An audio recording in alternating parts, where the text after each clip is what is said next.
Hello, everybody. How are you guys doing? It's great to see you. It's great to be with you. We've got about 550 people watching. Not bad to start out with, but we only have 400 likes. Come on, guys. I told you this before. I'm going to tell you again. Make sure you throw a shoe. You drone strike the like button. You drop a WMD. And in any case, tell me where you guys are tuning in from. Lefty Letty says, Richie, please wish me a happy birthday. Happy birthday. I don't know what time zone you're in, so I don't know whether your birthday is on the 5th of April or it's the 4th, but happy birthday. So I literally cannot keep up with the amount of comments. I'm seeing Texas, Cincinnati, Romania, Algeria. I can't keep up. I can't read them. Toronto, Serbia, Switzerland, Romania. That is amazing. Greetings from Russia. What is it? Privyet? I think that's how you say hello. Berlin, Missouri. Wow. That's amazing. Nashville, Australia, Zimbabwe, Uruguay, Singapore, Louisiana, Philippines, Venezuela. Wow. Iran. That's awesome. That's awesome. That's really great. That's really great. You guys are awesome. I see we have 700 people watching now. We haven't even begun. I haven't even started talking about anything. So, hold on. Give me a second.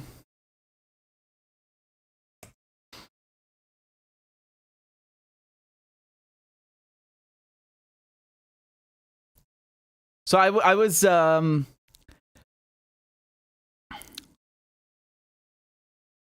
speaking at the Muslim Student Council earlier, so that was kind of like my first like university talk. I was basically speaking to a bunch of students in the UK, and yeah, it was pretty fun. Fun. I mean, like obviously the talk was nice, but you know, half the stuff that I'm discussing is like colonialism, you know, like thievery, murder. It's just, you know, it's not exactly the most fun topic, but it's important to address. It's important to talk about it. So just give me one moment, because I just need to drink something. Just one moment, guys. Okay, give me one moment.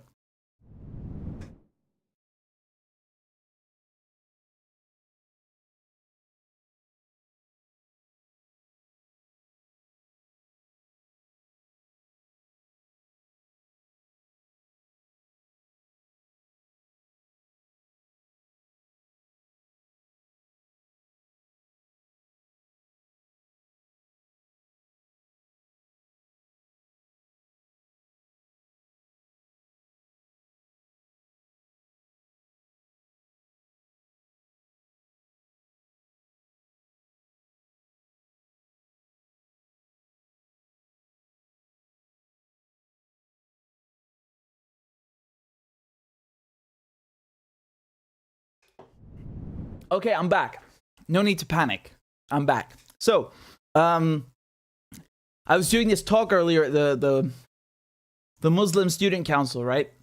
And which is very kind of them to invite me, especially during Ramadan. And again, to all of you who are observing Ramadan, I wish you Ramadan Mubarak, and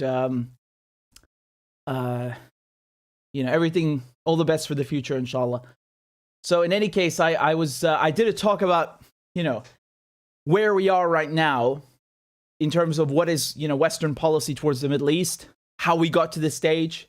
So that talk is going to be on their channel, but I will also upload it here for those of you who missed it. I really kind of like condensed, you know, the history of the Middle East into like 1 hour, which, I mean, I'm talking obviously just the last 100 years, more or less, right? Which is really, as hard as you try, you can't do it. But I tried my best, and I think people liked it, if I may say so. So that was good. Thank you to Nicholas for the super chats, and I saw one from Paul, I think. Just let me scroll up over here. There are too many comments. I literally can't. I can't keep up. But in any case, let's get started, shall we? let's get started. I don't even know what to start with because we have so many topics to address. I can already see. I see your comments like about the headline in the title, and I know that you know that I know. But you guys have to remember something. I can't speak freely on here. You know that, right? Like, I told you guys that they've put these new rules on YouTube. So, you know, basically, if you minimize something, whatever that means, I don't know what that means. I don't minimize anything. I don't minimize anything. But the way that liberals see it is that if you ask questions, you are minimizing things, right? It's like, shut up, keep your head down, don't say anything, be quiet. That's what they want. So, you know, I don't know how I'm supposed to speak freely about this when the whole narrative has already been decided for us. You catch my drift? It's very tough. It's you know, they don't make your job easy. In any case, we'll try our best. We will try our best, right? So I see a lot of you understand what's happening. You get the, you see what they're doing. So, okay. We'll start with this, right?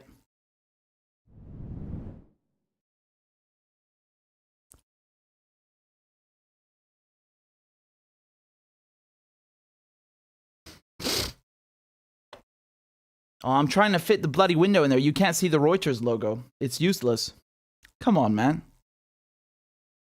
Because you're not going to know what outlet this is from, which is obviously unacceptable. Give me a moment. I don't know what the hell it's doing. I really don't know what the hell it's doing.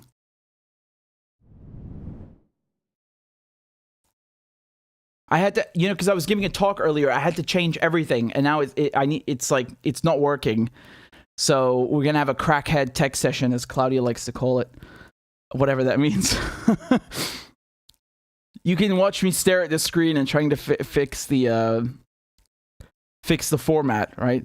This is politics at its finest. I must be doing something right. We've got like 1,000 people watching. So we've got 1,100 people watching. Again, make sure you've hit the like button, guys. I'm not joking. Like, this is not a cooking channel. I don't paint my nails. I don't play video games. We're doing politics. They're very, very touchy about this stuff. So in order to make sure they can't censor the channel through the algorithm or, you know, on purpose, it's explicitly, we have to like the video, we have to comment, we have to interact so we can help fight the algorithm. Okay, so I see we've got 1,200 people watching. We only got 800 likes. Come on, that's not equal. We should have 1,200 watching, 1,200 likes. So let's go, guys. Come on, let's do this. I know you can do this. I believe in you. Okay. So this is the top news story right now, right? They're accusing Russia of killing civilians, of committing war crimes in Bucha in Ukraine.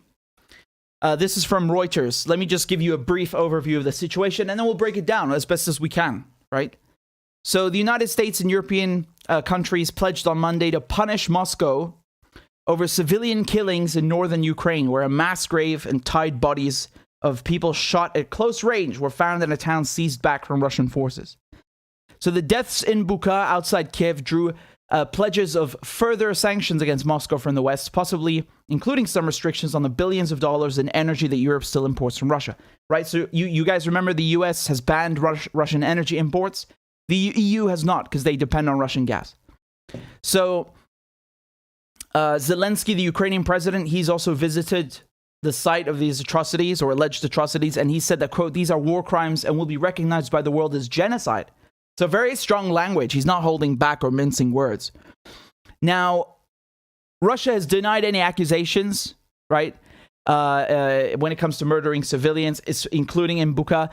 And basically, they're saying that you know, Ukraine has made this whole thing up. They're saying that it's a false flag. What I'm going to do, and again, I don't know how freely I can speak on here. I'm going to try and give you both sides of the story, and you make your own mind up. Okay, I think that's the objective. That's a fair thing to do. So again, obviously, I'm not going to show you any of the pictures because they'll be flagged immediately. It's quite brutal. I don't think any of you want to actually, like, trust me, if you see that, you're going to wish I didn't show you. It's bad. It's very bad. And basically, they've been trying to prove that this happened by showing satellite imagery, right? So again, like I said, Russia has come out and said this is not true. And what you've had is major outlets releasing satellite imagery like this to prove that it is actually true, because they're saying that if you can see the bodies by satellite, then obviously they're there. You know, you can't fake that. So you're seeing things like this, right? These are in the white squares. These are supposed to be bodies, right? So this is published by the New York Times, and the headline says, satellite images show, sorry, just scroll up. Satellite images show bodies lay in Bucha for weeks, despite Russian claims of a false flag attack, right? So they're basically trying to confirm this via, you know, supposed forensic analysis. That's basically what they're doing. There are also many videos of this. I'm going to see how much I can show you of that, because you know, it's I think it'll be flagged as graphic. That's the problem. So maybe a screen cap will have to do. Give me a second. Yeah. Okay, so there's stuff that was published by CBS News. I cannot show you that. That is really too much. You know, again, it's like they get away with it. You know, but if I actually try to show the exact same thing, that won't fly. But just to give you an idea of what kind of proof they've been showing, it's this kind of stuff, right? So the New York Times have posted this video, and you can see how on the left side they have like an actual, you know, first-person view of the street, and then on the right side, this is the satellite imagery. Okay, so that's how they've been trying to prove that it's true. That's basically their methodology. Again, I'm not going to play all of it because, you know, they'll try and probably censor it, but you get the idea. Also, I don't know if I've been butchering the pronunciation of the town. I think it's actually Bucha, right, which is aptly named for the crime, unfortunately. But in any case, they're adamant that this happened, right? Which is a bit interesting, because if you ask the Pentagon, this is from Reuters, the Pentagon says it can't independently verify or confirm atrocities in Ukraine's Bucha. So again, that's a bit conflicting to me, because the New York Times, Zelensky, they're saying it happened, and then the Pentagon is saying we don't know. It's a bit weird. You would assume that they're on the same page, right? So I don't know what that means. You know, I'm not giving you a verdict on this. I'm just presenting to you all of the information, and we're gonna go through all of this bit by bit about what happened in Bucha, right? So the U.S. military is not in a position to independently confirm Ukrainian accounts of atrocities by Russian forces against civilians in the town of Bucha, but has no reason to dispute the accounts either, a senior U.S. defense official said on Monday. So they're saying we're seeing the same imagery that you are. We have no reason whatsoever to refute the Ukrainian claims about these atrocities. Clearly, deeply, deeply troubling. The Pentagon cannot independently and single-handedly confirm that, but we're also not in any position to refute those claims. Now, the Russians, interestingly enough, they actually tried to convene an emergency session at the United Nations Security Council about what's happened in Bucha, right? So you can see here the headline, Russia seeks UN Security Council meeting, and it was denied, weirdly enough, by the UK. So I've seen this on Twitter as well, right? So, but I'm just giving you the rundown here. So basically, the UK, because you know the UN Security Council has a rotating presidency every month. This month, the UK has that presidency, and they said no. They just didn't want to have a meeting, which is I don't understand, because they're all united. No pun intended. They're all united in condemning Russia for this, and then when Russia's trying to convene an emergency session to deal with it, they say no. I don't know why. I'll play you a video though of the British ambassador to the UN. Let's take a look at what she said, because now apparently they're saying, I think what they're doing is they wanted to stop Russia from convening the session so they could do it themselves on Tuesday, because that's what they're saying now. But again, just to be clear, Russia tried to convene an emergency session at the UN Security Council over Bucha, and the United Kingdom said no. Now, again, here's the ambassador. Take a look what she says. We've all seen the harrowing images and reports from Bucha this weekend of unarmed Ukrainian civilians shot with their hands tied behind their backs, of more than 800 bodies left in the street or dumped in mass graves, of women being raped in front of their children. This month, the UK is President of the Security Council. We will call a council meeting tomorrow on Ukraine, including to discuss the mounting evidence of war crimes, including from Bucha. We'll use our president. She said Bucha as well, so I don't know which one to I heard her say Bucha, so I assumed that was the right way. In any case, to ensure there is transparency, accountability, and that justice is done. So do you see the issue here? Do you see the issue here? The UK were like, no, we don't want Russia convening it. We're going to convene it. Honestly, I don't know what difference that's going to make. They're not ready. They're trying to prepare some kind of statement. I don't get it. Make of that what you will, obviously. Make of that what you will. I've seen pieces like this coming out and saying that, there's evidence that it's a lie because the mayor of Bucha announced on March 31st, he filmed like a selfie video, and on March 31st, he said the Russians have left the town. So basically, the Russian side are saying, how is it possible that Russian troops committed a massacre when Russian troops left 4 days ago? That doesn't make sense. Like, did nobody see these bodies that are laying on the street? Because there are so many of them, right? That's the... And yeah, there are bodies in the street. There's no question about it. Like, it's horrible. Honestly, like, regardless of who did it, like at the end of the day, these people were killed. And it's very horrible. It's really heartbreaking. But this is the video in question. So again, I'm just showing you all sides of the story. You make your mind up. Here's the video that they're talking about with the mayor. Okay, so his name is Anatoly Fedoruk. Okay, and here's the video with English subtitles. Друзі, шановна Бучанська громада, 31 березня віддав історію нашого населеного пункту всієї територіальної громади як день звільнення від російських орків, від російських окупантів нашими Збройними силами України, наших населених пунктів. Тож сьогодні констатую, що цей день є радісний і велика перемога наших Збройних сил на Київщині, і ми обов'язково з вами дочекаємося і будемо все робити для того, щоб велика перемога була по всій Україні. Слава нашим Збройним силам України, слава Україні, слава кожному українцю, незалежно від того, в якому куточку України він зараз знаходиться. Okay, so that's the video that they're pointing to. And I mean, honestly, guys, I'm gonna repeat this regardless. No matter who is right, whether the West are telling the truth or the Russians are telling the truth, like at the end of the day, those people were killed. They're actual bodies in the street, and it's very, very, very horrific. It's horrible.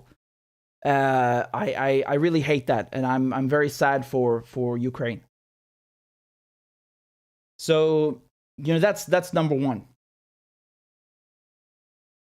Now, I don't know honestly what the truth is. This is the problem. Do you see? Because when you have let me explain something. When you have a pattern of many years, many stories, where the Western press they lie and make things up. They don't just tell like tiny lies. They make astronomical lies. Enormous lies. Like Iraq, like in Syria. This is, it's like the boy who cried wolf. They keep lying and lying and lying, and then when something real happens, you don't know. You don't know what to believe because they lie so much. And in the end, who are they hurting? Like, if this is actual genocide or let's say at the very least a war crime by the Russians, they've actually made sure that the victims are not, like people are not actually taking the victims seriously, which is horrible. And again, it goes without saying, if this is actually true, then, Russia should be condemned. But the problem is, they lie so much in the Western press, you don't know what to believe. Again, it's like the boy who cried wolf. And so I'm just going to tell you, because in Syria, man, in Syria, look how many things they lied about. Like, forget Iraq. Leave Iraq aside, right?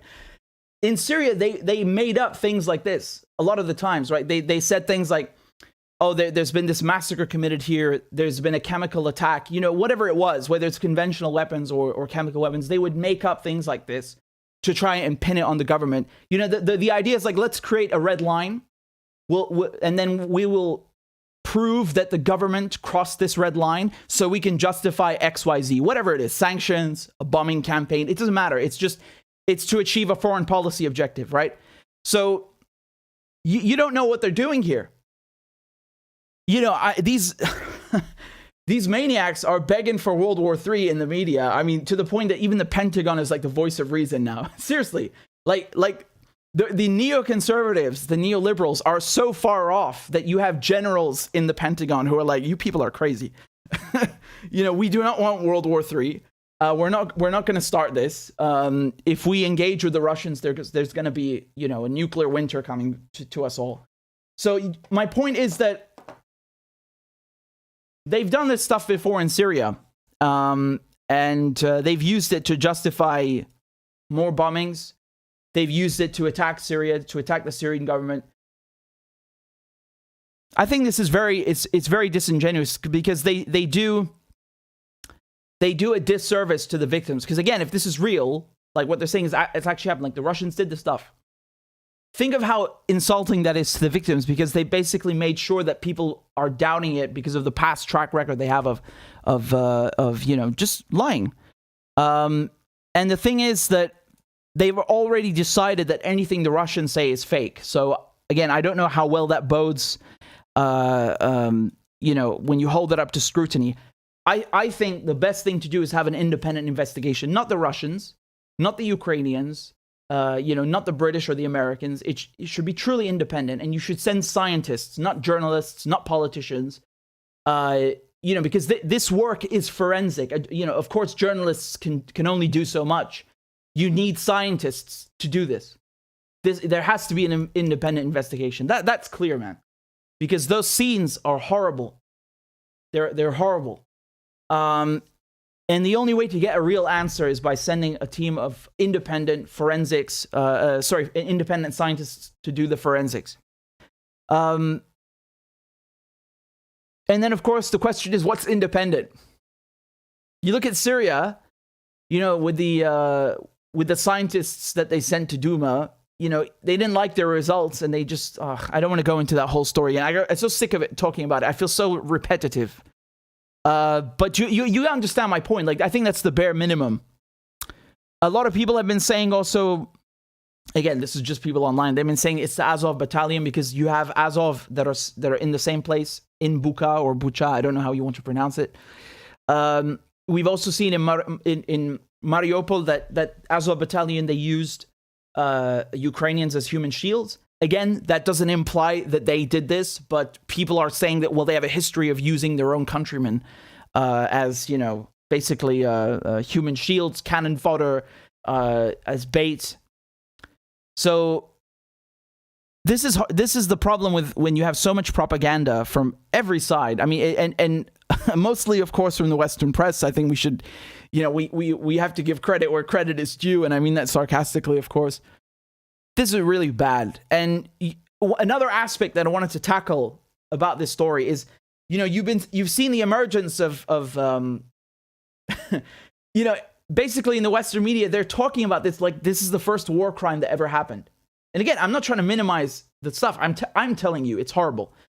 But you're seeing stuff like this, okay? So you got this guy over here who's saying that no cities during the Iraq invasion were ever made to look like Mariupol, Bucha, or other heavily damaged places in Ukraine. What? What does that mean?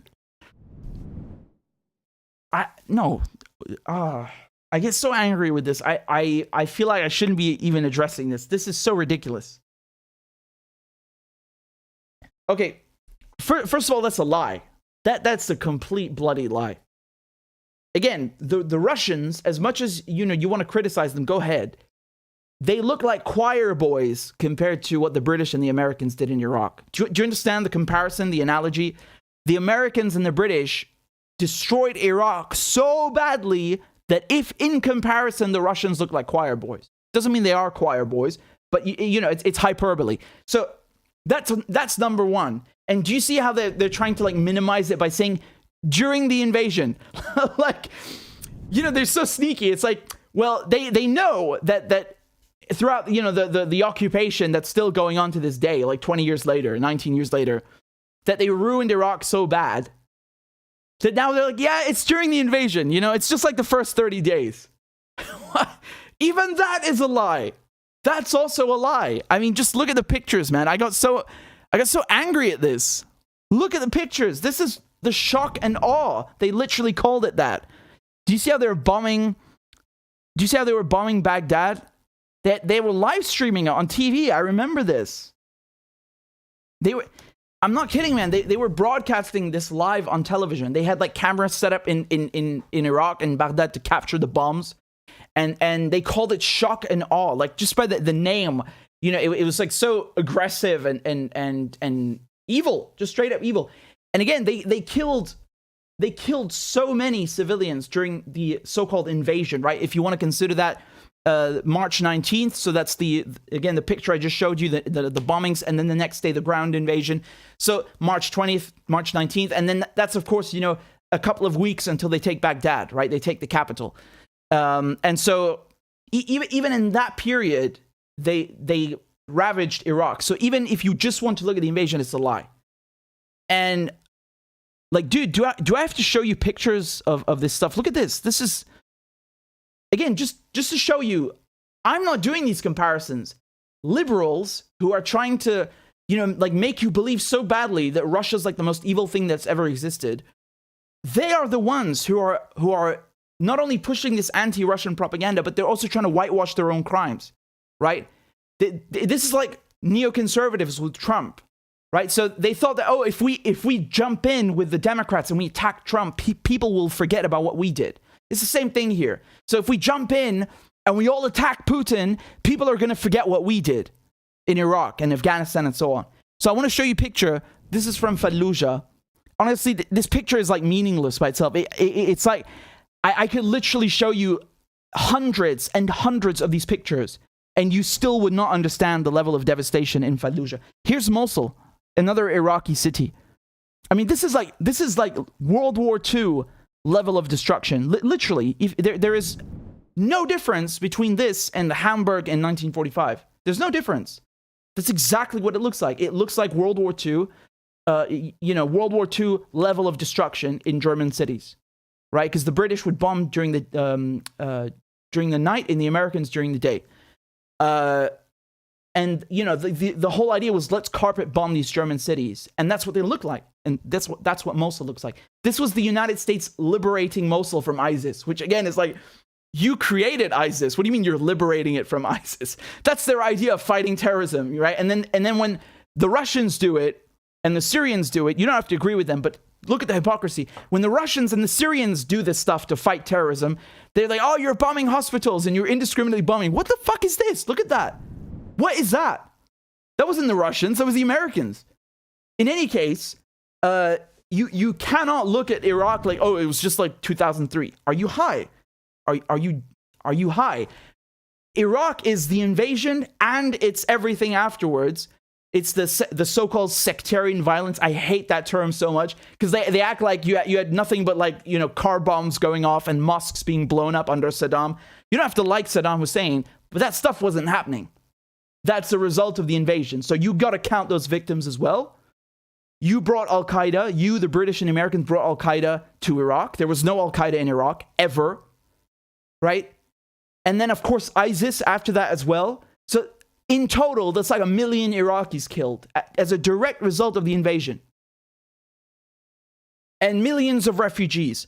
And cities that look like this. And you have people like this guy who are trying to minimize what happened in Iraq and say like, oh yeah, Putin is like so evil. He's next level evil. He's literally Hitler. You know, even Iraq didn't look like this. No, man.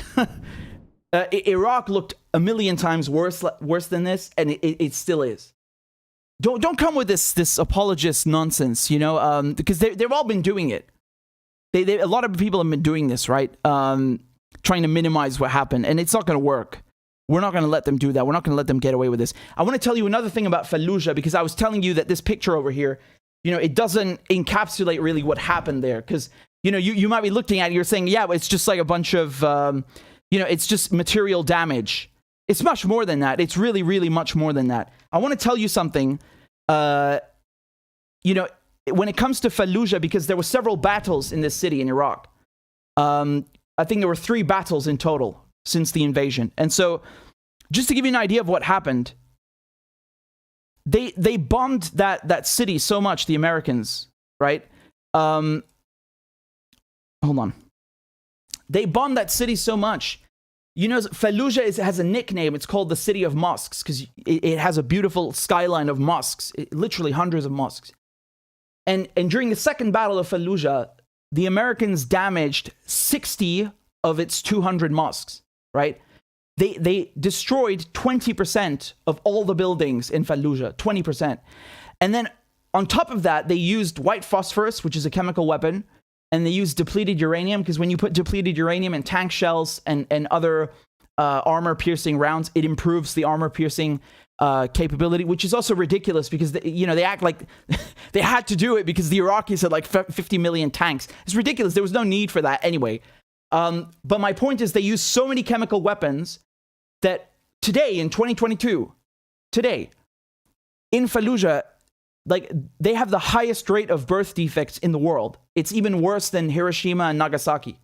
Again, Hiroshima and Nagasaki, those are the 2 Japanese cities that the Americans dropped nuclear bombs on. Nuclear bombs. And Fallujah is worse. Like, that's how much depleted uranium and chemical weapons they use, that to this day, you have children, they're born with so many birth defects. So look at this, the birth defects, it's a rate of 14.7%, okay? So 15% basically. So that's more than 14 times what you had in the affected areas in Japan. Can you imagine?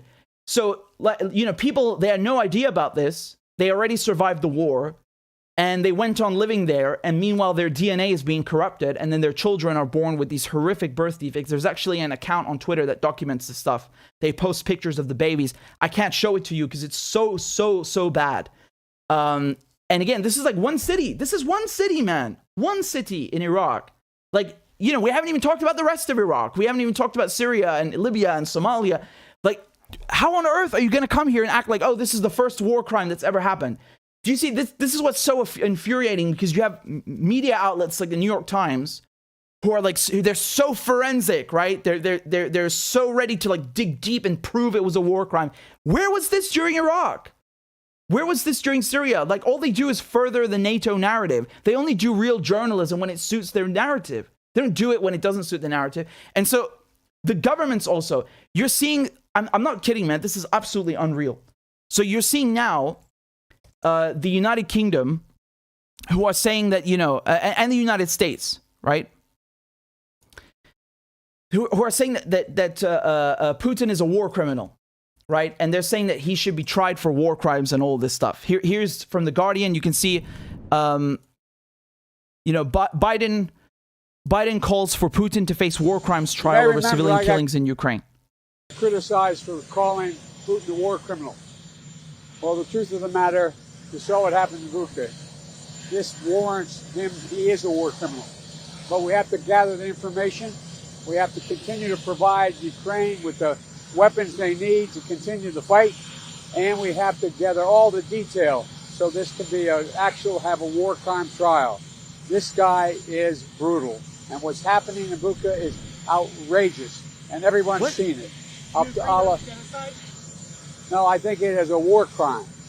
What are you going to do, sir? Are you going to do more sanctions on Russia? I'm seeking more sanctions, yes. I'll have time to announce that to you. Can you hold Putin accountable for you called him a war criminal? He should be held accountable. Without sanctions? Well, no. What else can you do? No. Go the war crime stuff. Yes, I'm going to continue to add sanctions. Thank you.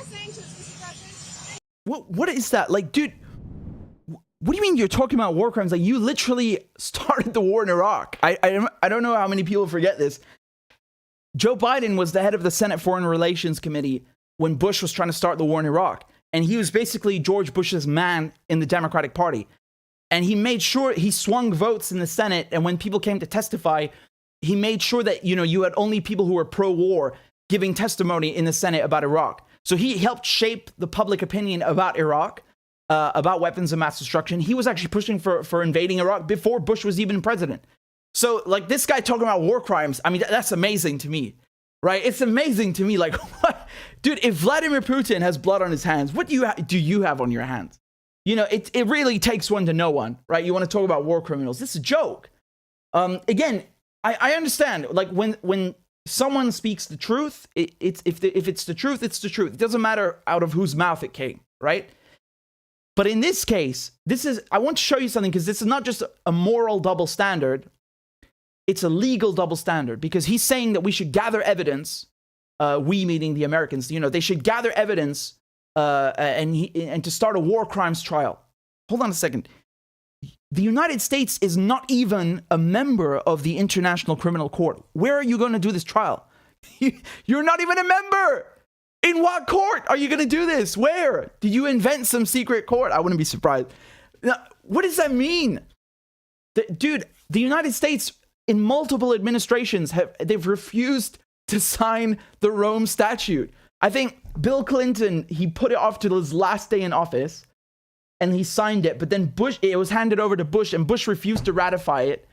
And actually, they went further than that. They went further. Do you know what the Bush administration did? You can't make this stuff up. The United States passed a law in 2002 saying that they will invade the Netherlands.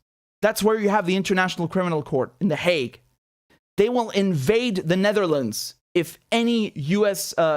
Citizen or soldier is tried there for war crimes. I'm not making this up. This is called it's nicknamed the Hague Invasion Act, because that's literally what it is, right? So they don't actually say the word invade. They say using all means necessary, which is a nice American way of saying invade. That's what it means. Like, don't get it twisted, man. Don't play yourself. You know exactly what it means. This is the text. This is the actual bill, right? So it's called the American Service Members Protection Act. Again, I love how they have these like CIA ways of putting this, right? It's so funny, honestly.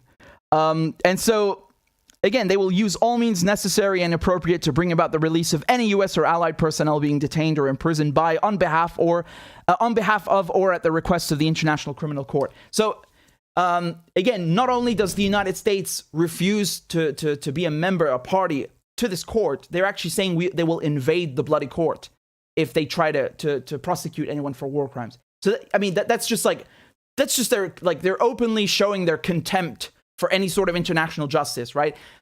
Now, the UK, which is also calling for, Putin to be like, they're calling for these tribunals. Like, I really wonder where are these tribunals going to happen? The UK is a member of the Rome Statute. Again, for the Rome Statute is the ICC. It was what created the International Criminal Court. It's the same thing. So the UK is a party to the Rome Statute, but get this. They added the crime of aggression to the Rome Statute. What does that mean? That crime of aggression means that, you attack a country for no reason. It's not self-defense. You just go and invade it because you have political goals or foreign policy goals, like the US attacked Iraq. That's exactly a crime of aggression, a textbook case of a crime of aggression. And so they added that to the International Criminal Court as a crime, as a war crime. And the UK refuses to ratify it. So they accept genocide, they accept, crimes against humanity, all these other things, but they don't accept a crime of aggression, which is very great. This is how you end up in a situation where, someone like Tony Blair, who literally helped invade Iraq, he cannot be prosecuted because the British haven't ratified it. So this is, again, from the High Court. This is what they said, right? They said, Tony Blair prosecution over Iraq war is blocked by judges. The High Court rules that there's no crime of aggression in English law under which the former prime minister could be charged. Great. So I hope you guys all learned something new today. Apparently, in England, it's not a crime to attack another country. Great. That's exactly what it means, right? That's exactly what this means. So you have two countries that are either not a member of the International Criminal Court or who refuse to actually ratify its crimes into British law, who are coming and saying they want to try Putin. You don't even abide by the standards of the ICC. You're not even a member. Yeah, this is so ridiculous. It's so utterly ridiculous. And of course, people they don't know this. Do you think the CNN or the New York Times or Fox News is going to tell you what I just told you? Just the last minute. Just the last minute. They will never tell you that. They don't give you this context, which shows you how bloody ridiculous and hypocritical all of this is. It doesn't mean you have to like Russia. It just means that you should open your damn eyes and see that these people are hypocrites. Not only in the fact that they're also war criminals and that they've committed, they have far more blood on their hands, but even legally speaking, they are hypocrites. They're literally trying to apply a legal double standard. This is incredible. It's honestly incredible. And so, of course, Russia is not a member of the ICC, and I openly and I vehemently criticize Russia for that. I think that's unacceptable. Russia, as a responsible country, if a member of the UN Security Council, a permanent member, it should be a party to the ICC. It must. There's there's no explanation. There's no reason for it not to be. I understand it's not a fair system, as you can see, but still, you can't say, oh, it's bad for the UK and the US that they're not in the ICC, but it's okay for Russia not to be. No, it's also bad when Russia doesn't do that. The thing is, Ukraine is also not a part of the ICC. It's not a party to the Rome Statute. And so the way this works is, for example, if Ukraine wants to go now to the ICC and complain about war crimes, usually they can't do that because they're not a member. Okay, so let's say in this case, right, in this hypothetical, Russia is the aggressor and Ukraine is the victim. It doesn't matter that Russia isn't a member of the International Criminal Court, because if the victim is a member, that's enough. You can take the aggressor to the ICC. You just need, the only thing that matters is that the ICC can establish jurisdiction on at least one of the parties, right? Now, in the case of Ukraine, even though they're not a member of the ICC, they have accepted jurisdiction. This is, again, early March, in the first week of March. They announced that they... this is what I was talking about, right?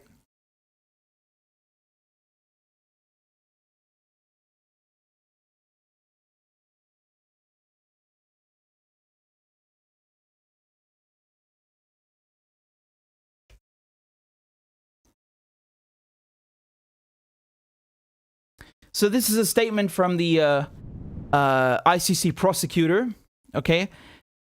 And they said that they said, quote, "I've decided to proceed with opening an investigation." Okay, so Ukraine is not a state party to the Rome Statute of the International Criminal Court, so cannot itself refer the situation to my office, but it has twice exercised its prerogatives to legally accept the court's jurisdiction over alleged crimes under the Rome Statute occurring on its territory, should the court choose to exercise it. So the first declaration was lodged regarding alleged crimes committed on Ukrainian territory from 21st of November 2013 till the following year, 22nd of February. And the second declaration extended this time period on an open-ended basis to encompass ongoing alleged crimes committed throughout the territory of Ukraine from 20th of February 2014 and onwards. So what does that mean? That means that technically, what happened today in Bucha, that could be included in this, as I just told you, as it clearly says. Because the Ukrainians have accepted the ICC to bring forward charges or open an investigation on the basis of alleged crimes committed after 20th of February 2014. So at the same time, that could also include the Azov battalion, right? This doesn't go one way. One thing that comes to mind is when, for example, last year, the ICC declared it has jurisdiction in Palestine, which, again, Palestine is not a member state because, they screwed the Palestinians. They won't even let them be a full member at the UN. But my point is that you had the Israelis screaming that, oh my God, this is anti-Semitic and the International Criminal Court is trying to attack the only Jewish state. That's a flat-out lie, because the ICC saying we have jurisdiction in Palestine means that it can also investigate Palestinians. It literally says that the investigation is not just against the Israelis, it's also against Hamas and the PA. And again, I have to be very clear about something. The ICC does not investigate countries. You don't bring Russia or, you know, the United States to the ICC. You bring leaders, individuals, people, right? That's how it works. And so, you know, in this case, in this hypothetical, it would be Putin, or perhaps one of the generals, let's say, who was commanding this, the forces that committed this alleged crime in Bucha, for example, right? For Iraq, it would be Tony Blair, it would be George Bush. That's how it works. And, you know, honestly, on Twitter, you've seen Jeremy Corbyn, who used to be the Labour leader before they massacred him, with these anti-Semitism smears. He actually tweeted something about this on Twitter, and I just want to show you something because people are so narrow-minded, honestly. They just don't understand how anything works. He was saying that the horrific discovery of mass graves in Bucha must be investigated and those responsible held accountable. There must be an urgent and immediate ceasefire in Ukraine to end the bloodshed that has already taken so many lives. And you have people, you know, they're attacking him. They're saying, oh, you're a Russian agent and you're working for the Kremlin, and how difficult is it for you to just say that it was Russia? That's not how this works, man. Again, he said those responsible because the ICC prosecutes people, not countries, you idiots. It's really infuriating, you know. It's really infuriating. People just they're so adamant to see blood, no pun intended. And honestly, I want to say something else.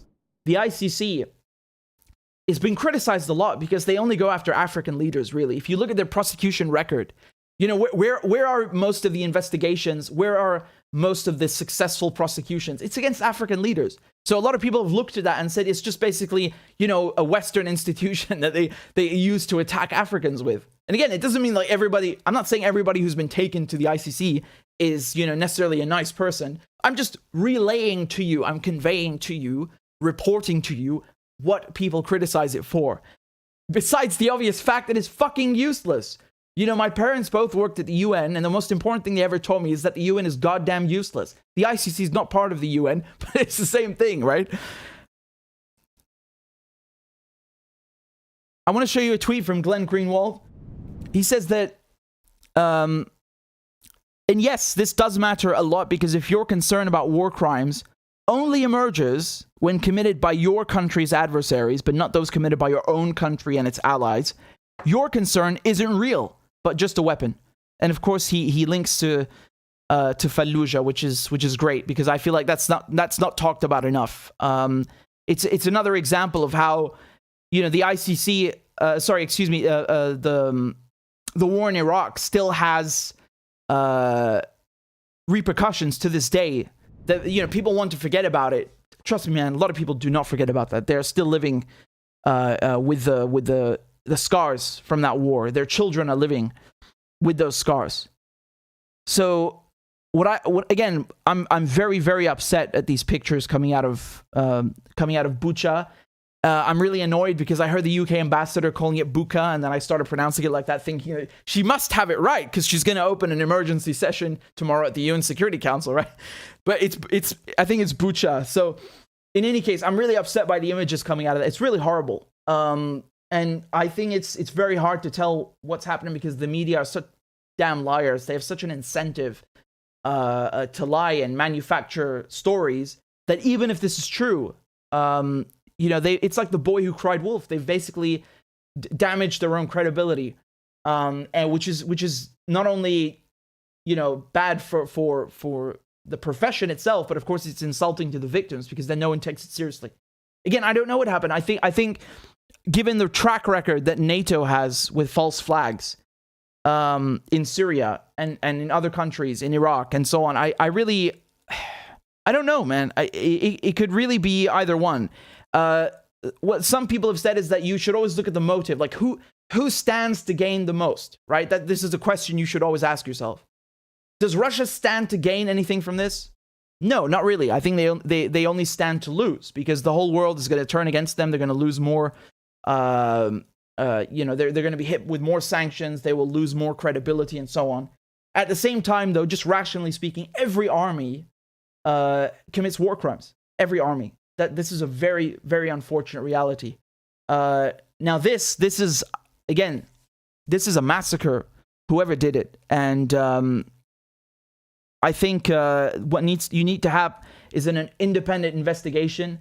You need to have scientists doing this. And I wish independent was something that's real, that you can actually achieve. I don't know. I don't know. But again, just logically speaking, you look at the track record of the media, what they've reported as true, which, you know, the next day turns out to be nonsense. And remember, that's already happened a couple of times with this war. And then you look at who stands to gain from all of this. It's not Russia. Does that mean Russia didn't do it? I don't know. But just logically speaking, you have to ask these questions. It's the only fair thing to do is to ask these questions. And again, I'm very upset by these images. You know, like, at the end of the day, these are people who got killed, man, in a very brutal way, and that's very, very horrible. It's really, really heartbreaking, you know. And I'm not going to show you those pictures because I can't, but also I wouldn't want to anyway, because it's not, you know, you shouldn't see them. I mean, when I say you shouldn't see them, I mean, like, you know, I don't want to just put that in your face without you necessarily actually wanting to see them. Like, you should have a content warning about that, because it's very, very disturbing. At the same time, if I just can add one last thing, I want to drive a point home here, how right now, you know, they have no problem like plastering the photographs or videos of dead bodies on the street because it suits their narrative. 1 million people died in Iraq. That's just Iraq. I haven't even talked about Syria yet, or Libya, or Afghanistan, right? You have 1 million people who died in Iraq.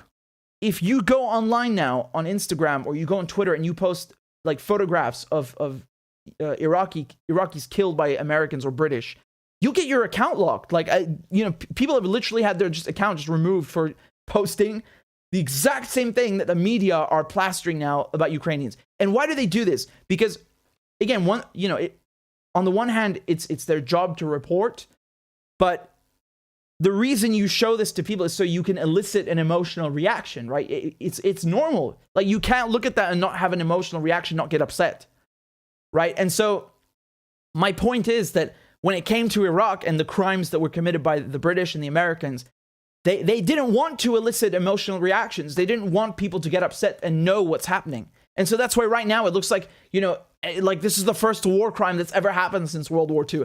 Like, it's so disconnected from reality, and it's really insulting and dehumanizing to, you know, all the victims from the war on terror. And I don't give a shit about people who say, oh, that's whataboutism. Stuff that up your ass. I don't care what you call it. This is hypocrisy.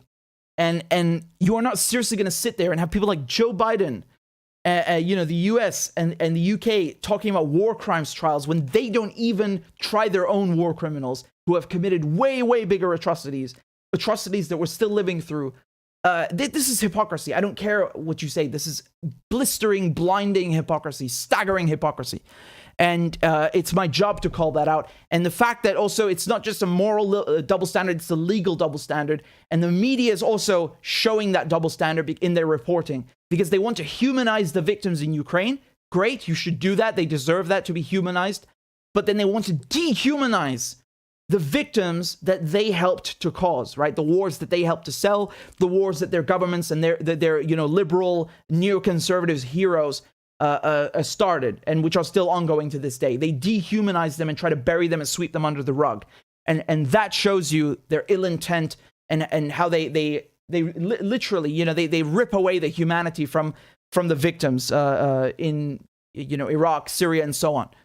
And it's nothing new, right? They did the same thing with Vietnam and so on. It's a continuous pattern. It's very nasty.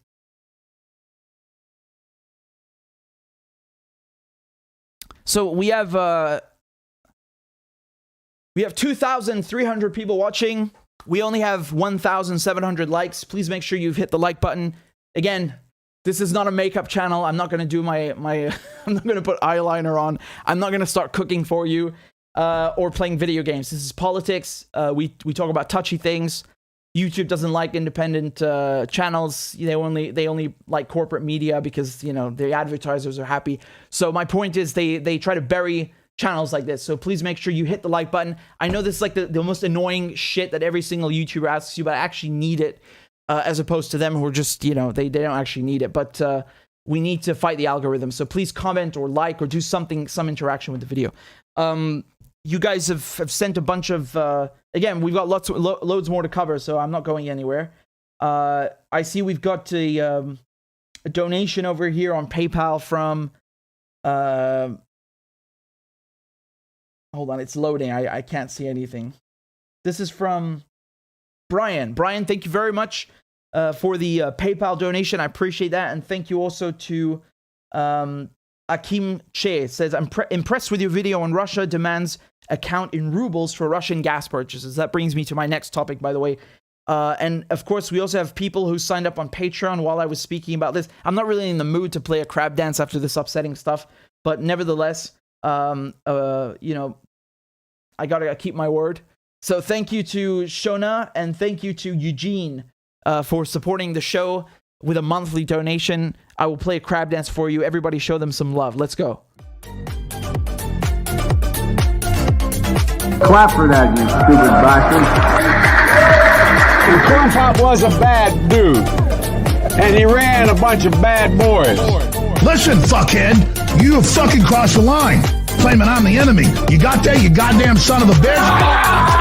I don't give a fuck what you think, bitch. Good morning. Sunday morning. Cut that bitch off. Thank you for Iron Dome, which is a technical marvel. والله انت كلاب بصراحه يعني ماشي نشتغل عادي. We lied, we cheated, we stole. China. And you ain't black. There's always the macro and then there's the micro.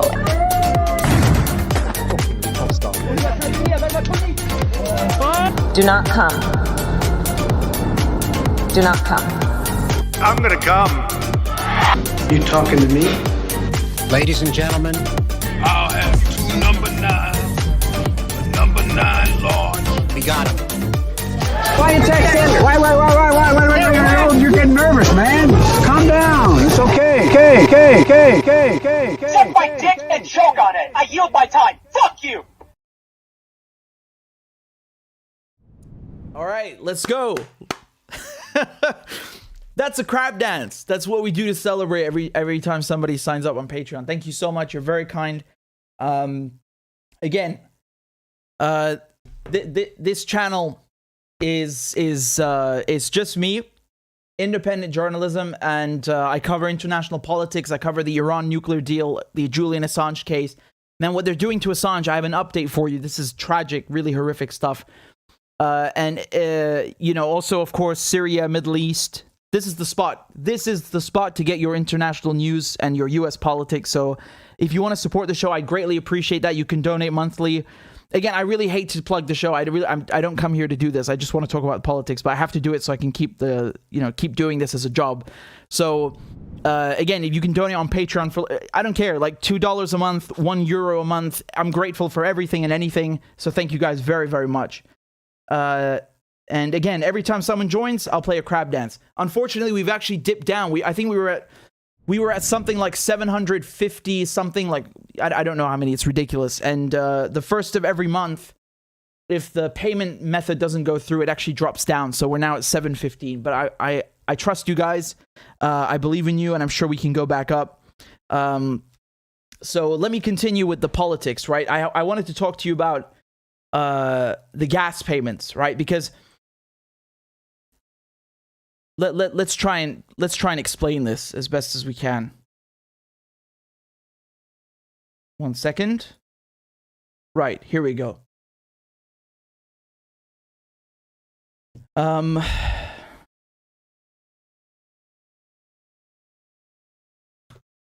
So I know I told you guys about Russia demanding gas payments from Europe in rubles. Well, actually, not just Europe, from unfriendly nations, to be precise. Europe gets 40% of its gas from the Russians. But I wanted to explain to you how this works, because you've heard this, but I don't see many sources out there or many places explaining the mechanism of how Europeans are supposed to pay in rubles. Because, the G7 and the EU they came out and said, no, we refuse to pay in rubles. We're not going to switch. our gas payments to Russia to rubles, because the contracts not only fix the amount, but also in what currency the payments are settled, right? So most of the Russian gas that's bought by the Europeans is done in euros. There's a little bit in US dollars as well, but it's mostly euros. So let me explain to you how this works, right? Basically, on March 31st,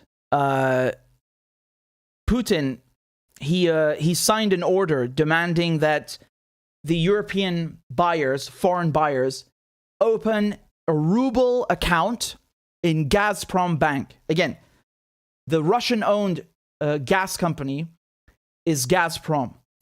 But there's also Gazprom Bank, which handles the payments for the gas, right? And this is one of the banks that has not been sanctioned.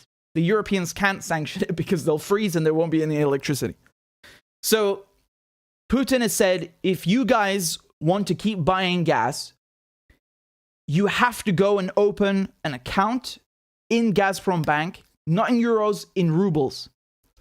Why is this? Here's a chart. And again, it's with a very rough translation. I'll try to explain how this works. So on the left, you have the gas buyer, the Europeans, right? The Europeans are paying in euros. So actually, when they're still sending the payments, nothing changes for them. They're still sending it in euros, right? So even, they said, we're not going to do anything except we keep paying in euros. Fine. So they send the euros. Those euros go to an account at Gazprom Bank, which is only for euros, and it's in the buyer's name. So let's take Germany as an example. So Germany sends euros to an account in Germany's name at Gazprom Bank. What Gazprom Bank then does is they take those euros, they sell them at the Moscow Stock Exchange, which is down here. Let me lift that up for you, just a moment. So they take the euros and they sell them at the Moscow Stock Exchange in exchange for rubles, for the Russian currency. And then those rubles are put in another account in Germany's name that is in rubles. So this is the account that Putin was talking about. They have to come and open an account in rubles. So basically, Germany or whoever's buying gas from the Russians has to have two accounts at Gazprom Bank, one in euros, one in rubles. They put the euros in the bank, Gazprom Bank takes them, sells them for rubles, and puts them in the other account. Now, after that's done, the gas payment is taken not from the account in euros, but from the account in rubles. And again, in whose name is this account? It's in the buyer's name. So Germany, for example, this account is in rubles and in Germany's name. So they are paying in rubles in the end, because that's how the gas payment is made. And then you can see the gas comes to them after they've paid. So, fine, you go ahead and keep sending euros, but Gazprom Bank is going to exchange that money in your name, deposit it in a ruble account in your name, and pay for the gas in rubles in your name. So whether they like it or not, they're still paying for that gas in rubles, right? So this is kind of an artificial way, figuratively speaking, to shore up the value of the ruble. That's obviously that's the entire goal of doing this, right? Why is Putin demanding this? Because by selling those euros at the Moscow Stock Exchange for rubles, you're increasing the demand for rubles, so the value of the ruble goes up, and it works because the ruble has regained a lot of its value. And of course, not only the higher demand for rubles, but also the fact that you are buying a commodity like gas with those rubles, again, makes the ruble appreciate, right? Regain value or gain a higher value. And so whether they like it or not, the Europeans are paying for their gas in rubles. And this is quite smart because, it's not really a breach of contract. And it's kind of a win-win for both sides. The Europeans, they don't have to get embarrassed running to exchange 200 to 800 million euros worth into rubles every day. The Gazprom Bank will do it for them. And the value of the ruble goes up. And of course, no one freezes. Now, Putin has been quite clear, though. If the European buyers or the unfriendly countries, I say Europe because Europe is the biggest customer, if they don't go and open this account in rubles, the gas will be cut off, because it's the same thing as you said before. If you don't pay in rubles, whether by opening an account or sending, throwing rubles at the Russians, it doesn't matter how you do it. If you don't pay, the gas will be cut off. He said, we're not running a charity service, right? To put it very bluntly. Now, this is from the BBC. The headline reads, Russia says it won't cut off gas supplies yet in ruble payment row. Okay, so what does that mean? So Russian President Vladimir Putin signed a decree on Thursday stating buyers must pay in rubles through Russian bank accounts from Friday. This is the mechanism that I just explained to you. Okay? The Kremlin said this would not affect shipments which were already paid for, with payments for deliveries after April 1st, due in mid-April at the earliest. Okay? So, right now we're April 5th. All the gas that's coming through right now doesn't have to be paid for yet, because a lot of people thought that the gas valves are going to be turned off, at midnight on March 31st. Because Putin had originally told the Russian central bank, and he told Gazprom Bank, you guys go come up with a plan by March 31st. And so everyone thought, oh, well, what does that mean? The gas is just going to turn off? No. The gas that's flowing now from Russia to Europe, it doesn't have to be paid for yet. Okay, so technically speaking, until about mid-April, these European countries, they still have time to open these accounts and make the payments. So, quote, does this mean that if there is no confirmation in rubles, then gas suppliers will be cut off from 1st of April? No, it doesn't. And it doesn't follow from the decree, Kremlin spokesperson Peskov said. So, the Director General of the European Commission Energy Directorate tweeted that the EU was working closely with member states and operators to establish a common approach on currency payments for gas contracts with Russia. Again, that's a whole bunch of jargon just to say, like, yeah, we're shuffling our feet here because we don't really know what to do and we're backed in a corner. You don't really have a choice. And I don't say this to mock anybody, because this is a very serious situation. Look, man, Europe needs this gas from Russia. There is no logistical way. It's just impossible to replace it from one day to the next. It doesn't work that way. It's not a question of, let's buy up all the liquefied natural gas that we can get. First of all, there isn't enough liquefied natural gas to replace what Russia gives Europe. Even if there were enough liquefied natural gas, there is literally no infrastructure to offload it. There are no terminals. You don't even have the special ships ready. So both ways, like, either way, you're screwed. So they have no choice but to do this. And I think, honestly, this is kind of the more... I think it's... I don't think it's too bad. Basically, it's a win-win for everyone. Honestly, it's a win-win for everyone. What's funny here is that the West, they kind of shot themselves in the foot because, look, man, before this situation in Ukraine, Russia wasn't asking this stuff. Like, if the Russians had asked for this stuff before the war, they would have never gotten away with it. There was no way that was going to happen. But now they've been backed into a corner, the EU. They really have no choice, right? Because Russia's like, well, you already screwed us as much as you can. So, this is it.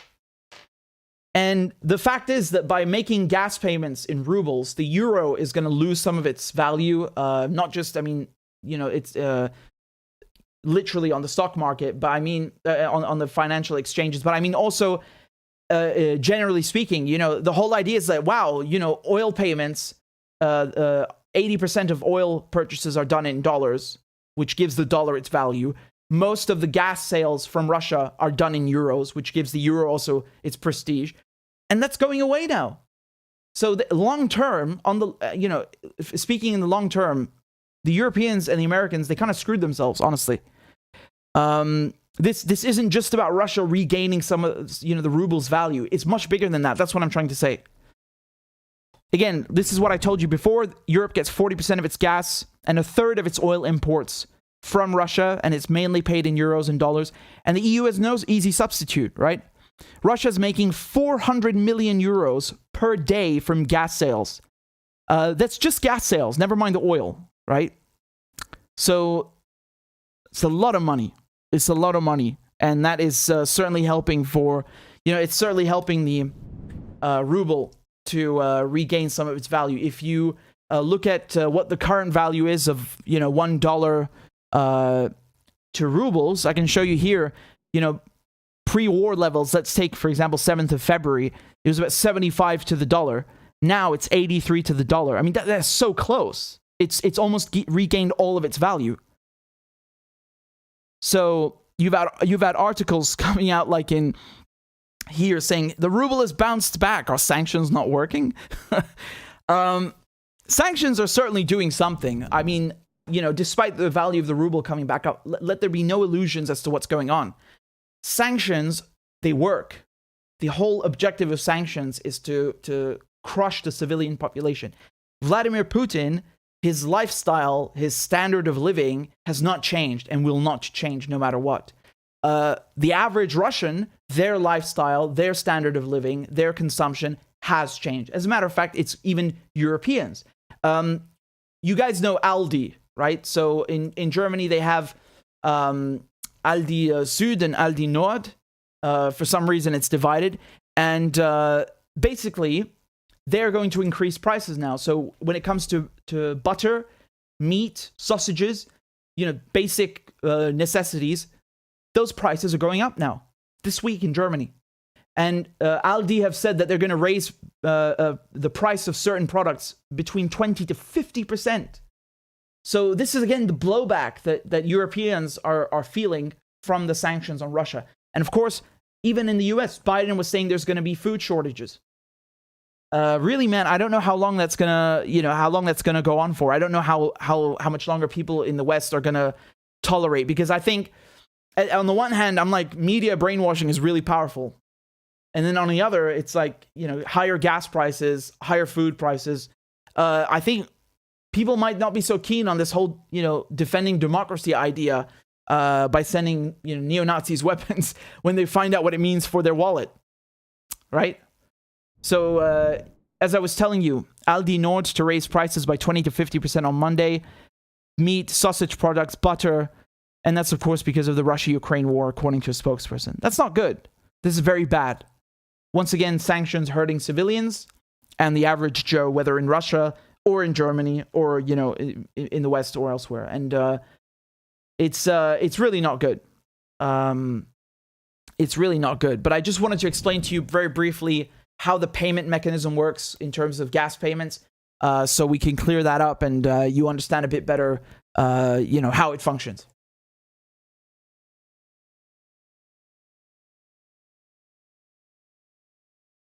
So,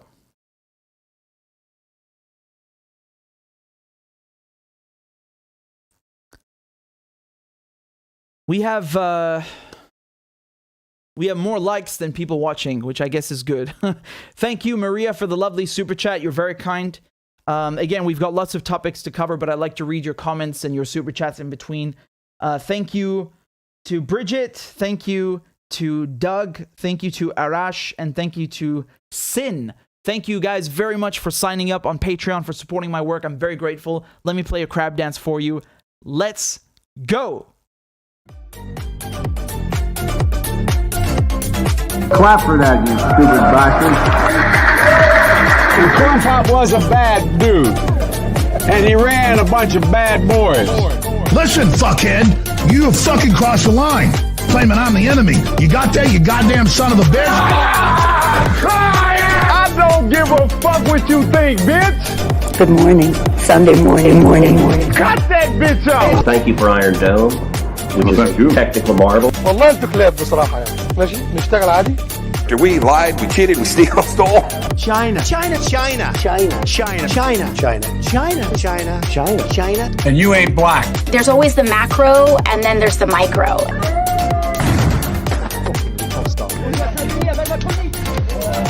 Do not come. Do not come. I'm gonna come. You talking to me? Ladies and gentlemen, I'll have 2 number 9s. Number 9 large. we got him. Why you take that? Why? You're getting nervous, man. Calm down. It's okay. Okay. Suck my dick and choke on it. I yield my time. Fuck you.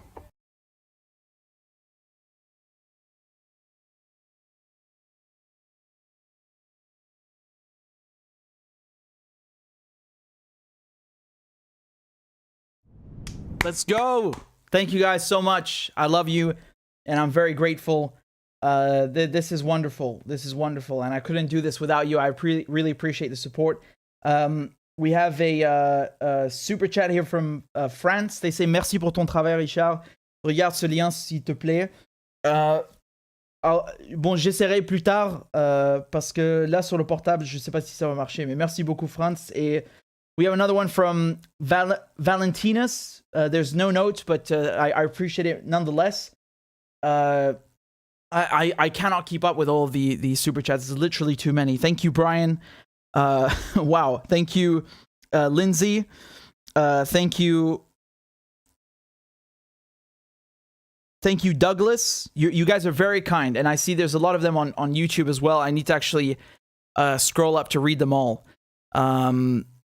Give me a second. So we have one here from Razmat. Says, thank you for bringing this info and keep going. Thank you. Thank you, Lema, as well. Thank you, CJ. Says, we are so appreciative of your informative detail and great journalism. Thank you. Thank you, CJ. I appreciate it. And Sebastian says, what happened if USA or United Kingdom attack another NATO member? That's a good question. I don't think that would happen. I don't know. I guess NATO would self-implode, maybe. Patty says, Russia cannot be allowed to convene the session because it would break the narrative. They need history to show the West convening the session. Of course.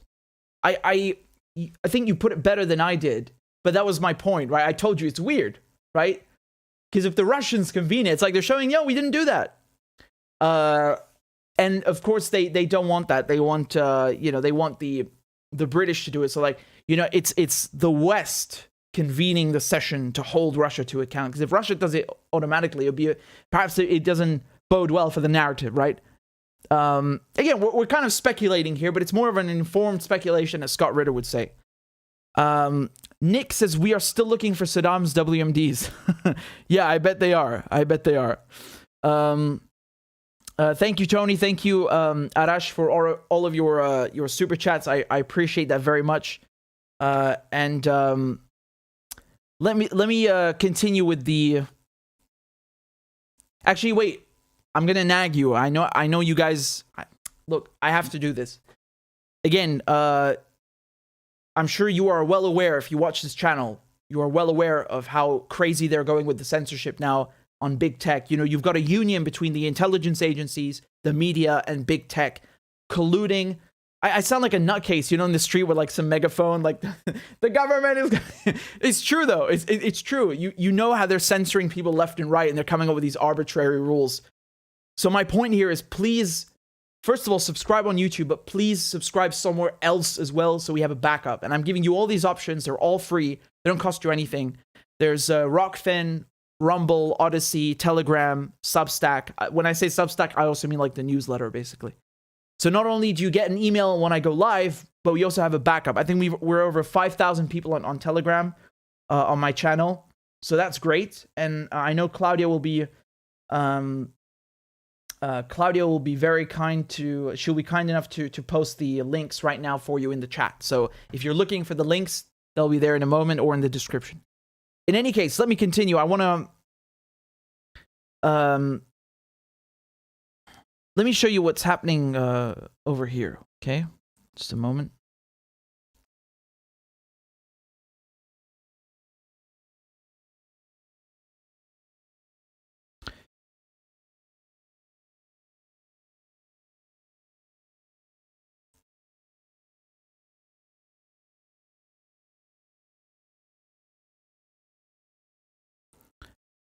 Okay.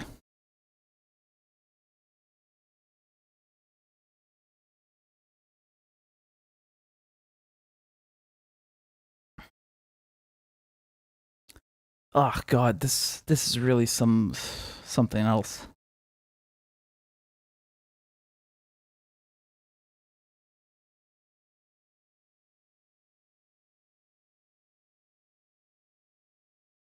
Okay.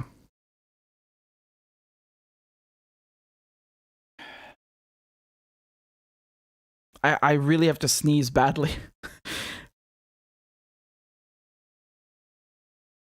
Are you guys ready for some cringe? I know you're ready for some cringe. Come on. Okay.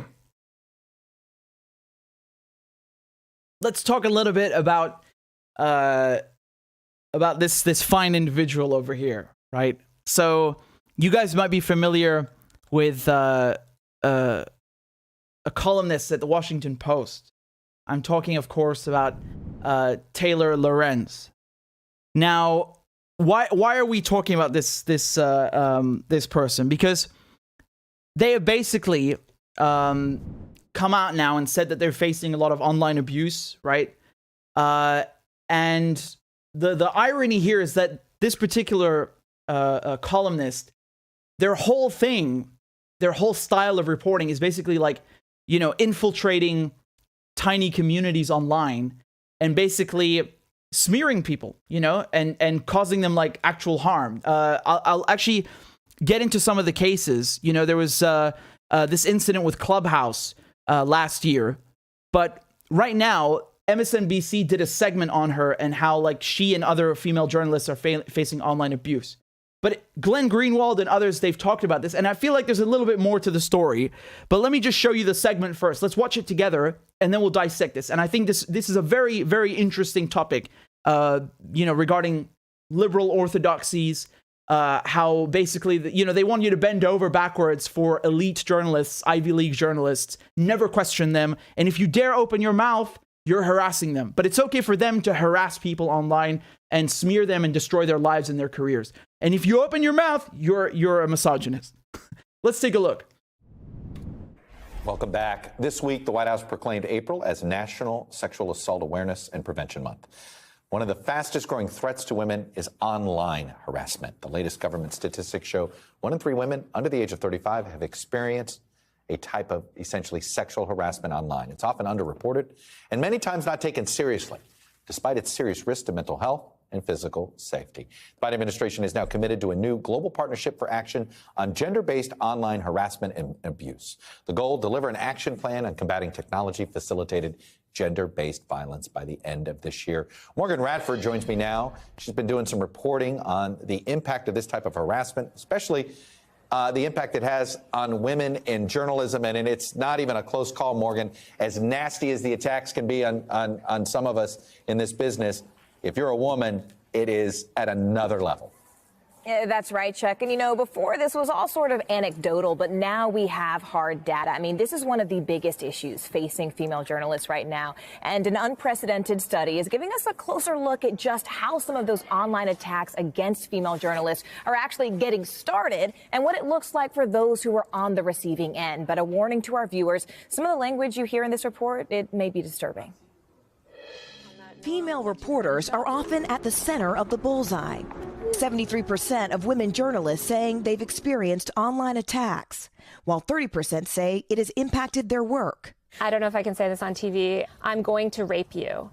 Someone wrote the words, I'm going to rape you. Yep. Journalist Taylor Lorenz is a columnist for the Washington Post and was targeted nearly 1 year ago in a segment on Fox News. She's at the very top of journalism's repulsive little food chain. Host Tucker Carlson mocking her after she called for an end to online harassment. Now she's at the center of a new study by NYU researchers, among the first to actually quantify online hate against female journalists. This is the moment that Carlson aired that segment. Yes. We see this really dramatic rise. Using large-scale data to measure online language, they tracked violent and threatening tweets directed at 2 female journalists after being targeted by 2 male media figures. Researchers found that attacks against Lorenz went up as much as 144% after just 1 Twitter thread. For another journalist, they went up 65%. Lorenz and digital reporter Kate Sawson say these types of attacks have changed their lives and their work. There's reporting that I know that I would like to do or that other journalists would like to do that we are not able to do because it's not safe enough for us to do them. And they're not alone. This is after I did a report on an increase in the number of white supremacists running for office. Condescending journalists, C-word, deserves a rope. Obviously, I'm a person of color. Obviously, there's a reference to a noose. Are you getting messages like these? Yep. Hey, nice job on that story, you soulless effing. Then also you'll see there's many people that are tweeting, these are Taylor Lorenz's loved ones. They have photos. Wow, these are all photos of your family members. Yeah, children. They'll threaten children. They'll threaten my parents. I've had to remove every single social tie. I had severe PTSD from this. I contemplated suicide. It got really bad.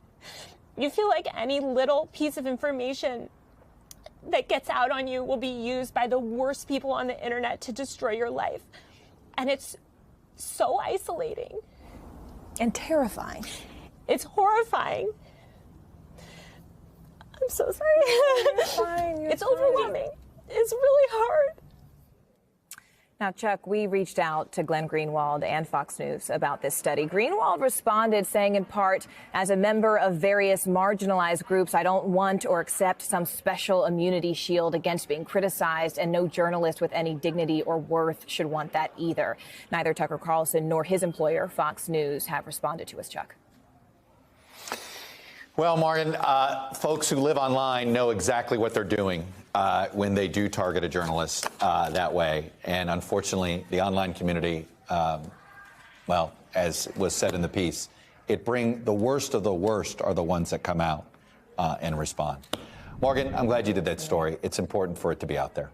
Okay, wow. There is so much to unpack here. There's so much to unpack. Look, right off the bat, I empathize with her. Like, I get it. The insults, the family stuff, I get it. Like, that's not cool. I'm not excusing that. I actually empathize with her. Like, no one should go through that. I don't, it's not nice. Fine. But when you realize what kind of work she does, right? Like what her whole shtick is. I mean, this is actually unbelievable, right? So, take a look at this. Basically, last year in 2021, look what happened. She basically went on and she accused some guy of using the word retard, right? She infiltrated a Clubhouse conversation. Again, for those of you who don't know, Clubhouse is an app where people, it's not video, it's just audio, and people have conversations on there, and you can only be invited onto Clubhouse. You cannot sign up. You have to receive a special invite. And so she basically infiltrated some private conversation, and you had people talking about this subreddit where they are talking about Wall Street bets. Do you remember this whole GameStop controversy last year where people on Reddit were... Hold on, give me a second. I'm trying to pull up Glenn's article on this. I literally have 50,000 posts, so 1 second. Yeah, here it is. This is the one. So this is what happened, okay? She posted this last year. This is the same woman, Taylor Lorenz, right? She accused this guy of openly using the R slur on Clubhouse, and not one other person in the room calling on him called him out on it or saying anything. So she's not only saying this guy said the R word, she's also saying everybody in the room is guilty. They didn't say anything about it. So, they're complicit and all of this. The thing is, he never said that. So that was completely made up lie. Okay. It was completely made up. He never said that word. She's talking about Mark Andreessen. Okay. And again, like they were talking about Reddit and GameStop. So do you know what she did? She never apologized. She never issued a correction. She deleted the tweet. And then she went and locked her account on Twitter, made it private. So, nobody could reply to her, nobody could tag her, nobody could do anything. So like as if she was the victim. So she basically set loose a bunch of people online to attack this guy for a word that he did not say. It was actually somebody else's voice. And she never apologized for it. And I mean, this is her whole work. Like, this is not something, she just posted that. This is her work. This is what she does. And I think this is really, Glenn describes it perfectly. It's really hall monitor type stuff, right? Here's the perfect, Glenn perfectly encapsulate this, right? Tattling, hall monitoring, speech policing, all in the most anti-intellectual, adolescent, and primitive ways. So her whole thing is going online finding, seeking out communities in Clubhouse, Reddit, wherever it is, and then exposing people for saying words or things that she doesn't like, even when they don't do it. Like, it's just, making things up. And she's so basically abusing people online and then claiming that she is the victim now of online abuse. What? Hold on a second. This is like a bully. When a bully gets caught, they start breaking down in tears because they've been caught. This is exactly what that is. Literally crocodile tears. And I'm not excusing the nasty comments, the ones that she read out. That's nasty. Even despite all of the stuff that she does, which is really horrible. I don't agree with that. I don't think that's okay. But it really shows you the hypocrisy. And I want to show you, this is one case. This is literally one case. Do you know who else she targeted? She targeted a reporter at the New York Times. His name is McNeil. And she got him fired. He worked 45 years for the New York Times and got fired because of her. And this is what happened. So again, Glenn mentions this in this article that he wrote last year. So science reporter Donald McNeil, on a 2019 field trip for rich high school kids to Peru, he used the N-word after a student asked him whether he thought it was fair that one of her classmates was punished for having used it in a video. McNeil used it not with malice or as a racist insult, but to inquire about the facts of the video so he could answer the student's question. So again, in both cases, on Clubhouse, that guy didn't say the word retard anyway. He was saying it in the context of that subreddit because people in that subreddit use it all the time. You can't talk about it without mentioning that word because it's part of their lingo and their slang. It's not because he was saying it to, mock someone with, impaired, someone who's impaired. And in this case, it's the same thing. So McNeil is asking, he's trying to inquire and understand what the student is asking him. Right? It's not he's saying it out of malice. Doesn't matter. It doesn't matter. So look what happens. The New York Times senior editors, including African-American editor-in-chief Dean Backett, investigated this and concluded only a reprimand was appropriate. Okay, so they said that it doesn't appear that his intentions were hateful or malicious. That's the senior editors at the New York Times. But then dozens of McNeil's colleagues wrote a furious letter demanding far more severe punishment, and they said our community is outraged and in pain. And you had 150 employees at the New York Times who signed this. And they said that intent is irrelevant. And they got him fired. They got him fired after working 45 years with the paper. So this is what Glenn is trying to show here, is how this mentality is it's pervasive among liberal outlets and liberal work environments.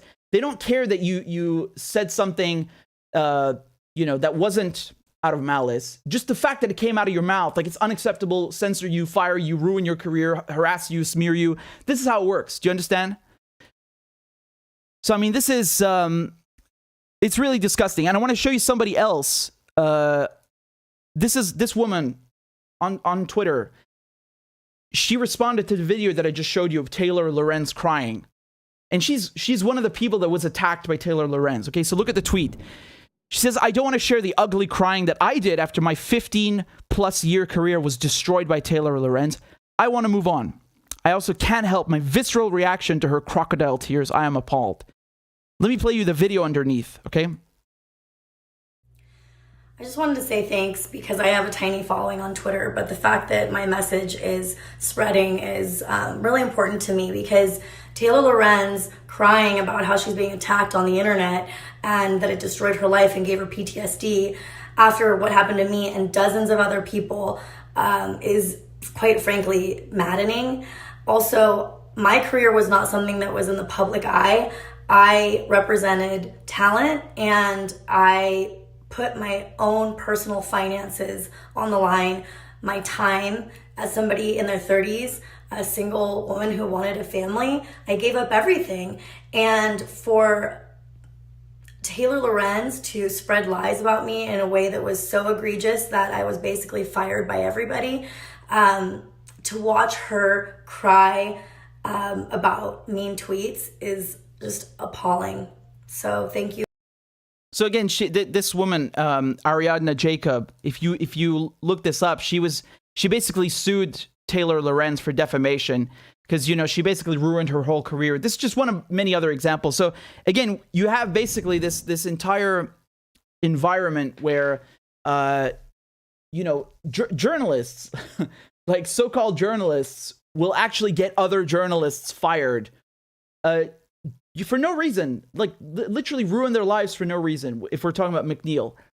Because, apparently context is not important. Whether there was malice or not, it's not important. And then they go and do it to ordinary people online who are not, journalists, who are not reporters, you have just regular people that are not famous. They just actively seek out people to destroy their lives. And that's the kind of reporting that, somebody, again, Glenn is pointing this out. Like, this is how they operate, these sorts of journalists, they have this, again, I really think it's well encapsulated. He says that it's a particularly toxic strain of this authoritarian reporting. Teams of journalists at 3 of the most influential corporate media outlets, so CNN, NBC, or the New York Times, they devote the bulk of their journalism to searching for online spaces where they believe speech and conduct rules are being violated, flagging them, and then pleading that punitive action be taken, banning, censorship, content regulation, after-school detention.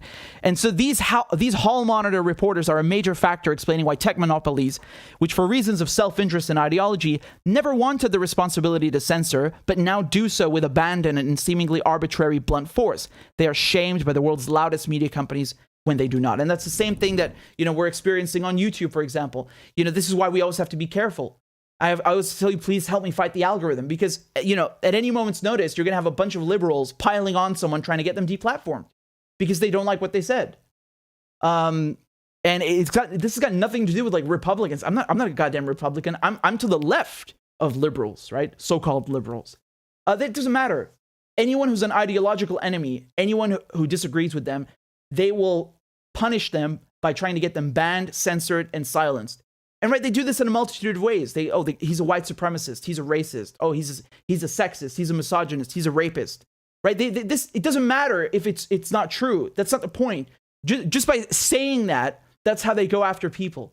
And it's not even limited to just like people at their colleagues, as we were seeing with McNeil. They'll just do it to regular people as well.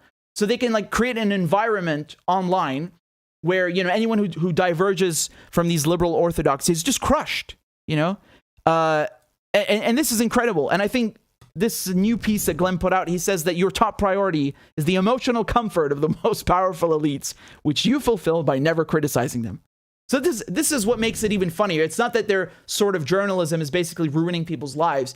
It's also that you cannot criticize them because that's misogyny. You can't say that what they're doing is mean and unethical and accomplishes absolutely nothing. You can't say that because then you're being abusive. And I'm not talking about the stuff that she read out, because you can see with Glenn, do you see how they put Glenn's response at the end of the segment? Do you see here how they quoted him? This is something insidious, right? Because they asked him what he thinks about this, and they literally posted the last line from his entire email. Okay, so look at this. I'm gonna show you what Glenn sent them, and you're gonna see how they basically cut out the bulk of his response, and they took it out of context as well to make it look like he's just indifferent and doesn't care. It's so insidious. It's really insidious.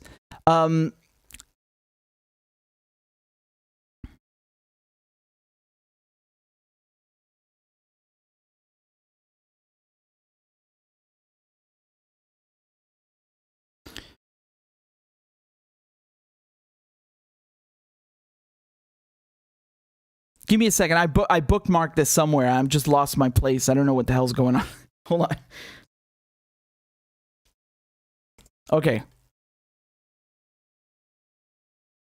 Here's the letter. Okay, here's the email. So Glenn says, my email exchange today with an NBC producer.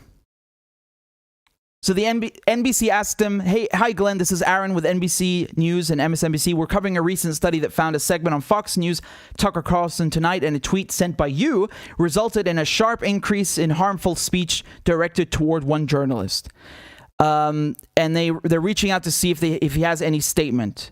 So Glenn responded, everyday employees of large media corporations such as NBC post insults and attacks which quote-unquote target me and my journalism and me personally, often resulting in vile and bigoted attacks against me based on homophobia, anti-Semitism, and the nature of my interracial marriage and family. But I don't whine about it or try to claim that nobody can criticize me or my work, because I understand that those who seek out a large and influential journalistic platform that affects people's lives are fair game for criticisms, and that my critics aren't responsible for the bigoted and hateful bile I receive daily as a result of the hatred they stimulate. Perhaps influential employees of the largest media outlets, such as Taylor Lorenz, will one day come to a similar realization that being a front-page reporter for the largest and most influential news outlets makes you fair game for critique. Men such as yourself who try to impose a special shield that rules off limits from criticism certain journalists, those of us who are LGBT, women, religious minorities, and other members of marginalized groups, may think you're doing something noble, but you're not. You're actually imposing and upholding a highly regressive framework from the 1950s that maintains that only straight white men are strong and important enough to be criticized, whereas women, LGBT, and others are too fragile and weak to have their work criticized. And here's the quote they put. It's just the last line. As a member of various marginalized groups, I don't want or accept some special immunity shield against being criticized, and no journalist with any dignity or worth should want that either. Now, obviously, I know that, you know, they're doing a segment. They don't have maybe all the time to read the full statement like I did. I'm also doing a segment, and I read it. But, you know, they're basically trying to get this one-liner just like, oh, Glenn is so indifferent. They totally left out all the other parts, right? Could have easily put it in. They don't want to. And they're basically trying to paint him and Tucker Carlson as some, you know, kind of misogynist. You know, Glenn's a good friend of mine. I love him. Tucker Carlson, I don't really know Tucker Carlson. I just seen his anti-war stuff. I think that's good. I don't know about his other things. But, you know, I'm pretty sure that there's something they're not telling correctly in this segment. You know, when they're coming out and saying that criticizing her work is misogyny, this is ridiculous. And I think Glenn is right. It's kind of ironic because while claiming to defend women, they're basically saying like women are so weak that they can't be criticized. What do you mean? Like, what's the difference between saying criticizing the work of a male journalist? Why should the male journalist be criticized but not the female journalist? Like, shouldn't there be equality here? It's not about that, man. They don't care about this. What happens in neoliberal discourse today, they tokenize and they abuse minorities and whether it's, you know, LGBT, women, people of color. They don't actually care about them. It's like when Biden puts, you know, a black man to head the Pentagon. So now you have a black man who's bombing black people and brown people, like as if that makes a difference, right? The policy is the same, but they just tokenize the marginalized groups that they claim to defend. It's ridiculous. And in this case, you know, they're making a mockery out of this. Like, you know, basically, again, I don't like the comments that she read out, that, you know, those like people insulting her and her family. I don't think that's okay to anyone. But criticizing her work, I mean, come on, man. Like, that, on the contrary, that's what you should want, because that doesn't make it personal. You know, when people start lobbing personal attacks at you, that's weak. You know that they've lost. You know, when someone starts smearing you or they start making, you know, basically lobbing cuss words at you, that's because they can't engage the argument. That's weak. But the thing is, when they're doing it to her, because she's like lying about people, she's ruining their lives, which that's her work. That's her job, apparently, as a journalist. She doesn't like it, and she says she has PTSD. You know, what's funny to me is they platform this stuff, or let's say they just do a segment on this stuff on MSNBC, and they say like, oh, this is a journalist being attacked, right? Well, hold on a second. You know, you care about journalists being attacked. Why don't you talk about Assange? Like, why don't you talk about journalists who actually challenge power centers, the CIA, right? The military-industrial complex, the deep state, corporate America, MI6, the NSA, you know, like actual power centers, which is your goddamn job as a journalist. When I'm doing my work, I criticize my government with how they're jailing a journalist in London in a maximum security prison. I don't go picking on British people online because they said some stupid word. What is that? That's gutter journalism. Not even the Daily Mail does that crap. That's ridiculous. You know, like the journalists who are actually having their physical and mental health ripped apart by authoritarian countries like the UK and the US. They've literally put a journalist in a maximum security prison who is not serving a sentence. That's the stuff that they accuse other countries of doing all the time. It's happening in London. So, you know, Assange, that guy, I'm telling you, man, he is struggling with mental illness because of the persecution they have put him through, right? And that's been a big reason that he has not been extradited so far, that the extradition was blocked, because they have ruined his mental health and they have made him suicidal. Like, that's actual PTSD. That, you know, again, I'm not trying to minimize what happened to her. Everybody's mental health struggle is relative. Fine. But my point is, if NBC and these other liberal outlets really care about journalists that are being victimized and attacked and persecuted because of their work, why don't they talk about Assange? You know, why don't they talk about people like him who are being beaten, who are being physically tormented, you know, psychologically tormented because of their work? Work that actually challenges power, that challenges, you know, Western power centers like the military-industrial complex, corporate America, the intelligence agencies, big tech. And not people who go after, you know, random civilians online and try to ruin their lives. What is that? How lame. And apparently me saying that's misogyny. I don't give a shit, man, what gender or sex you are. That's bullshit work. You're not challenging anyone. Anyone can bully at people online. It's not journalism.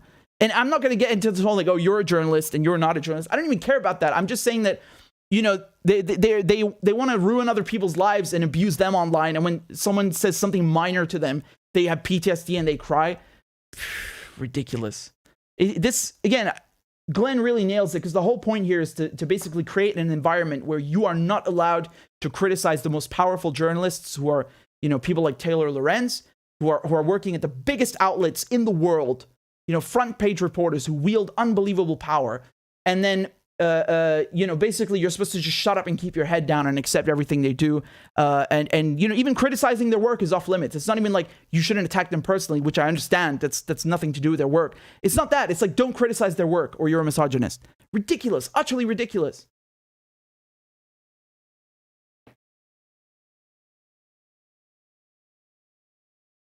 Dude, I wish, you know, I wish that most people who, because again, man, you know, Glenn said that he also gets attacked online. I also get attacked online.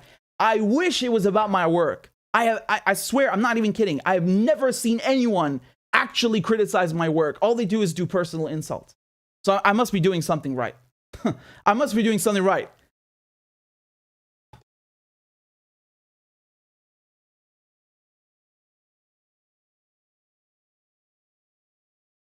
Anna says, is Assange's work available online?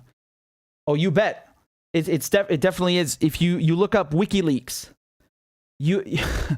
I'm laughing because there's so much of it. I don't think anyone could actually read all of it. It's literally that much. You have so many interesting things. You have stuff from the Iraq War, from Afghanistan, from the CIA Vault 7, from Syria. They're literally a gold mine of documents, real documents, diplomatic cables, you know, just unbelievable. I think it's truly a treasure trove. That's the pinnacle of journalism. It doesn't get any better than that. It just doesn't get any better than that. And the best part is it's like unfiltered. It's accessible to everyone. You can search through it.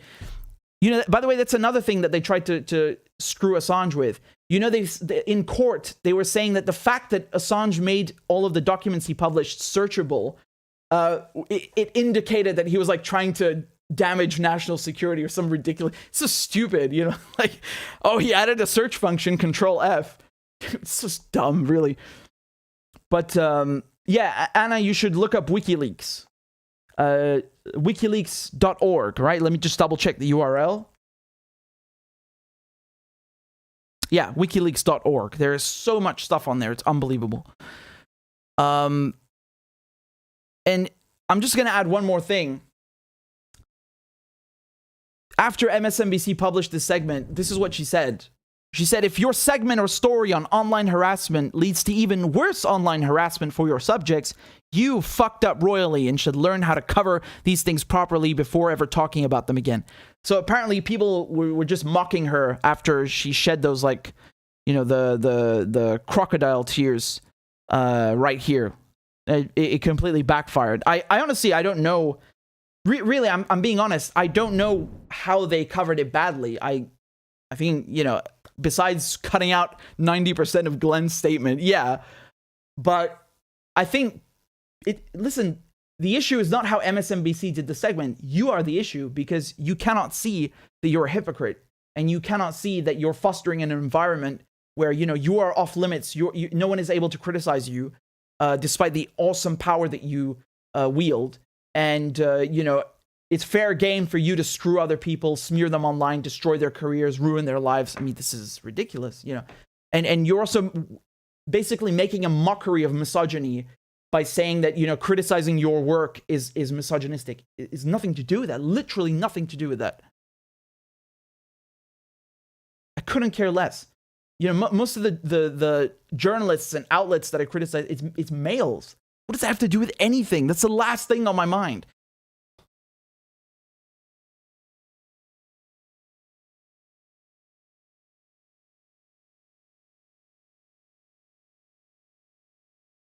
You know, Assange, I was talking about Assange. I'm going to give you an update. And I don't like, because, look, mental health stuff is personal, you know. The thing is that Assange was forced to talk about this in court, in a sense, because one way of blocking an extradition is by saying that the defendant is, you know, either physically or mentally, you know, that the extradition would be physically or mentally oppressive. What does that mean? That means, you know, if you extradite this person, they're going to kill themselves because they cannot handle the mental stress. That's oppressive. And so with Assange, that is absolutely the case. He has said very clearly he will kill himself if they extradite him. And, you know, he's also diagnosed with Asperger's. So he's on the autism spectrum. And he has depression and suicidal ideation. And I don't like to say these things because, again, I'm one of the only journalists reporting on this case. I'm in the court, but you know, I think it is important to say it now because they're basically saying, oh, she got PTSD from Twitter trolls. Again, I really empathize with her. That stuff is not nice. I get it. What do you think? But, you know, what do you think Assange feels like? That guy had a stroke. Like, I literally could not tell that it was him when I saw him via video. I didn't know that was him. He looked so bad. And, you know, the guy is suicidal because they've been persecuting him for 10 years. Is that not worthy of some coverage? 1 minute of coverage? Like, just 1 minute? They won't even do that. And that guy's done more. He has contributed more to journalism than every single person you saw on the screen combined. Not even close. Not even close. That's the thing. This is what I'm talking about. Like, what, you know, like, when it really comes down to it, when you really start pressing the buttons of the government in the UK and the US, they will screw you. And so when free speech, journalistic, you know, freedoms matter the most, they don't matter. They're not real. And that's a perfect example of that. It's happening right this second, right now. And so speaking of Assange, I want to give you an update on what's happening. Just give me 1 second to pull this up for you. Man, really upset by this. I don't care about this, like, Taylor person. I really couldn't care less. I'm upset about Assange because they are. I actually, you know, I doubled my number of subscribers in the last, I don't know, 2 months or something. So I'm very grateful. I don't know how many of you know that I've been covering the Assange case because I feel like you guys already know everything that I want to say, but then I realize some of you are new here and maybe I should go through it again. You know, obviously not the whole thing, it's too long, but just very briefly, because I want to update you on what's happening. So just give me a second here and I'll pull this up. Just a moment, because there's been a development in his case. So, okay. It's one, and then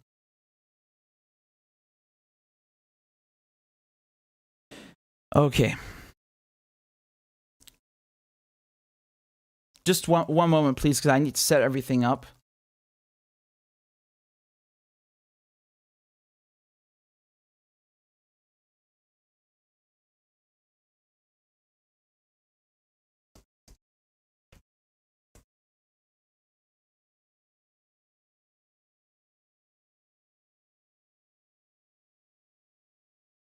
Okay. Oh, boy. Just, I'm going to drink something because I'm very thirsty, and then I'll continue, okay? Just one moment. Okay.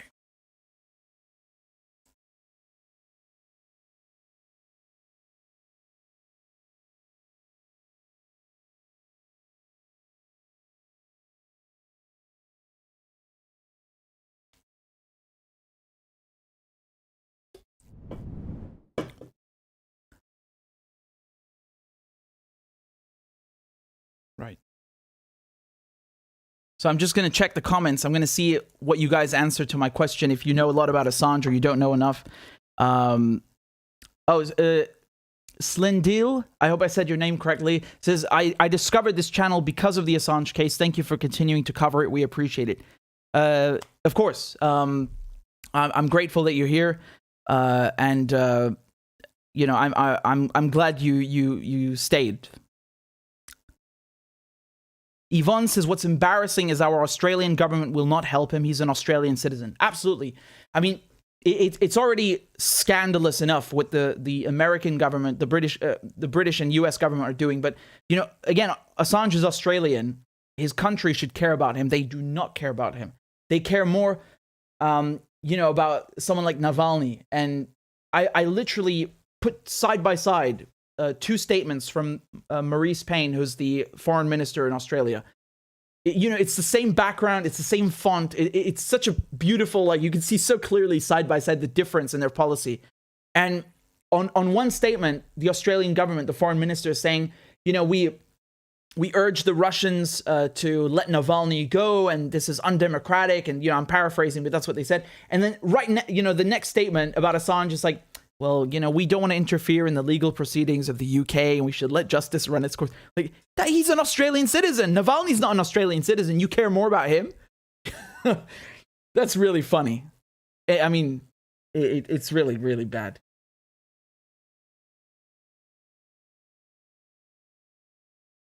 Okay.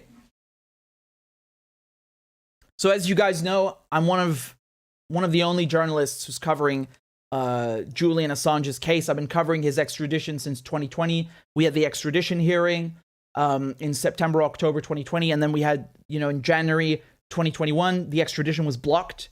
And then we had the High Court, and now we're at a stage where the Supreme Court has basically okayed his extradition to the US. And again, for those of you who don't know, Julian Assange is the founder of WikiLeaks. He's an Australian journalist, and they've been persecuting him for like 10 years now, right? Because he published documents from the CIA about their, you know, the Vault 7 leaks.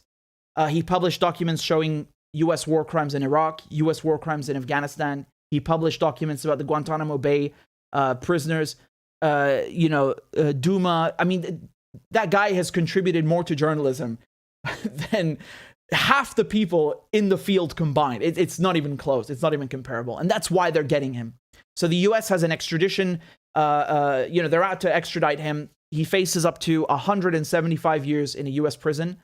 That's almost 2 centuries for a journalist. And they're charging him with espionage as a spy, which is, you know, that is the textbook assault on the press by an authoritarian state. They accuse a journalist of being a spy. So they're charging him with 17 counts under the Espionage Act and 1 count under conspiracy to commit computer intrusion. So right now, even though his extradition was blocked to the US in January 2021 by the district judge on health grounds, unfortunately, she agreed with all the political charges. Like, she agrees that he's a spy and all this stuff, you know, and he should face trial. But because he's suicidal and US prisons are so bad, that's the only reason she blocked it. And it went to the High Court, and then the Supreme Court refused to take the case. And now basically this is what we've come to. This is the announcement from WikiLeaks. We'll have a hearing at Westminster Magistrates Court on Wednesday, April 20th in the morning. And so the magistrate will issue the order to extradite Julian Assange to the United States. The order will then go to Priti Patel for approval, and Assange's defense will make submissions to her. The deadline is the 18th of May. So Priti Patel is the Home Secretary in the UK, or Minister of Interior, as she'd be called in other countries. And in the UK, when there's an extradition, the final say is the Home Secretary's. So, for those of you who don't know Priti Patel, she's no friend of journalists. And I think even if she were, there is so much political pressure to extradite Assange that even someone who's sympathetic to his case, I think would in that position would probably not be able to withstand the pressure, you know. And I think it's going to take nothing short of a miracle to stop this extradition. You know, my brain cannot really process that this is happening. I cannot believe they are sending a journalist across the Atlantic to face almost 2 centuries in prison. And keep in mind, he's had a stroke already in prison. So I was covering the high court stuff a few months ago, and I could see him via video. I didn't even know that was him for like a full minute. I swear to God, he looks so bad. My brain did not register that's him. I was like, who is this guy? And then it clicked, and I was like, what? And he suffered a stroke. He is suffering from severe mental illness because of this 10-year-long persecution. They had him holed up in the embassy, and now he's been over 2 years in Belmarsh prison.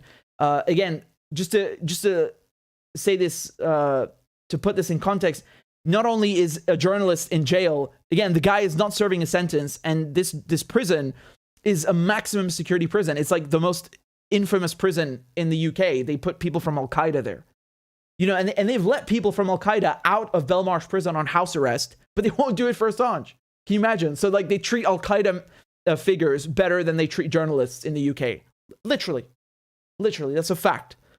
And so, right now, this is where we're at. And what is shocking to me is during the High Court, you know, the US, they scored major victories because they were able to appeal on more grounds.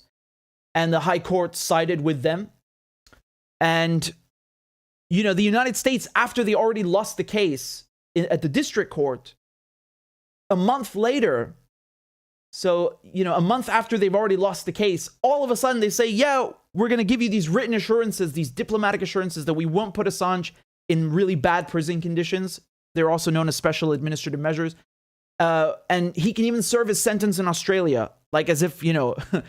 It's somehow better to lock him up for 175 years in Australia as opposed to the US. Like, what difference does that make? But in any case, they gave these assurances. And the UK courts, like, they took them at face value. And this is despite Assange's lawyers showing, like, actual proof that other people extradited to the US were also given assurances, right? And they raised the case of David Mendoza. David Mendoza is, he was extradited from Spain to the US. And I published the documents from his case while all of this was happening. And I showed how the United States not only gave assurances that he could go back to Spain to serve a sentence after he would be tried in the US, they even signed a contract, literally signed a contract with Mendoza and the Spanish government, and they broke it. So that's even better than what they're offering Assange. They're not offering Assange a contract. They're giving assurances. And if you read the text of the assurances, they can back out of them anyway. So my point is that in a very comparable scenario, they not only gave assurances, they had a contract and still broke it, right? So Assange, politically speaking, I mean, that guy is you know, he's the big fish. They want to screw this guy. They've been waiting decades to screw this guy. He embarrassed them so much. He exposed their crimes in Iraq, their crimes in Afghanistan. He published files from the CIA, from Guantanamo Bay. I mean, there isn't a thing that he hasn't touched, right? That he hasn't published and embarrassed them with. They want this guy. Like, you know, look how long they've been pursuing him for. And so if they did that to Mendoza for drug trafficking, marijuana, like in Seattle where it's legal now on top of it, right? If they did that to him, what do you think they're going to do to Assange? They could sign 10 contracts and they would break every single one. So the fact that the British courts accepted these assurances from the US is scandalous, because the extradition treaty between the US and the UK forbids political trials. And this is political. You don't need to be a rocket scientist or just half a brain cell, and you could see this is political. This guy published documents that are embarrassing to the US government, and they are trying to screw him with threaten him with almost 2 centuries in jail. I cannot think of anything more political. This is on the level of the Dreyfus affair, or the trial of Socrates. Literally, I'm not even kidding. So this is scandalous. And so, you got outlets like NBC and all these major outlets. They're talking about, this journalist, faced some online abuse. Again, I'm not saying that's okay. It sucks, but and they're trying to like paint the most elite liberal journalists as victims. Meanwhile, Assange is like rotting away in this maximum security prison. Indicted as a spy. He's never even been to the US, I think, except once on holiday. Like, he's never worked there. He's not a US citizen. He doesn't owe that country anything. How can you be a spy if you're not? It's ridiculous. And they don't say anything about that. Apparently, that kind of persecution of journalists, they're not interested in. And so this is very shocking. Again, my brain cannot process that we are at a stage where this extradition could go ahead. I'm telling you, man. I'm not telling you. Assange is telling us. If they say that the extradition is going to go ahead, he will kill himself before they even take him there. And the US would be more than happy to see him dead, because that's what they're doing effectively. Whether, he does it himself or they put him in jail. And keep in mind, they don't need to actually convict him on every count. The guy's 50. He just turned 50. So even if you get 3 counts or 4 counts out of 17 and 18, that's a life sentence. You're going to put him in jail for 40 years. He's going to die in jail. It's a life sentence. So that's why they threatened him with so many counts, right? 17 under the Espionage Act and 1 under conspiracy to commit computer intrusion. So this is a tweet from the Defend Assange campaign, and they said that Julian Assange has been deprived of liberty for over 11 years, and almost 3 years of those in the UK's highest security prison, simply for publishing. All major free speech, human rights, and media organizations oppose his continuing detention and have called for his release. So again, I really don't know where we go from here. I was really hoping that the courts would see reason. Perhaps I'm too optimistic. I thought the documents that I published would have some sort of impact, because they were not mentioned in the court. The judges say that they looked at Mendoza's case, but that's impossible because they didn't have the contract, but from the State Department, the classified document that I published. So I don't know if they saw that and they pretended that they didn't. I don't know, man. I'm not expecting that. I was just trying to do my part, and not just for Assange, but Mendoza, and also the whole extradition complex, as I like to call it, because the United States, one of the ways it exerts influence and imposes its will on other countries is by infiltrating their legal systems, right? So you'll never see an American extradited to another country, but you see hundreds of people extradited to the US every year from all over the place, even Europeans, right? So they're supposed allies. So, that's also a very important thing to underline. And again, if you want to read that article, and it relates very, very heavily to the Assange case, it's on RichardMedhurst.substack.com. And, right now with Patel, again, I'm telling you, like, her office, the Home Office, were, they're seeking consultation to they were basically trying to see if they could change the Official Secrets Act in the UK to send journalists to prison for 14 years if they publish government secrets. Like, that's what she hopes to do. Those are the aspirations of her office. It's like let's put journalists behind bars for embarrassing the government. So I don't really expect her to show any sort of, mercy or sympathy towards Assange, especially when you have so much political pressure from the US to get him, right? I mean, even, again, someone who's sympathetic to Assange wouldn't stand a chance. and this is a political trial, and you know, by virtue of it being a political trial, this whole issue is not going to be won in a courtroom, but in the public court of opinion. And so that's why it's really important to have activists doing their part. And they you know, the Assange activists are brilliant. Really, you have so many of them in every city. They're so organized, and really some of the best people. They're really like super, you know, they're very, very well versed in the case. They know all the facts. Very smart. Really organized. I couldn't have gotten into the court without their help, because you know, they made sure that journalists couldn't get in. So I had to go through the public gallery, and they would hold spots for me. They come at 5 a.m. just so I could get in, and other journalists and people from Amnesty, from Reporters Without Borders. So, you know, they're real ones, and I have lots of love for them. So, you know, it's good that you have such a big campaign fighting on his behalf, because it's not about him at the end of the day. It's not about Julian Assange, like this one guy. You don't have to like this guy. You don't have to care about him or what he published, but you have to care about the principle. That you know, the UK, a supposed democracy, is extraditing an Australian citizen and journalist to, you know, to the other side of the Atlantic to face almost 2 centuries in jail. I mean, what the hell? Is he a mass murderer or something? Like, this is obscene. This is utterly obscene, and they're killing him slowly. This is very, very dangerous. So, you know, I'm really praying for him. I don't know what's going to happen now with well, you know, when we say that the magistrate will issue the order to extradite Julian Assange. Let me explain that for you, what that means. Basically, that's what the High Court had ordered, right? They had said that, you know, we deny Assange the right to appeal our decision, but if he wants, he can ask the Supreme Court to certify a point of law, and if the Supreme Court, you know, will leave it to them. Then the Supreme Court said no. So the Supreme Court said no. So, you know, what decision has to be applied now? It's the decision of the High Court, where they sided with the United States. They are saying the extradition can go ahead, and because they said that, basically they bounce it back to the lower court, to the magistrate court, which then sends the order to the Home Secretary. Again, it's just a bureaucratic process. Just, you know, a lot of words to say that the extradition is closer than ever. And remember, Assange just got married, right? So I was gonna, you know, they were very kind to invite me to the wedding reception. I couldn't make it, unfortunately.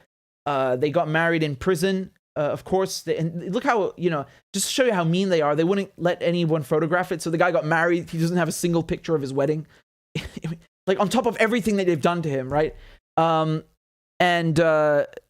know, it's just cruel. It's really cruel. And that's the whole point. It's to crush his spirit.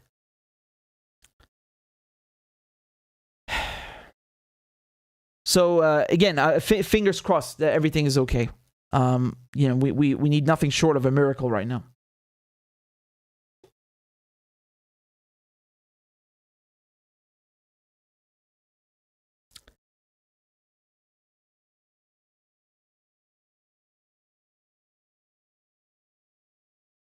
So, guys, let me show you what's going on here. Before I continue, though, I want to just say thank you to everybody who's supporting the show. We have wow, we have a lot of you signed up on Patreon, actually. Thank you to Ryan, thank you to Samuel, and thank you to Abickerman. I really appreciate that, and to everybody else who's supporting my show on a monthly basis. I'm very grateful. Here's a crab dance. Let's go. Clap for that, you stupid bastard. Corn Pop was a bad dude, and he ran a bunch of bad boys. Listen, fuckhead, you have fucking crossed the line, claiming I'm the enemy. You got that, you goddamn son of a bitch?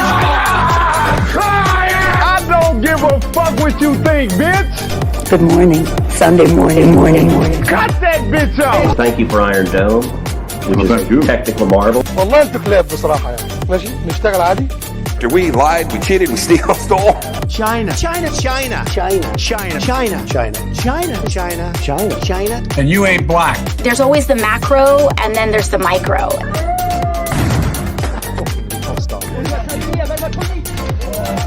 Do not come. Do not come. I'm gonna come.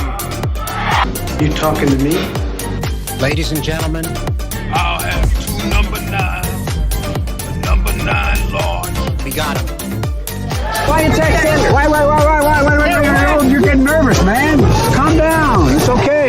Suck my dick and choke on it. I yield my time. Fuck you.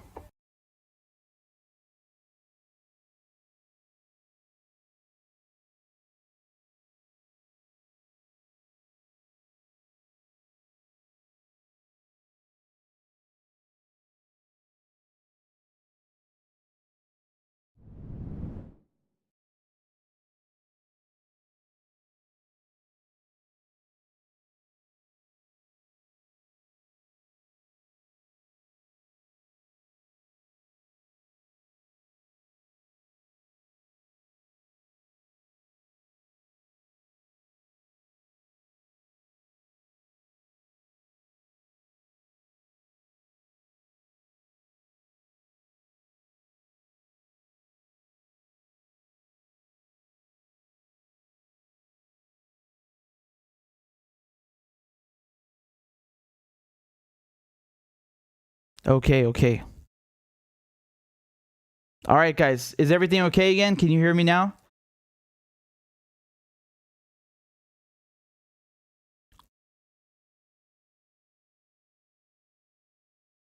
Great. For some reason, it crashed. So we're okay. Anyway, thank you again to everybody who's supporting the show. You guys are very kind, and I couldn't do this without you. This is a good problem to have, but there are literally so many of you that have sent in donations. I literally cannot read them all. You know, what I like to do is finish with the work first, then I can actually relax and like go through them. So again, just be patient with me. I just want to see how many people are we on Patreon. We're 727, not bad. So our goal is 750. So that means we have 23 subscribers to go. We've got about 2,000 people watching. We only need 23 of you to please sign up. And again, this is if you're able to. Again, there's no pressure. It's just, you know, this is an independent channel. I do everything myself. So if you'd like to support the show, you like my work, you can donate for $1 a month or €1 a month or £1 a month. I don't care. I'm grateful for any amount, and you can stop anytime you'd like. It's patreon.com/RichardMedhurst. I'll put the link below. And there's, of course, PayPal and CashApp and Venmo. You can just scan the QR code. And yeah, we've got some more things to cover. So just give me a moment to set that up, and then we can start. So I'm glad the sound worked. I was so annoyed. I was like, what the hell is happening? The crab dance was playing, and I was like, come back. No. Hold on.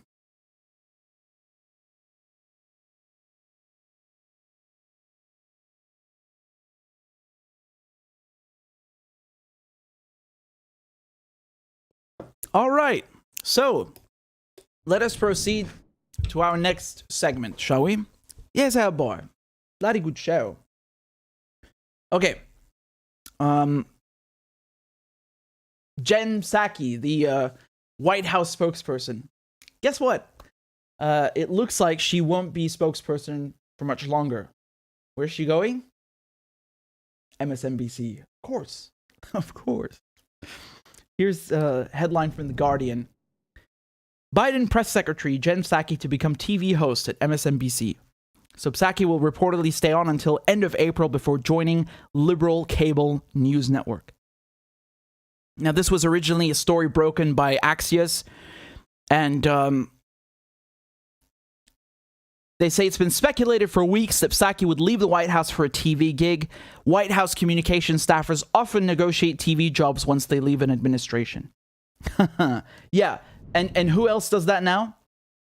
Ex-FBI agents, ex-CIA agents. I like the part, former CIA agent. I don't really think that's a thing. I don't think you're a former CIA agent. You pretty much stay one, except perhaps Ray McGovern and, Jeffrey Sterling. Do you see how this is state media? It's literally state media. They say that, the United States has a fair and free press, which again is absolutely laughable. They're trying to send Julian Assange to prison for 2 centuries. But, they go and basically attack like everything that's like, Chinese or Russian or Iranian state media, and act like they don't have that in the West. And yet you have a pipeline between the intelligence agencies and the green rooms, the newsrooms. You literally have people who learn to lie for a living, and I don't mean the politicians. I'm talking about CIA agents who are coming on MSNBC and as analysts and paid these like amazing salaries just to come on and blurt state propaganda. But apparently that's not state media. That's incredible to me. Can you imagine the bloody outrage? Can you imagine the outrage if I brought on some Mukhabarat agent? Mukhabarat is the secret service in Syria. The people would their heads would blow up. They would explode. But, it's totally cool to have, this former FBI agent, former CIA agent. Yeah, of course, it's normal. Like, of course, their opinion matters. It's the truth. Wow. You gotta love it, right? So going back to the article, they say that Psaki has been in close consultation with the White House counsel's office about her departure. According to two sources familiar with the plans, she's been treading carefully on the ethics and legal aspects of her plans. So no contract has been signed. Government ethics rules have stipulations about how public employees can pursue private sector job opportunities while in office, which is really funny because, government employees, or let's say public servants, that is their second job. They don't work for the people. They work for corporations. I mean, it's so funny. It really is funny seeing that.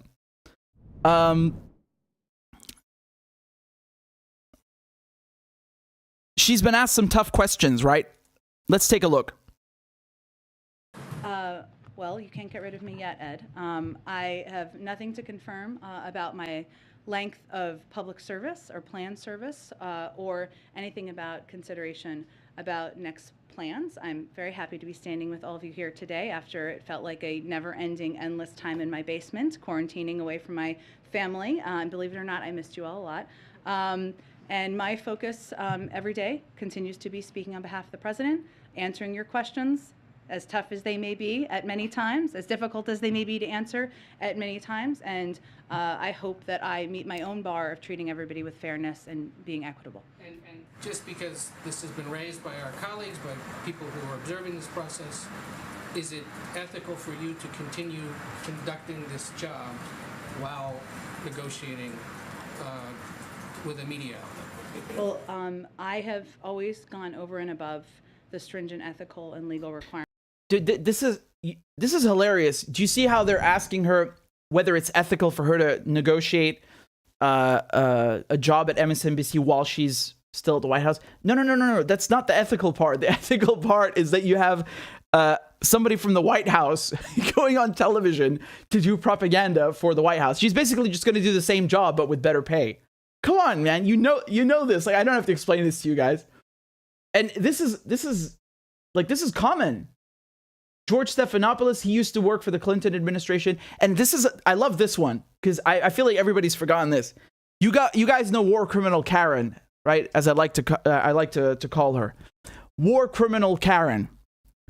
I'm talking about Nicole Wallace, of course. You all know Nicole Wallace. Look, if you don't know her name, you're going to recognize her face as soon as I show you. This is Nicole Wallace. She's a hit on MSNBC, right? Do you know where she used to work? She was the White House communications director for George Bush. Now, granted, my recollection is that she actually came after they had already invaded Iraq and Afghanistan, but nevertheless, it was the Bush administration. And so now she's like, she's this like totally nice liberal. And it shows you once again how neocons and Democrats, they're like this. There's no difference. They happily, they welcome neoconservatives with open arms, just like her.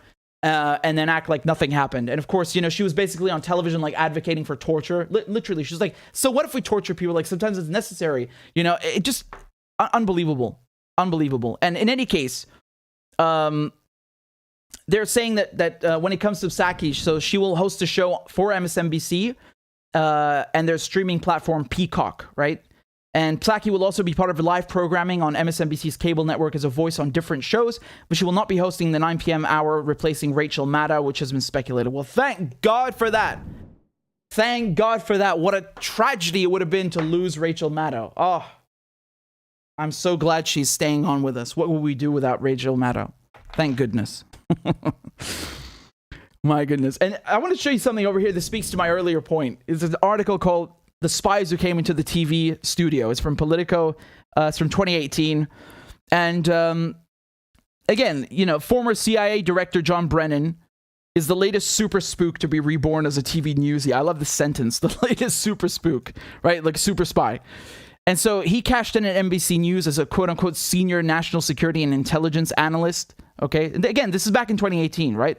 And so after that, you also had the director of national intelligence, James Clapper. Do you remember James Clapper? He was in front. He lied to Congress, which is, you know, it's perjury. You can actually go to jail for that. They asked him, "Is the NSA spying on Americans?" And he was like, "No, not to my knowledge." He lied. He lied to them. And then, you know, Glenn and Snowden exposed him. And so, yeah, he comes on, former CIA director Michael Hayden, in a similar capacity, right? So this is both on NBC and CNN.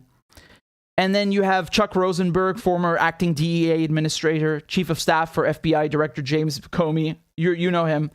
Counselor to former FBI Director Mueller, Frank Figliuzzi, former chief of FBI counterintelligence, deputy national security advisor under Bush, Homeland Security Advisor under Bush. I mean, this is it's unbelievable, right? Just a few of these guys would already raise concerns, but Blinken, of course, right, at that time, so he had a lesser position. But you get the idea. This is basically state media. I really cannot believe that people cannot see this for what it is. And again, you know, they go and ban channels like RT and so on. Dude, RT cannot even compete with this stuff. Like you know, whatever you want to criticize, like CGTN or RT, you call that state media. That cannot even compete with this. And this is state media, because when you have corporations that own the state and own the media, you have corporate state media.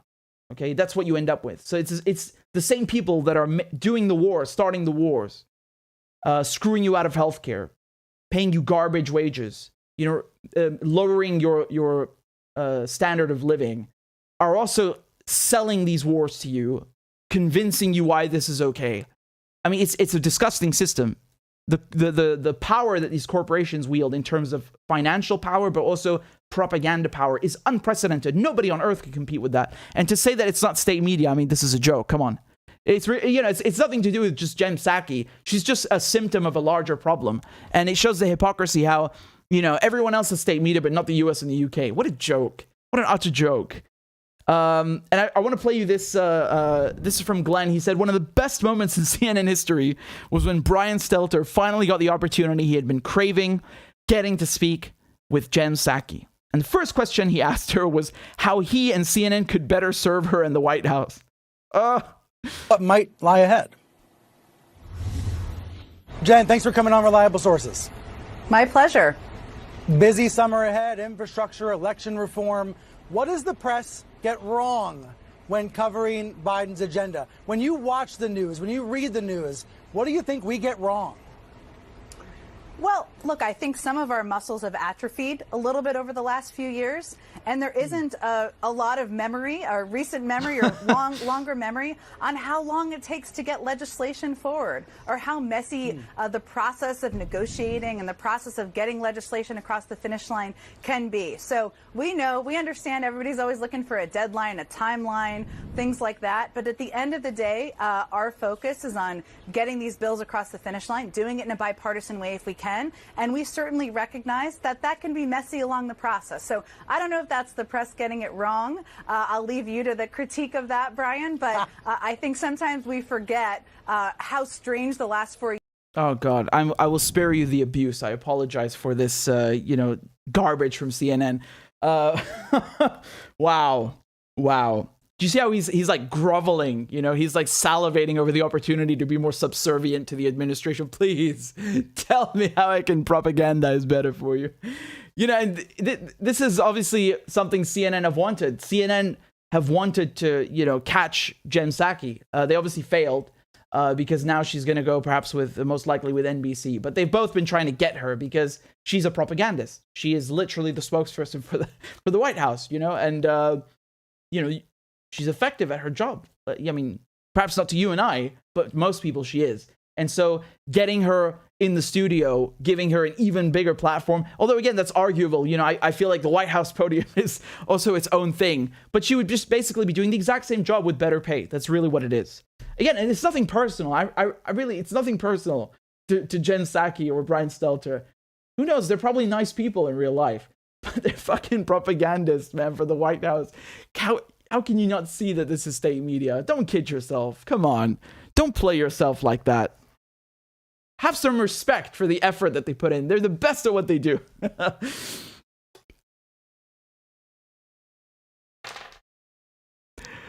So, oh man, I've been waiting to cover this with you. I have been waiting to cover this with you. I've been dying to do this like for 2 days. This is great. So, 1 second and let me open this up for you. How many of you know what's been happening in Pakistan? I know we're all focused on Ukraine. Motherfucker, I did enough about Ukraine. This is actually connected to Ukraine, but how many of you have been following that?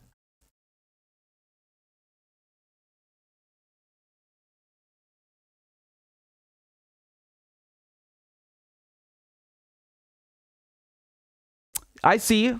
Some of you guys are putting your hands up in the comments. Okay. Well, let's get started then. Let's go. Very good. A lot of you are staying informed. So I posted about this, of course, on Twitter, but we're going to go through it because there have been some developments. Awesome. Look how intelligent and up to date you guys are and on top of things. I love it. You guys are the best. So, okay, let's walk you through this. Even though so many of you are obviously up to date, I still want to go through it. Because it's quite important. And thank you. Drum Channel says, love you, Mr. Medhurst, always in good spirits. I love you, and I'm happy you say that. Thank you. So, okay. Let me walk you through what's been happening in Pakistan. To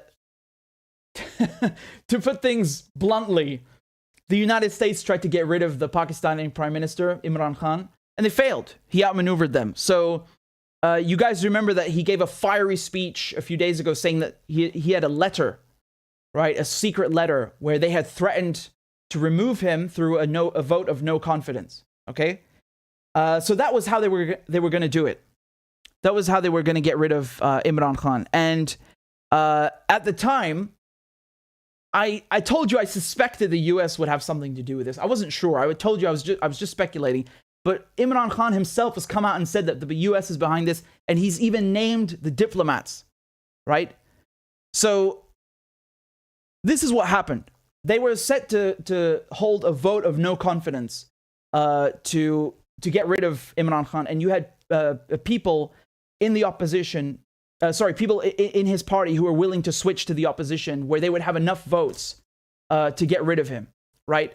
So let me show you over here what's going on.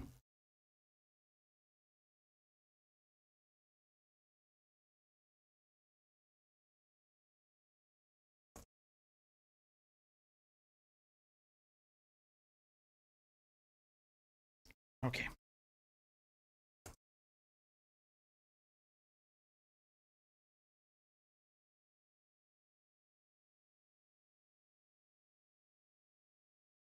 Something's not loading for some reason. So I apologize about that. Just a moment. Right.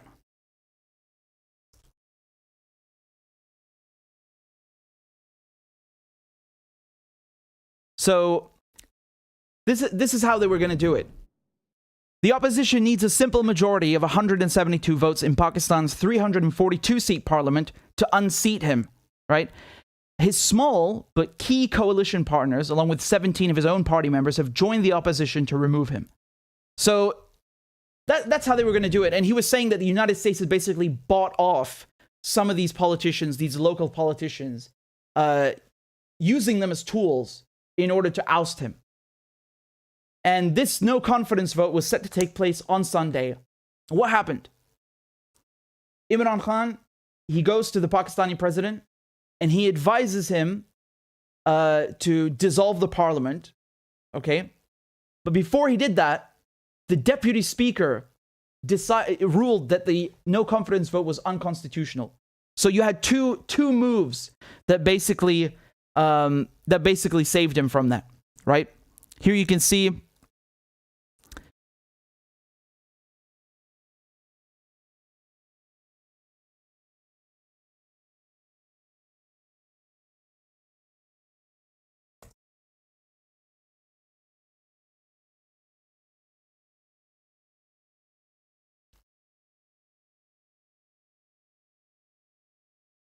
man, I'm so annoyed. Nothing is loading. I'm literally... I cannot see anything.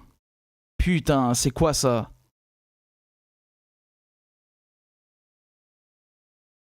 What is this?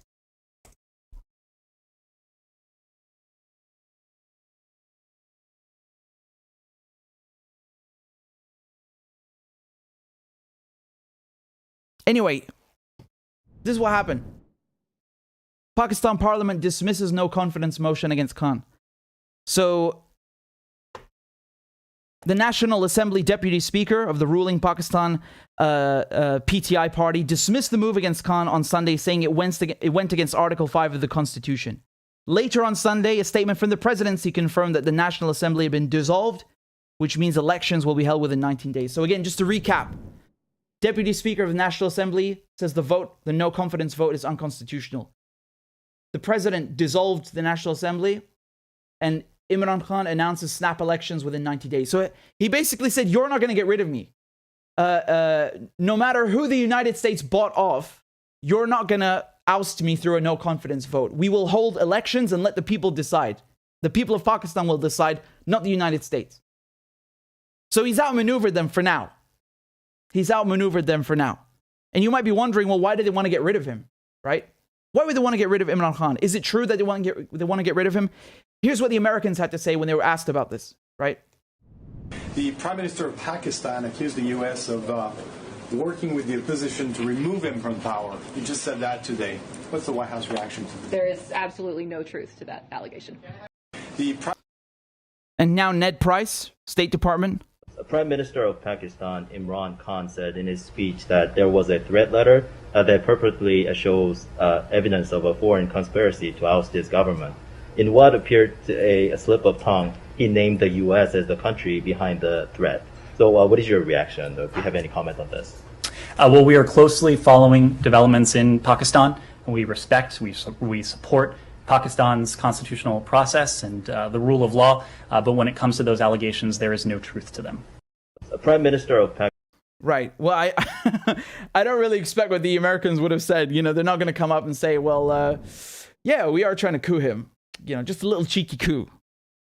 They are so emboldened sometimes that who knows, they actually might. So the US denies this vehemently. Now ask yourself, why would Pakistan's prime minister, the most powerful man in the country, come out and make such an outrageous allegation that not only is there a conspiracy to oust him, but it's also being led by the US? Is that completely detached from reality? Would you really put that past the Americans? Now, you must be asking yourself, why would they do that? Why is the United States trying to get rid of Imran Khan? Why? Well, two reasons. And last week when he talked about this letter, I speculated that it's these two reasons. And Imran Khan himself has come out and said that it's these two reasons. Number one, he's not playing ball, right? The United States and the EU, they sanctioned Russia. They slapped Russia with sanctions. They want everybody to fall in line. You remember they were threatening India with sanctions if they don't stop buying Russian crude. Yeah. And so the day that the war started, so end of February, Imran Khan, he not only refuses to sanction Russia, he goes to Russia. He goes to Russia and he buys gas and he buys wheat. So he's basically telling the Americans, sorry, I'm not going to be your lapdog.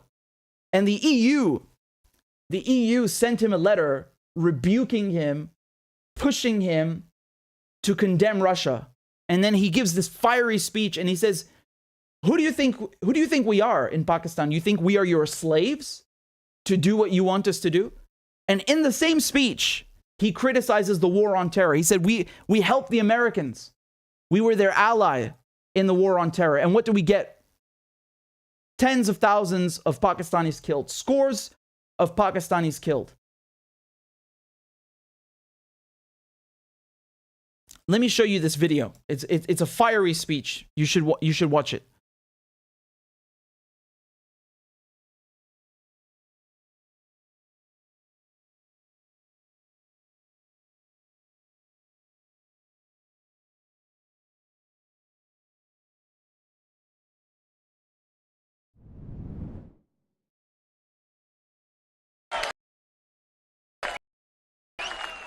अभी ये जरा सुने, European union के ambassador ने खत लिखा पाकिस्तान को कि आप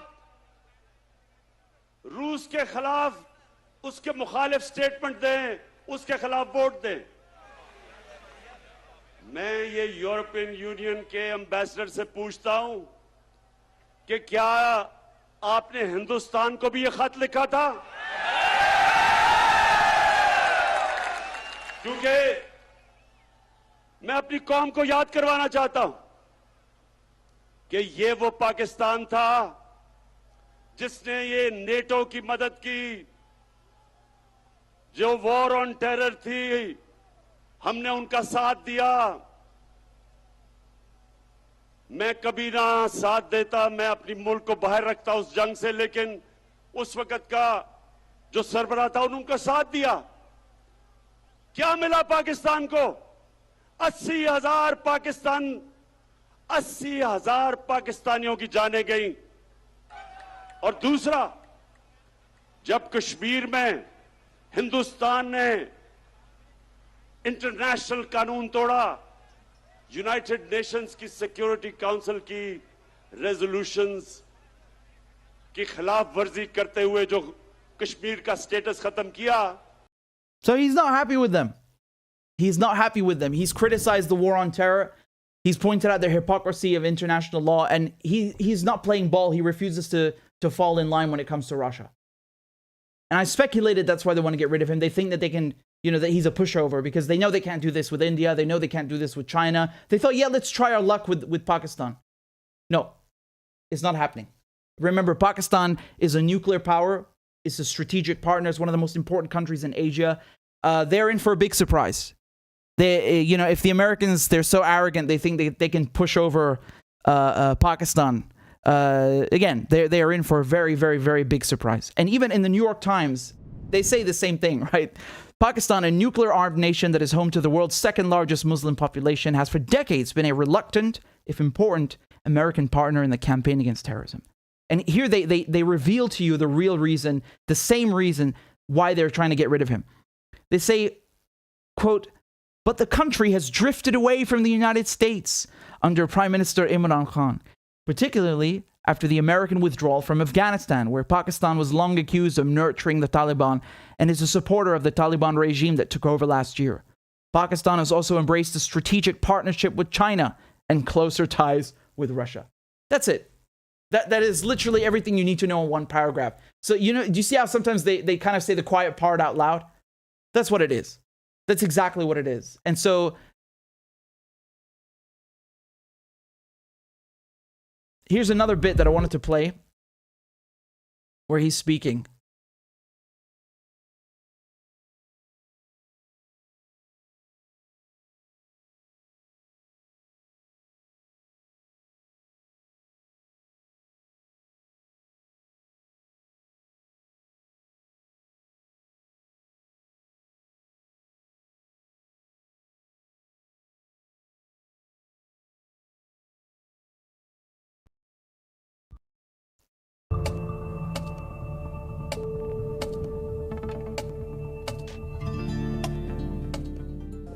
उनके साथ मिलके ये पूरी साजिश हुई है।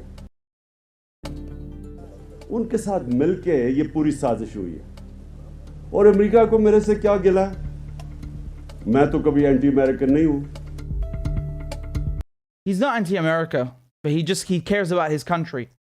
And so that, of course, is the Americans view that as you being anti-America. You don't obey, you don't get in line, then you're opposing them. Now, in terms of the vote, the no confidence vote being ruled unconstitutional by the Deputy Speaker of the National Assembly, what the opposition have done is they've run now to the Supreme Court, and they're trying to get that decision overturned so that the no confidence vote goes ahead. That's why I told you he's outmaneuvered them for now. They're set to issue a ruling on Tuesday, and I'll just read you very briefly what the possible outcomes are according to the New York Times. So there are 3 possible outcomes from the hearing, which could last for days, if not longer. Opposition leaders hope that the court will quickly overturn Mr. Khan's decision and order the vote of no confidence, which had been scheduled for Sunday, to proceed immediately in Parliament. The court could choose a middle ground, determining that the governing party's move was unconstitutional, but opting not to restore the dissolved Parliament or to allow the no confidence vote to take place. The court could decline to interfere in parliamentary proceedings, effectively upholding Mr. Khan's actions and paving the way for early elections to be held within 90 days. Now, it's anyone's guess what will happen, right? But you need to understand something very interesting about Pakistan. Not one Pakistani prime minister has ever completed their 5-year term. Think about that. There's always something, right? They've either been assassinated or they've lost power in some other way. Benazir Bhutto is probably the most famous one. She was killed, which is a great shame. Again, I really love Pakistan, right? I lived there as a child for several years, and I miss it very much. And so again, it angers me to see the West meddling in places where it doesn't belong. But especially here, it really angers me because they've hurt Pakistan a lot. With Al Qaeda, with their war on terror, just decades and decades and decades of terrible foreign policy, which is, putting it really mildly, it's really imperialism, and causing so much death and destruction. Once again, who are the bulk of the victims? It's civilians. And so in Pakistan, you need to understand something. The army plays a very important role because you've had not a single prime minister finishing their term. The army has always, taken over in a sort of interim role. And right now, because the parliament has been dissolved, they have to name an interim government with the army, of course, on the side, but they have to name replacement. You're like a caretaker prime minister and so on. And they've put up a few suggestions. Khan has named a former judge. And so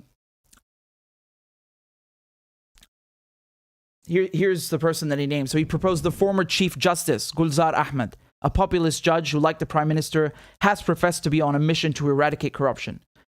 And he retired from the Supreme Court in February, right? So that's who he has proposed to take his place till the elections are fulfilled. And of course, for those of you who don't know, Imran Khan, right, the prime minister, or who was the prime minister until yesterday, he actually used to be a cricket player, right? So he's a sports superstar turned politician. He's been a politician for quite a while. And he has a lot of popular support in Pakistan. That's why it was very smart of him to call for the elections, because there's a very good chance that he wins them, right? So not only does he outmaneuver the US, but he also gets to secure his power, or his government, let's say, for longer. I don't, when I say secure his power, I don't think it's fair to call this guy like power hungry. It's not true. I think he means what he says. I don't, I'm not endorsing him or something, but I think he is anti-corruption when he says anti-corruption. I think it's unfair that the US is going after him. Regardless what you think of his policies or his performance as a cricket player, if that's relevant. Regardless of that, the US should not be doing this. This is not okay. Again, Pakistan is very crucial. Why is Pakistan crucial? Because it's a strategic partner with China. It's neighboring India, neighboring Afghanistan, or bordering, I should say. And again, the fact that it's a nuclear power, of course, adds to Pakistan's prestige, but it's not the only factor, right? this whole area, this entire region is crucial, not just since ancient times for the Silk Road, like I was giving my talk at university today, but just for the future as well. You know, China is actually reviving the new Silk Road. And, you know, all of Asia, specifically Asia, will be the hub, the economic hub of the planet. And we will have literally, as the name implies, a new Silk Road. Now, speaking of China, China have come out in support of Imran Khan, indirectly speaking, right? So they haven't specifically, they haven't explicitly done that, but they've put it this way. So the Chinese government have said that in his meeting with Pakistani Foreign Minister Qureshi, State Councillor and Foreign Minister Wang Yi said that China will continue to view and promote China-Pakistan relations from a strategic and long-term perspective. China will always support Pakistan in defending national sovereignty, key term, right? Territorial integrity and national dignity. We will be Pakistan's most reliable partner and staunchest supporter. So the Chinese are basically saying, I'm going to translate from politics to English. They're saying back off. They're telling the Americans to back off, and they're telling, you know, the people who are trying to oust him, it's not going to work. We have his back. That's what they're signaling. Again, it's not just a question of China being a partner of Pakistan's, but this is their backyard. Countries don't like when you start causing trouble in their backyard, right? When Iran, for example, is fighting Al-Qaeda in Syria and Iraq, it's not because they want to do that and have tons of their best fighters, you know, martyred. They're doing that because they don't want this danger in their backyard. And of course, because they also have principles and they care about their allies. That's, of course, a major thing. But you understand my point. Countries don't like that. They really don't appreciate that. The US has maintained a policy of the Monroe Doctrine. Like, it's not only we don't like trouble in our backyard, it's our backyard, and we are gonna run things. Now, what's very interesting is this letter that Imran Khan has talked about, where he says that they're threatening to oust him through this vote of no confidence. And that, you know, this message was also transmitted through the Pakistani ambassador to the US, right? He hasn't been allowed to publish it. So it turns out, again, this is from the print, they said that citing violation of oath, Islamabad High Court bars Imran Khan from making the threatening document public. So this is important, right? Islamabad's High Court barred Prime Minister Imran Khan from making public the details of a threatening or secret document, as it would lead to a violation of his oath taken by him under the Constitution. Under Pakistan's Constitution, as per Section 5 of the Official Secrets Act, no document in possession of a public office holder can be disclosed to a person other than to whom he is authorized to communicate it. So, I want to ask you something. You think that the Islamabad High Court would block Pakistan's Prime Minister from publishing this threatening letter if it was fake? Why on earth would they stop from publishing a fake document? It's obviously real. If you needed any more confirmation. Is that not confirmation that it's real?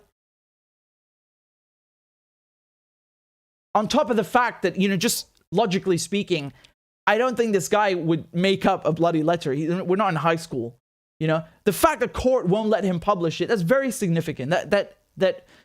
You know, if it doesn't prove, it certainly adds to its credibility, right? I think it's very, it's very compelling, very, very compelling. And so this comes at a time, they say, when the Prime Minister earlier in the day said that he will share the foreign-funded conspiracy letter with senior journalists and ally party members, which is evidence that outside elements are trying to topple the government. Imran Khan claimed the letter clearly shows how big conspiracy is against the government, and it is far bigger conspiracy than what I am telling you. So, again, I think this adds credence to what he's saying. You know, the High Court wouldn't bother blocking a garbage letter that's not real. There's definitely something there. And this is what happens. You know, this is another indication of, you know, when you don't play ball and you start criticizing Western foreign policy and you won't fall in line behind the EU and the US, they get very upset with you. They think that you're a pushover, and he's showing them it's not going to work. And I really, you know, when he says, we are not your slaves, I'm listening to him like, damn right. Yeah, damn right. Who do these people think they are? You know, in the EU and in the West, I've seen articles where they're criticizing Africans for, you know, not getting on board with sanctions against Russia, right? So they say, oh, it's disappointing and all this kind of nonsense, right? I mean, excuse me, who do you think you are? You think African countries, Asian countries are your slaves? Mind your damn business. The whole idea is that you have to respect people and accept that they have their own foreign policy choices to make. It's nothing aggressive. No one is attacking you. They're not threatening you. They just want to be left alone. They're mature, you know, these are independent countries. I think they're smart enough to decide whether they want to sanction Russia or not. They're not just going to do it because you pressured them or shamed them into it. Say, oh, it's disappointing. Like as if, you know, they're too stupid to make up their own minds. I wish they could see the light. What the hell is that? That's absolutely ridiculous. And it's really, again, it's this colonial arrogance. It just never goes away. It never goes away. And they're saying it implicitly. And of course, in terms of African countries, and when it comes to Imran Khan, it's very explicit, right? The EU sending him a letter, like, what is that? Who do you think you are? You think this is a British colony? What century do you think this is? It's ridiculous, really. So we will see what happens with the Supreme Court, because again, we have several outcomes, right? It could very well end up that the Supreme Court in Pakistan says that blocking the vote of no confidence was unconstitutional. It has to go ahead. And then, who knows? He could be ousted because the numbers indicate that there are enough people to get rid of him. People defected from his party, right? And there's a lot of, like, you know, hot rhetoric going on. People are calling Imran Khan a traitor. They're saying, you know, I'm talking about high-level politicians in Pakistan. They're saying that he's a traitor because he has violated the constitution by blocking the vote of no confidence, right? By outmaneuvering it. So they're saying he's a traitor. He violated the constitution. And then on the flip side, you have people saying, like, you guys are traitors. You're part of a foreign conspiracy. It's very heated, right? It's very heated. It's very, very, very important what's happening right now. And I think this is, again, one of those underreported things which is related to Ukraine, but they're not telling you about. And this is what I've been telling you guys. Ukraine is the catalyst for global change. It's so much bigger than what's happening there, which I'm not trying to minimize. But again, you know, there are events that occur once in a century, twice in a century perhaps, that really change the course of history. This is one of them. This is absolutely one of them. And you are seeing reverberations. You are seeing ripples, you know, shockwaves, a seismic shift as a result of Ukraine. Globally, literally globally. And this is one of them. This is one of them.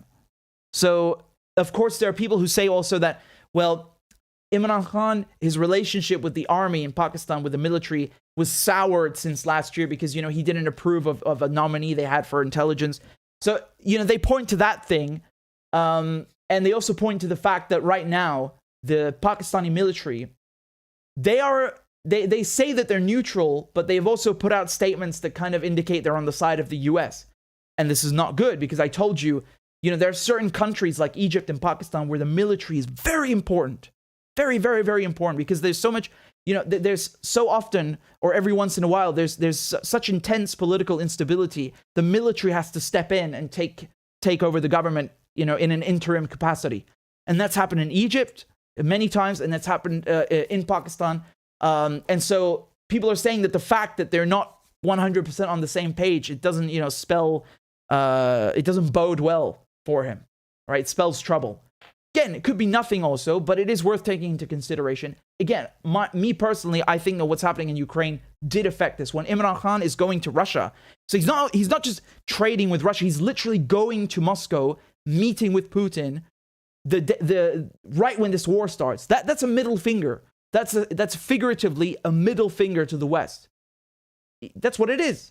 I'm telling you, this is how diplomacy works. It's not what they say, it's what they do, right? So that was a middle finger to them. And again, I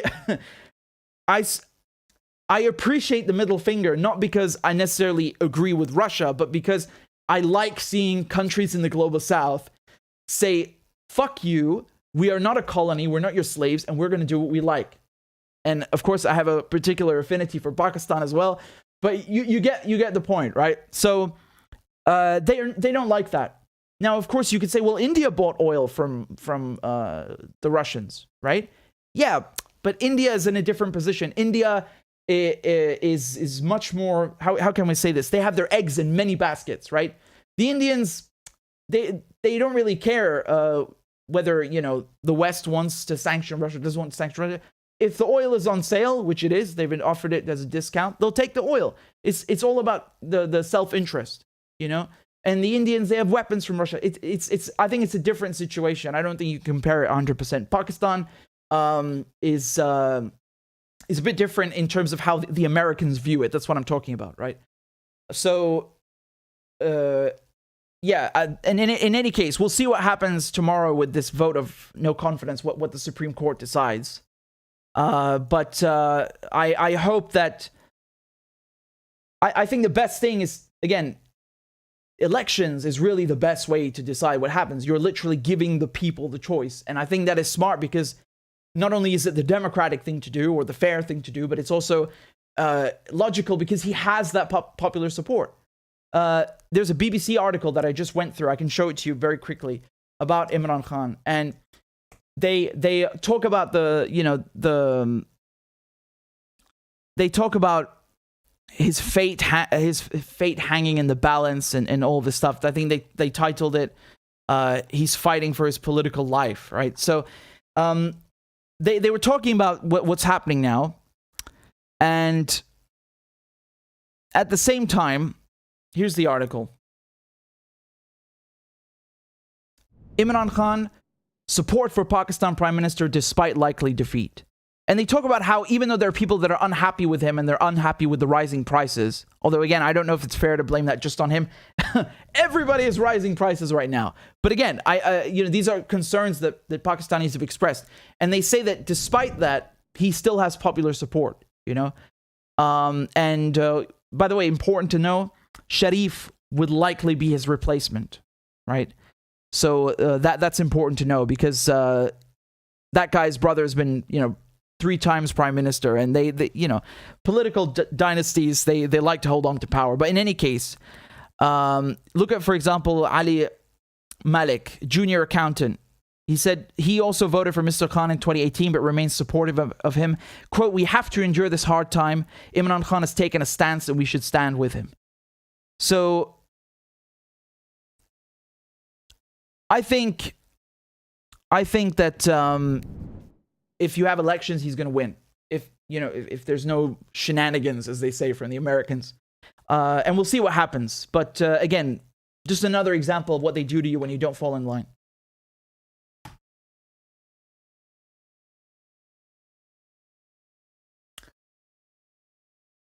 Guys, where are you tuning in from? Tell me where you're watching from. Again, I love to see how international the audience is. And I just want to say thank you also to Chaos Kampf and to Sue and Isa and Morgantini. Thank you guys so much for signing up to support my work. I really appreciate that very much. I'll play a crab dance for you in just a moment. I just want to see where you guys are tuning in from. We've got people from Oklahoma, Chicago, Berkeley, Boston, Morocco, Brazil, Arizona, Philippines, Libyan from the UK, ahlan wa sahlan, Chechnya, Egypt, Iran, West Virginia, Vancouver, Bulgaria, Denver, Philippines, Algeria, Brazil, India, Chicago. Wow. I literally can't keep up. It's too fast. Isn't that amazing? Absolutely amazing. I know I keep repeating myself, but this really warms my heart. Thank you guys so much. And I'll play a crab dance for you guys. Again, thank you to Chaos, Sue, Isa, and Morgantini for supporting my work. You're very kind.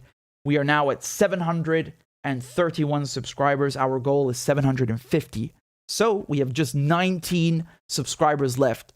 I know we've got about 1,700 people watching.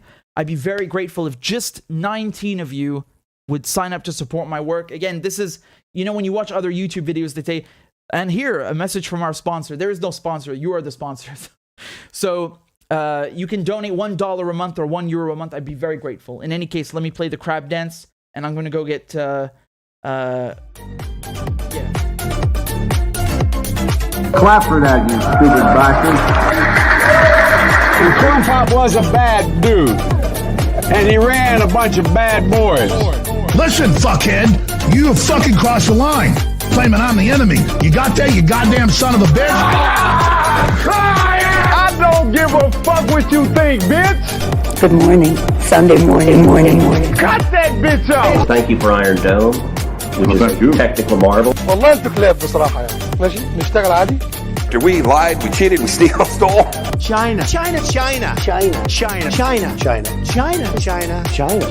And you ain't black. There's always the macro and then there's the micro.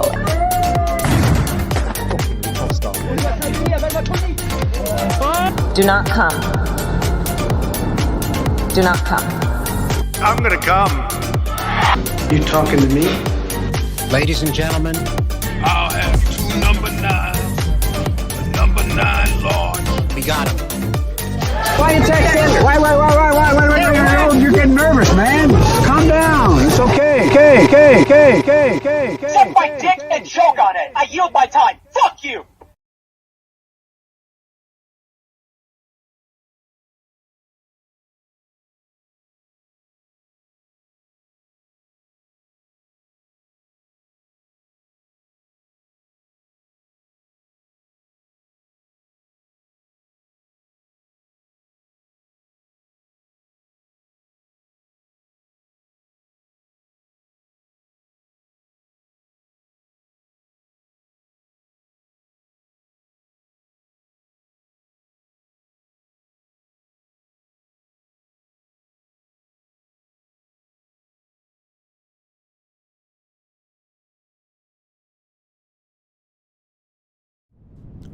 All right, guys, I'm here. Sorry, I was just getting something to drink. Whenever there's a crab dance and you see a black screen, it's because I'm getting something to drink. So, yeah. In any case, I don't want to advertise too much, but I'm really thirsty. So hold on, give me a second. Let's see what we can do over here. Right. So again, more news from Yemen. And are you guys up to date with what's happening in Yemen?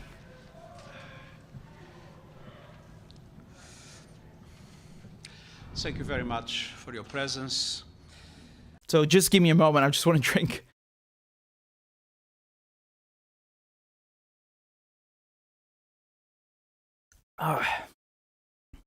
Okay.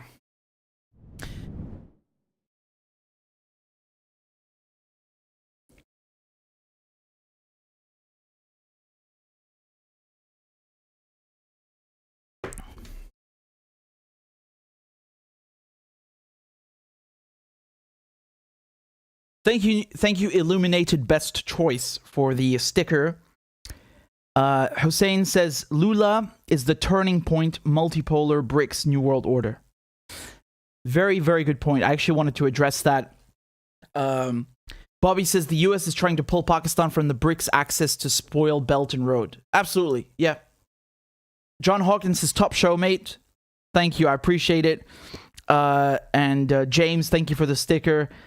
You guys are so generous and so delightful. Thank you very much for all your donations and stickers. I literally can't keep up reading them all.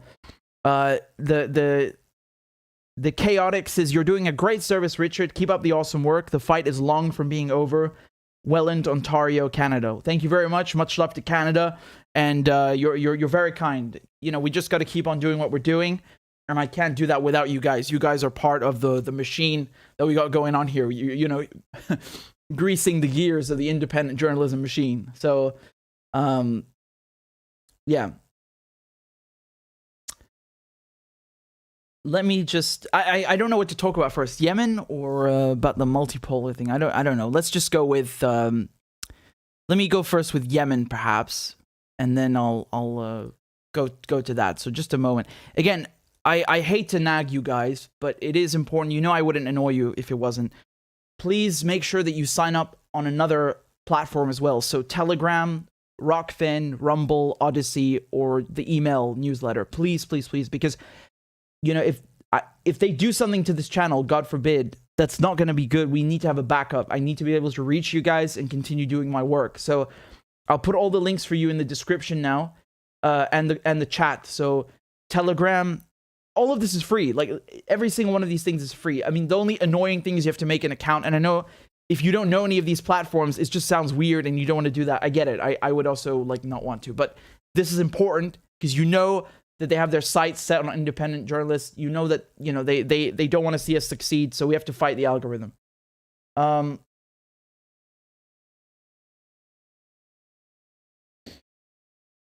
There's a donation here from, it's not loading. Ah, that's annoying. This is from Karen. Karen, thank you very much for the PayPal donation. And we have Gene Anatomy, who just signed up on Patreon. That's amazing. Thank you. We are now at 732 subscribers. So we just got 18 left, 18 to go. Let me play a crab dance for you, and I see more questions that I'll answer in a second. Let's go, baby. Come on. Clap for that, you stupid bastard. And Corn Pop was a bad dude. And he ran a bunch of bad boys. Listen, fuckhead, you have fucking crossed the line. Claiming I'm the enemy. You got that, you goddamn son of a bitch? I don't give a fuck what you think, bitch.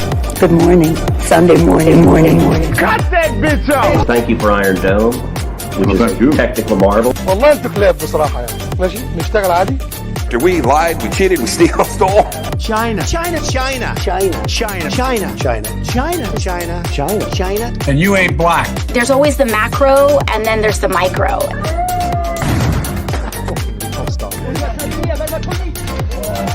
Do not come. Do not come. I'm gonna come. You talking to me? Ladies and gentlemen, I'll have 2 number 9s. The number 9 Lord. we got him. Why you texting? Why? You're getting nervous, man. Calm down. It's okay. Okay. Suck my dick and choke on it. I yield my time. Fuck you. All right, baby. Let's go. Thank you very much. DR7 says, can you actually see videos on Telegram or only hear stuff? Well, I mean, in Telegram, if I send a video, I think you can play it directly in the app. You can, of course, attach videos and, audio messages and everything. I use it to, of course, stay in touch with you guys. I tell you when I'm going live, so you never miss a notification. And so, Miras Mama says, I have a membership on Rockfin. I can't afford to sign up everywhere, but I try. Well, you're very kind. Again, I everything I'm suggesting is free. I don't want to make you guys spend money or anything. I'm very grateful just that you're here. So that's why I suggest Telegram and Rumble and Odyssey. All of this is free. You guys told me to make accounts there, so I did. And it's a very good idea. Alex Gray says, what exactly is the Global South? Well, nowadays, you know how they say the international community? What they really mean is Western Europe, North America, and, Australia and Japan. So basically where all the capital is. And that's the global north. And I think this term comes from the fact that, Australia is obviously in the southern hemisphere geographically, but, it's like the United States and the UK, right? It's a colony. They speak English. It's part of the Five Eyes. So it has cultural, historical, all sorts of ties, financial ties as well to the West. But it's not really in the West. It's geographically, it's south. So this term kind of developed where, in the past they would say third world countries, and that got a negative connotation over time. But third world means countries in the Cold War who refused to align themselves with the United States or the Soviet Union, right? So they wanted to be independent. And these were mostly countries that were in the process of decolonization, right? So after World War II, many colonial powers, France, Belgium, Portugal, the UK, they began losing their colonies, right? And many of these countries, they didn't want to take a side between the West or the Soviets. So they created the non-alignment movement. And they came up with this term, a third world. They're neither in the first, the US, or the second, the Soviets. They're a third world. And over time, it developed a negative connotation because, those countries, like I said, were decolonizing. So they've been occupied by the British, by the French for hundreds of years. Their resources have been stolen. Their people have been enslaved. And they're poor. That's why you have developed countries and developing countries. And so it became kind of associated that, the third world countries are also poor countries. And that's why I had a negative connotation, which I think is insulting because they're not poor out of choice. They were literally, they were plundered. But now, because no one says third world anymore for two reasons. Again, because we're not in the Cold War. There is no first or second or third world.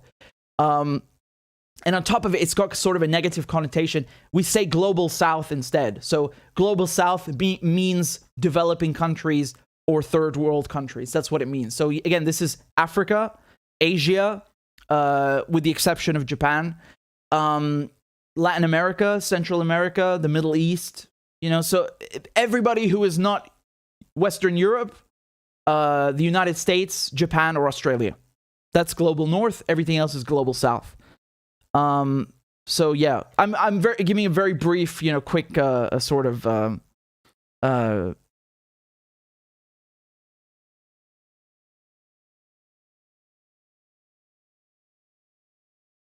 it's kind of ironic because, Africa, like to say Africa is poor. Africa has more resources than any other continent. It's not poor. It's very rich in terms of resources and wealth. But who is taking the wealth? Is it Africans? Hell no. It's the West. Even to this day, France is stealing. Again, I say stealing because that's what it is. They're taking uranium from Niger, and paying pennies to the population there, right? So the multinationals take all the money. And then, take any other resource you like. It's the same thing.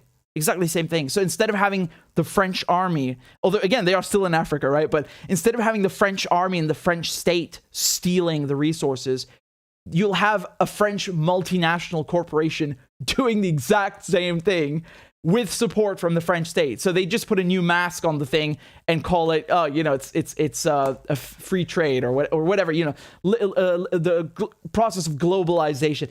It's fucking neocolonialism, man. I'm not saying all of globalization is, but my point is that when this dynamic, this relationship is the same. I don't care what you call it or who's doing it.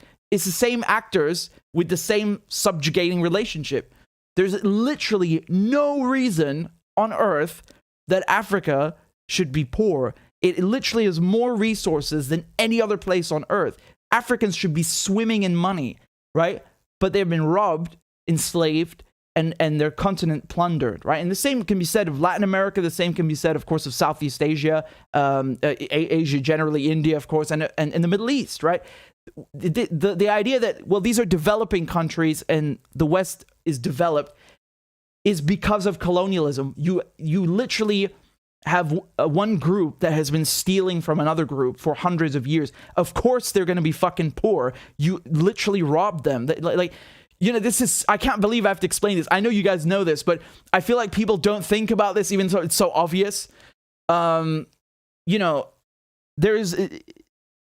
no other reason, man. And I know some people will say, yeah, but you're just blaming all of their problems on the West.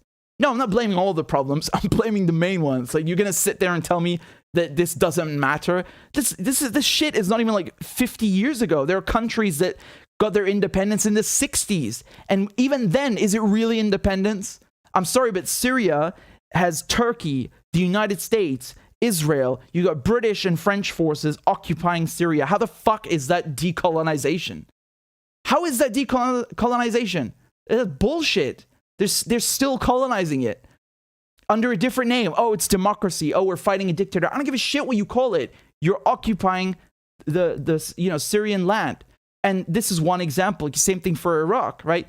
And in the Sahel region, the French are doing peacekeeping. I don't give a shit what you call it. You're basically coming to occupy African countries under the guise of fighting terrorism from groups that were enabled and helped, come to power by the West. Like, I hate this so much. It drives me absolutely mad. I'm really angry because they create these problems and then provide solutions. It's bullshit. Even if we talk about, economic aid, it's like with Yemen, right? Yemen is just one example.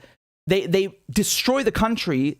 They put in place a fuel embargo. The whole economy goes to ruins, and then they give aid. Dude, screw your aid. How about you don't destroy the country? You don't bomb it and put an embargo on the country. Same thing with again, the global south. They give all these countries aid. No. These countries don't need aid. Aid is nice, but it's like putting a Band-Aid on a bullet wound, on a gunshot wound. It doesn't address the root cause of these multinationals and, again, neocolonialism, right?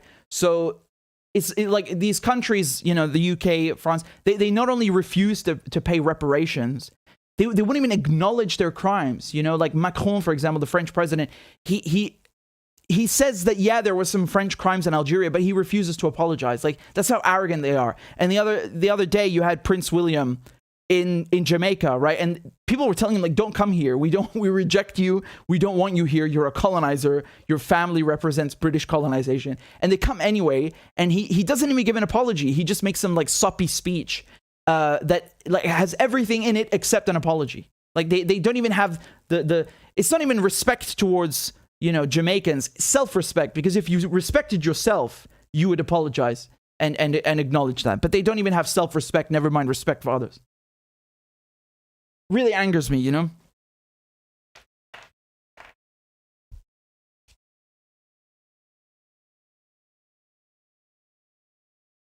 And then they have the nerve to talk about China. They say China's trying to debt trap countries. Even if that were true, you're the last people on earth to talk about this. Just shut up, please. Again, stop trying to supervise Africans and Arabs and Asians on what to do. Stop trying to, like, interfere and meddle. You're like, oh, we know what's best for you. The Chinese are trying to debt trap you. Fuck off. Really, it's like,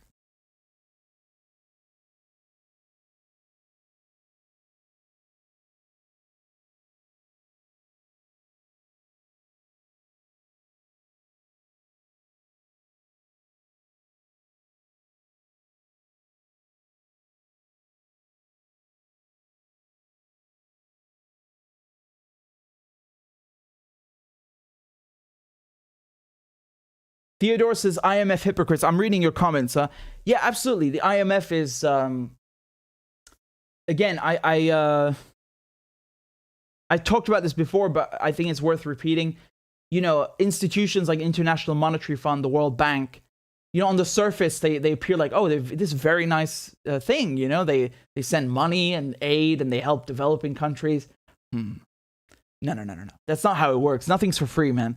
What they do is they give out loans to countries. They basically prey on their weakness, and then they debt trap them because when they default on the loans, they know they're going to default on them because they've been crippled by foreign policy, colonialism, and political instability. And then when they default on the loans, they can't pay it back because people are suffering. There's no money. They then tell them, okay, you know what? We'll give you another loan, but you have to do such and such reforms. So they get in political concessions in order to forgive the debt or extend it. And Lebanon is one example. Lebanon, they want to influence mold Lebanon's political climate in order for the IMF to give it more loans. Now, don't get me wrong. Like, Lebanon has a lot of corruption, and every country has corruption, but we have to admit Lebanon is kind of up there. Unfortunately, it's quite extreme. And a lot of politicians, they embezzled that money which was given. So I mean, that's not really the IMF's fault. That's the politicians being corrupt, without a doubt. But the nature of the IMF, you can't change that whether you have corrupt politicians or not. The whole principle is like, we're going to debt trap you and then control your politics.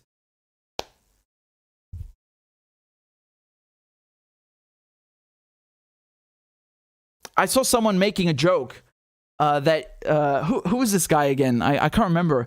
Is it I don't know, some guy in Lebanese politics. His name is completely blanking on me right now, but he was actually convicted for corruption in Lebanon, and people were laughing at that. Like, you really have to be so fucking corrupt to actually get charged with corruption in Lebanon. Yeah, I'm not trying to like laugh at other people's misfortune or something, but I get the idea. Like, you know, the bar is like so low. And I'm not talking about Lebanese people. I'm talking about the politicians. Let's be very clear on that. You know, I love Lebanon. We're talking about the politicians, of course.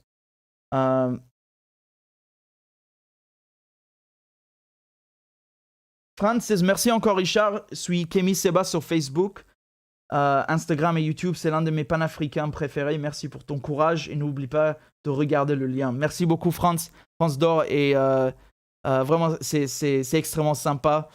Je regarderai plus tard quand on a fini. Il y a encore des trucs que je voulais discuter. Yemen is one of them, and let's move on to that then, right? Let's get to Yemen, guys. So, okay.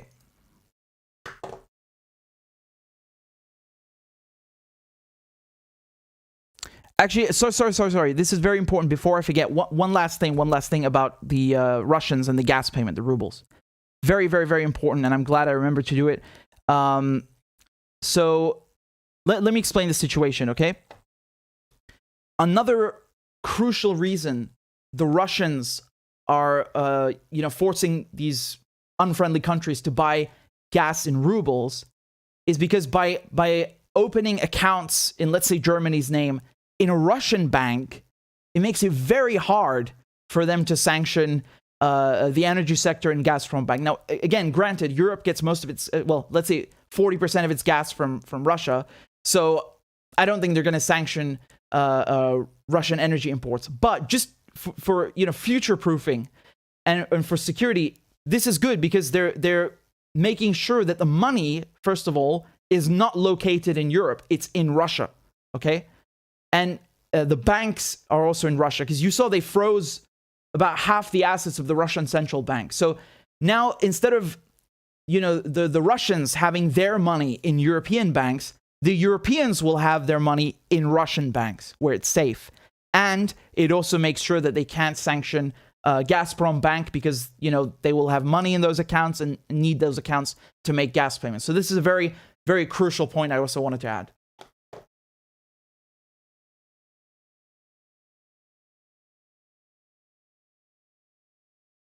Okay, so let's get to Yemen, guys.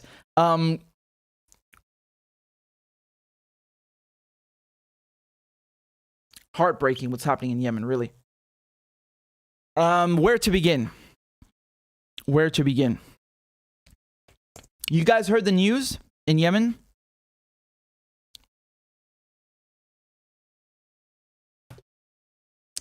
News from Yemen. A 2-month truce has been established. The UN proposed this, and the Houthis, Yemenis, and the Saudis and the Saudi-backed government, the IRG, they have agreed to a ceasefire, to a 2-month truce, also as Ramadan is starting, the holy month of Ramadan. So this is a headline from The Guardian. 2-month truce, 2-month ceasefire begins with hopes for peace talks. And UN Special Envoy Hans Grundberg stresses the importance of building on truce in effort to end 6-year war. I just want to show you a quick clip from Antonio Guterres, UN Secretary General.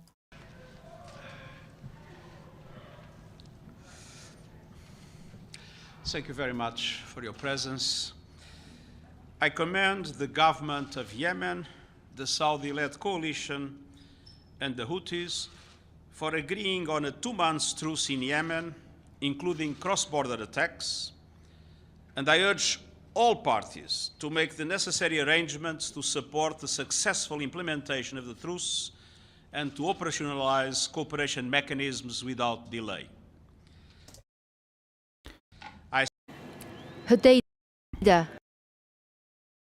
So this is very important. Because a lot of things have been happening recently, and I have a few guesses as to why this ceasefire came about. But obviously, besides stopping the bombings and the killings, why is this important, this truce? Because as a result, they've let a few fuel ships go, right?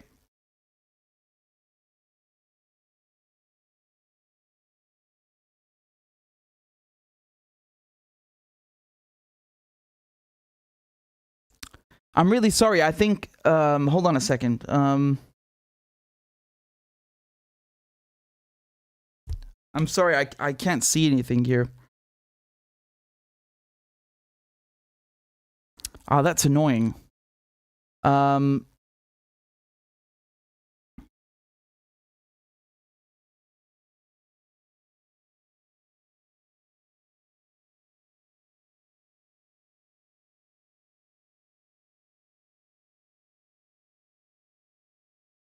Damn, I don't think... Ah, putain.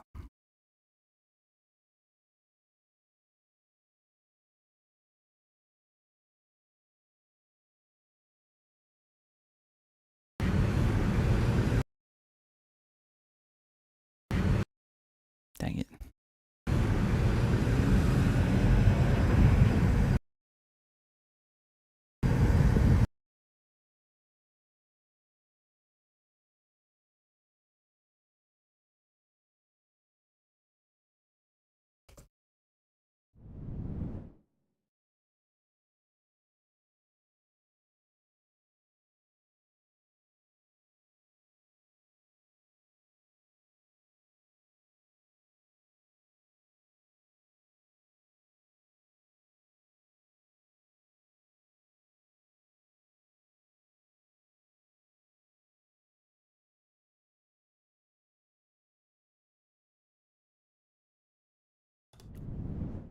Guys, I'm very sorry. I think my microphone was muted the whole time. I'm just gonna start again just to be sure, because everything is lagging a bit. I don't know what the hell's going on. Just give me a second. I'm just gonna start again and show you the stuff, right?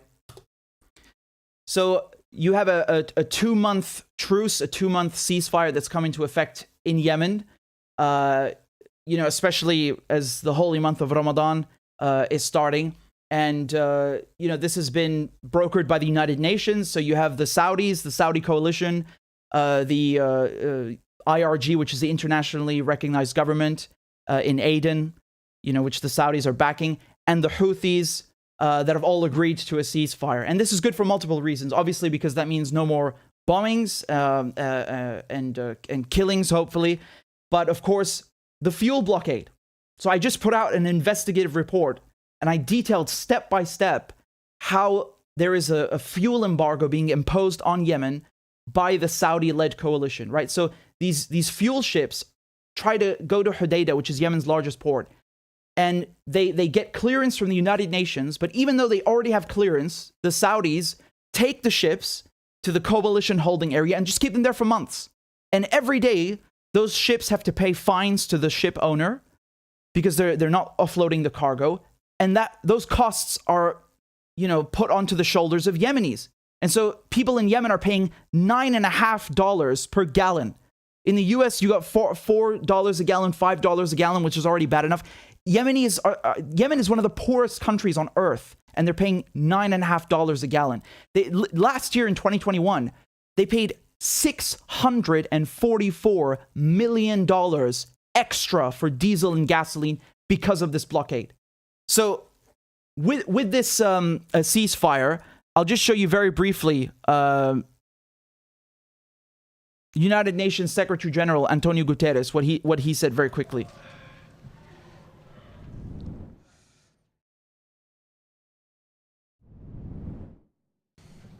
Thank you very much for your presence. I commend the government of Yemen, the Saudi-led coalition, and the Houthis for agreeing on a 2-month truce in Yemen, including cross-border attacks. And I urge all parties to make the necessary arrangements to support the successful implementation of the truce and to operationalize cooperation mechanisms without delay. So basically what's happened the Saudis have now come out and said this, right? This is from Reuters. Quote, "We immediately announced the release of the first 2 fuel ships through Hodeidah port," said Foreign Minister Mubarak. Aha! Wow. So there is a fuel embargo. The Saudi coalition have literally proved there is a fuel embargo, and it's intentional and completely pointless. The only purpose is to make Yemenis suffer. Right? They're saying, yeah, we'll release some fuel ships. So there is an embargo, because they always claim, no, there's no embargo. Yemenis can import fuel. Look, they can go through Aden or Mukalla. No one who's importing fuel to Yemen would go through Aden or Mukalla. You know why? Because those ports are on the other side of the country. That's like you're trying to bring fuel to New York, and then you dock your ship in Florida and then drive it up the East Coast. What's the point of that? Do you know how much more expensive that makes the fuel? No one would do that if they could help it. So in this case, Hodeidah is Yemen's largest port. It's not only Yemen's largest port, it's literally the closest to the capital, Sana'a, and the closest to where 80% of Yemenis live. And this is where the blockade is. And the Saudis say, oh, no, there's no blockade. And now all of a sudden, oh yeah, we'll let 2 ships go. So there is a blockade. Thank you. Thank you for proving my report right. Thank you. My report, and of course I did this with Amir, who is Amir Al-Tibah, who's a Yemeni economist, Oxford graduate, worked at the World Bank for 10 years. And we put this together. And it's really, please read this and share it, because everybody talks about the bombs in Yemen, which again, that's bad. They talk about the famine, the cholera. No one talks about the siege, and not in this detail. We really broke it down step by step. We have the data to back it up from the IMF, from the UN, from the World Bank. We took the unbiased sources, international sources, so no one can claim it's biased. And I got all these graphics done to explain exactly how the siege works. I even published the clearance certificates. And this is very interesting. Do you see the name of the ship? This ship is called the Splendor Sapphire. That's one of the ships they just released. So one day before the ceasefire, I published the UN certificate. Remember, if you want to bring fuel to Yemen, you got to pass by Djibouti, and you need to get a clearance certificate from the United Nations verification and inspection mechanism. They check the cargo, they check where your funding is from, and then they give you a certificate, you can go to Yemen. Of course, the Saudis disregard this, the Saudi coalition, and they just hijack the ships and hold them and detain them for months. Remember, last year in 2021, fuel ships that were carrying fuel for public consumption to Hodeidah, they were detained for 158 days on average. So on average, each ship had to pay $3.2 million extra just in fines. And they're not really paying that in the end. It's Yemenis who are paying that, who have no money. So I published the UN certificate for this ship, right? And this ship was cleared when? 3rd of January, 2022. So that's 4 months ago. This ship has been waiting for literally no reason. And I posted also where it was located, right? Under here, you could track this online with marinetraffic.com. This is where the ship was until 2 days ago, near Jizan, which is a Saudi town. And this is exactly where they bring the ships. It's called the Coalition Holding Area. And so now the ship has been released. And they've let it go there. They've let it go to Hodeidah, right? So that proves that the siege is intentional, and it proves that there is a siege. And because the Saudis are always denying this and lying and saying that, oh, no, we're not blocking fuel from coming in. Yeah, you can get fuel to Yemen through the other ports, which are on the other side of the country. So that, again, that adds transportation costs, because you got to drive the fuel trucks further to get to where Yemenis actually live. And on top of that, you got to drive through dangerous roads where you have Al-Qaeda and other militias that literally stop you.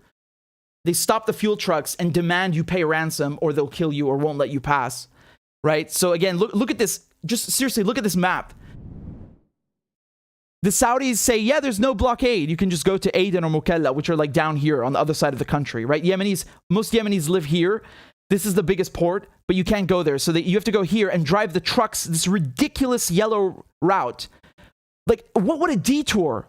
This detour is filled with roadblocks and checkpoints of Al-Qaeda and other militias who are shaking the fuel trucks down for money. And once again, who pays for that in the end? Yemenis at the pump. And this is so much bigger than just, oh, there's no fuel. Do you know what that means when there's no fuel? It doesn't mean, oh, I can't drive my car or I can't power my generator. It means electricity is more expensive. Medicine is more expensive. Food is more expensive. Hospitals cannot function, literally shutting down because they cannot keep people in intensive care units. They cannot store medicine. They cannot use equipment. Agriculture, screwed. Industry, screwed. The service sector, screwed. That's what the shortage of fuel means. The inflation in Yemen increased 40% last year. I mean, it's astronomical. And so the Saudis are playing games, and now they're saying, this is according to the Arab Weekly. So I told you they released 2 ships yesterday, right? Apparently, they are saying that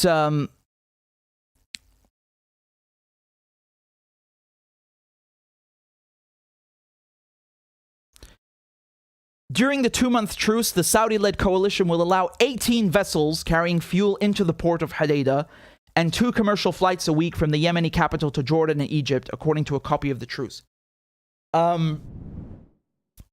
18 vessels, that is not enough. That's nowhere near enough. This is absurd that they are conditioning how many vessels can bring fuel to Yemen. Do you know how much fuel Yemenis are lacking? Again, all of these numbers, Amir and I published this in the report. This is hard data. It's bulletproof, if I may say so. And I just want to show you the deficit, right? Because maybe you can understand how much fuel Yemenis are lacking. So this is, you can see year by year how there's actually less fuel available than what they need to consume. So the required consumption of diesel is in blue, and the actual consumption, like what they were actually able to consume in diesel, is in white. So you see in 2019, it's in 49% deficit. Sorry, in 2020 it was 49% deficit, right? And then in 2021, it's a 90% deficit. So basically, in other words, Yemenis only consumed 10% of the diesel that they need from Hodeidah. 10%, right? Of the diesel and gasoline. 10%. No wonder everything is screwed. And people think that the bombs are the biggest issue. Again, the bombings are bad. And the Americans and the British and the Germans are all profiting from this.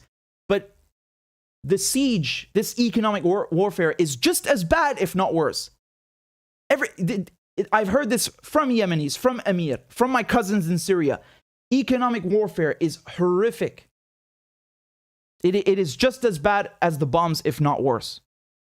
And of course, as a result, people go to the black market because there's no fuel coming in, right? Look at the price of the black market. It literally increased by 300% between December 2020 and March 2022. So that's barely over a year.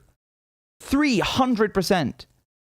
And my point is, when they're saying that, okay, we'll allow 18 vessels to come through to Hodeidah, dude, look at the deficit. Even if you let 18 ships come in, it wouldn't help. Look at how little ships are coming because of the blockade through Hodeidah. Up here, we published a graph showing you how there's less and less ships. So in 2019, you had 80 ships that came in. 2020, 63. 2021, 5 ships. And this year, 1 ship. And of course, that's until I published the report. So now it's 3. Wow. 3 ships. How on earth are you supposed to run a country on 3 fuel ships? Again, 80% of Yemenis, the bulk of the Yemenis, live in the Sana'a-controlled area. So when I say running a country, I really mean most of the country. This is where all the economic activity is, where Yemenis live. Dude, look at the graph, right? So I told you in 2020, you had a 50% deficit of consumption, right? So in 2020, Yemenis only got 50%, half of what they need in terms of fuel. And that year, 63 ships came. So let's do the math. We have 3 ships that have come so far in 2022, and they're saying we'll let another 18 ships through in the next 2 months, right? So 18 plus 3, 21. Well, hold on a second.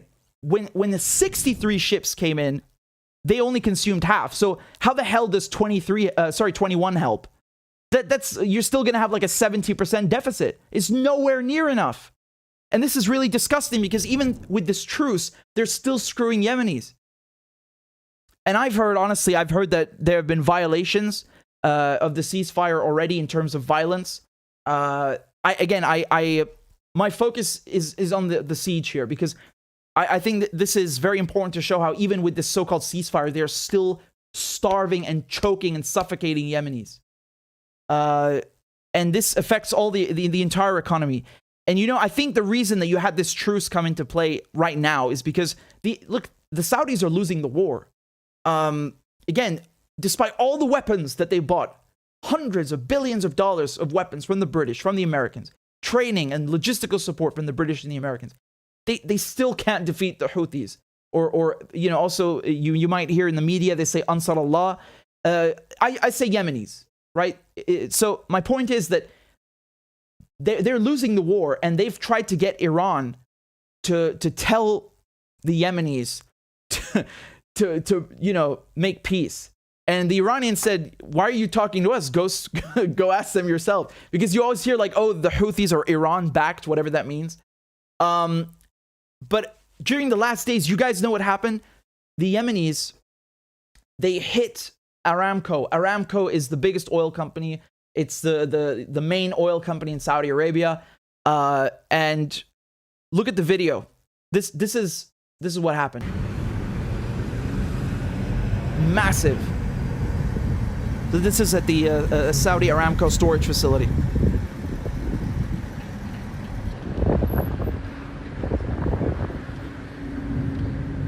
And you had all of this happening during the Formula 1 race, during the Grand Prix, right? So this was very embarrassing for the Saudis, right? Because they, the Khalij, meaning the Arabs in the Gulf, UAE and Qatar and the Saudis, they like to pretend that, they are very cultured and they are hosting all these nice expos and international events. And, oh, look, we're building here this new city in the desert. And they love all of this stuff. And so they're very proud that they're hosting the Formula 1 Grand Prix. And during the race, the Yemenis attacked the oil facility, and you could literally see the smoke from the racetrack. It's a huge embarrassment. And they actually decided to go ahead with the race. Here's another picture. I think you can see just the size of the plume. I mean, it's absolutely enormous, right? This is, again, March 25th, right? Smoke blowing from an oil storage facility in Saudi Arabia's Red Sea coastal city of Jeddah on March 25th. I mean, it's absolutely enormous, right? Very embarrassing for them. And so, honestly, I just want to say one thing. Do you see the difference between the Yemenis and the Saudis? The Saudis, they go and bomb a prison and, a few months ago and kill 70 prisoners. They go and bomb villages. They bomb all kinds of civilian infrastructure. The Yemenis, they don't fire at civilians. They target they go for the jugular, right? They send a message to the Saudis. We don't want to kill your civilians. We want to defend ourselves. Back off. And I think that's one reason why it worked. Of course, in the grand scheme of things, they are losing the war. They can't, they've been trying to bomb Yemen now for 7 years, since 2015. As a matter of fact, last year marks the 7th anniversary of this. And they just can't win. And yes, the Aden government is internationally recognized by the UN, but 80% of Yemenis live under Sana'a-controlled areas. They don't want to live under the Aden government. And so my point is, I think the Yemenis, they have the upper hand right now, and they embarrassed the Saudis so bad at the Formula 1. And of course, remember a few months ago in January, they also hit the UAE, right? They also hit an oil facility. Unfortunately, I think there was some foreign workers who were killed. But you see the difference. They don't just randomly bomb civilians. They go for vital infrastructure, but not civilian infrastructure, right? They go. This is supporting the war effort. The Saudis buy weapons with this. I would rather there's no war, obviously. But we have to remember that Yemenis are being bombed to smithereens, and their economy is being ravaged by the siege. Honestly, the damage that the fuel embargo is doing, it's so much bigger than anything the bombs could do. again, 40% inflation because of the fuel embargo. And so saying, oh, we'll let 18 ships through, this is absurd. This is utterly absurd, honestly. And I don't know how long this truce is going to hold. Obviously, I hope that they would just make peace and they would find a solution. But, you know, it's funny because the Saudis and the Emiratis are upset with the Americans because the Americans are not giving them enough support to kill more Yemenis, right? So that's why they've refused to produce more oil and help to quell global oil prices. Because, again, Biden tried to, you know, contact them. They wouldn't take the call. He wants them to produce more oil and ease global prices because of, you know, what's happening in Russia. And again, don't forget Russia, the war in Ukraine is screwing Yemenis because Yemenis import 40% of their wheat from Ukraine and Russia. So obviously, you know, on top of the bombs, on top of the 7-year war, on top of the fuel embargo, now they have to pay even more for basic necessities like wheat because of more, you know, NATO nonsense. Here you can see negotiations for the truce. So that in the middle here on the left, the blonde guy, he's the UN special envoy, right? So he's Hans Grundberg.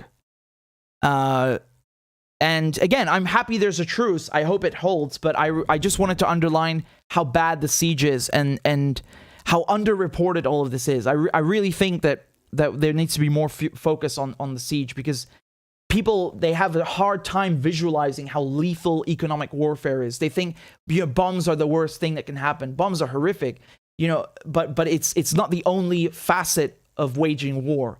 This is no different from in the medieval times when they would surround the city and make sure you can't bring any food in and people would die of malnourishment and disease and starvation. You know, it's no different. It's the modern equivalent.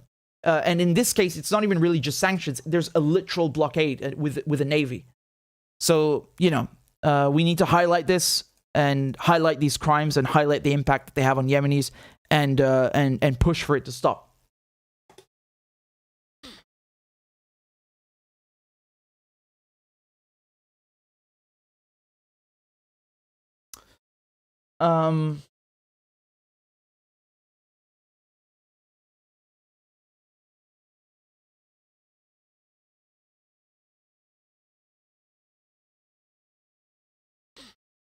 So I want to go through something with you guys just very quickly, and I'm really excited to share my talk with you. So I addressed, I was kindly invited to address university students in the UK, and I was invited by the Muslim Student Council, you know, even during Ramadan before they broke fast. So it was very, very, you know, big honor for me. And that talk was earlier today. They're going to upload it on their social media, and also I will upload it here. So I can't wait for you guys to see it. You know, again, if I may say so, it was a very nice talk. I enjoyed it, even though, of course, the subject matter is not the most pleasant. Imperialism, you know, imperialism is not really pleasant, but yeah, I want you guys to see it because I went through the history of the Middle East, you know, in the last 100 years, tried to condense as much as possible, you know, what is Western policy towards the Middle East, how the French and the British kind of handed the torch to the Americans, and so on. But yeah, let's look at something that I wanted to touch on here. Let's see what we can do. So, hold on.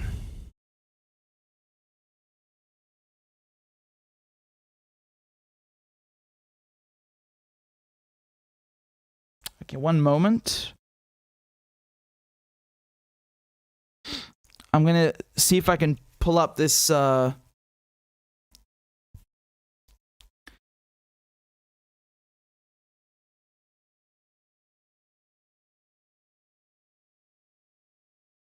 want to show you a document. One moment. And again, thank you guys for your patience. Thanks for tuning in and supporting the show. Very grateful to you. Thank you very much.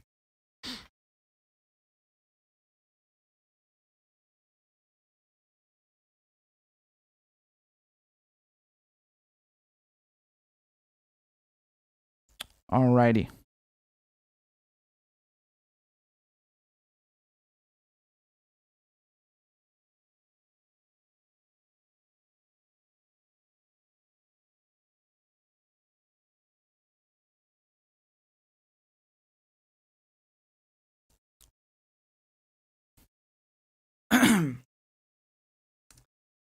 Just a moment, I need to drink something.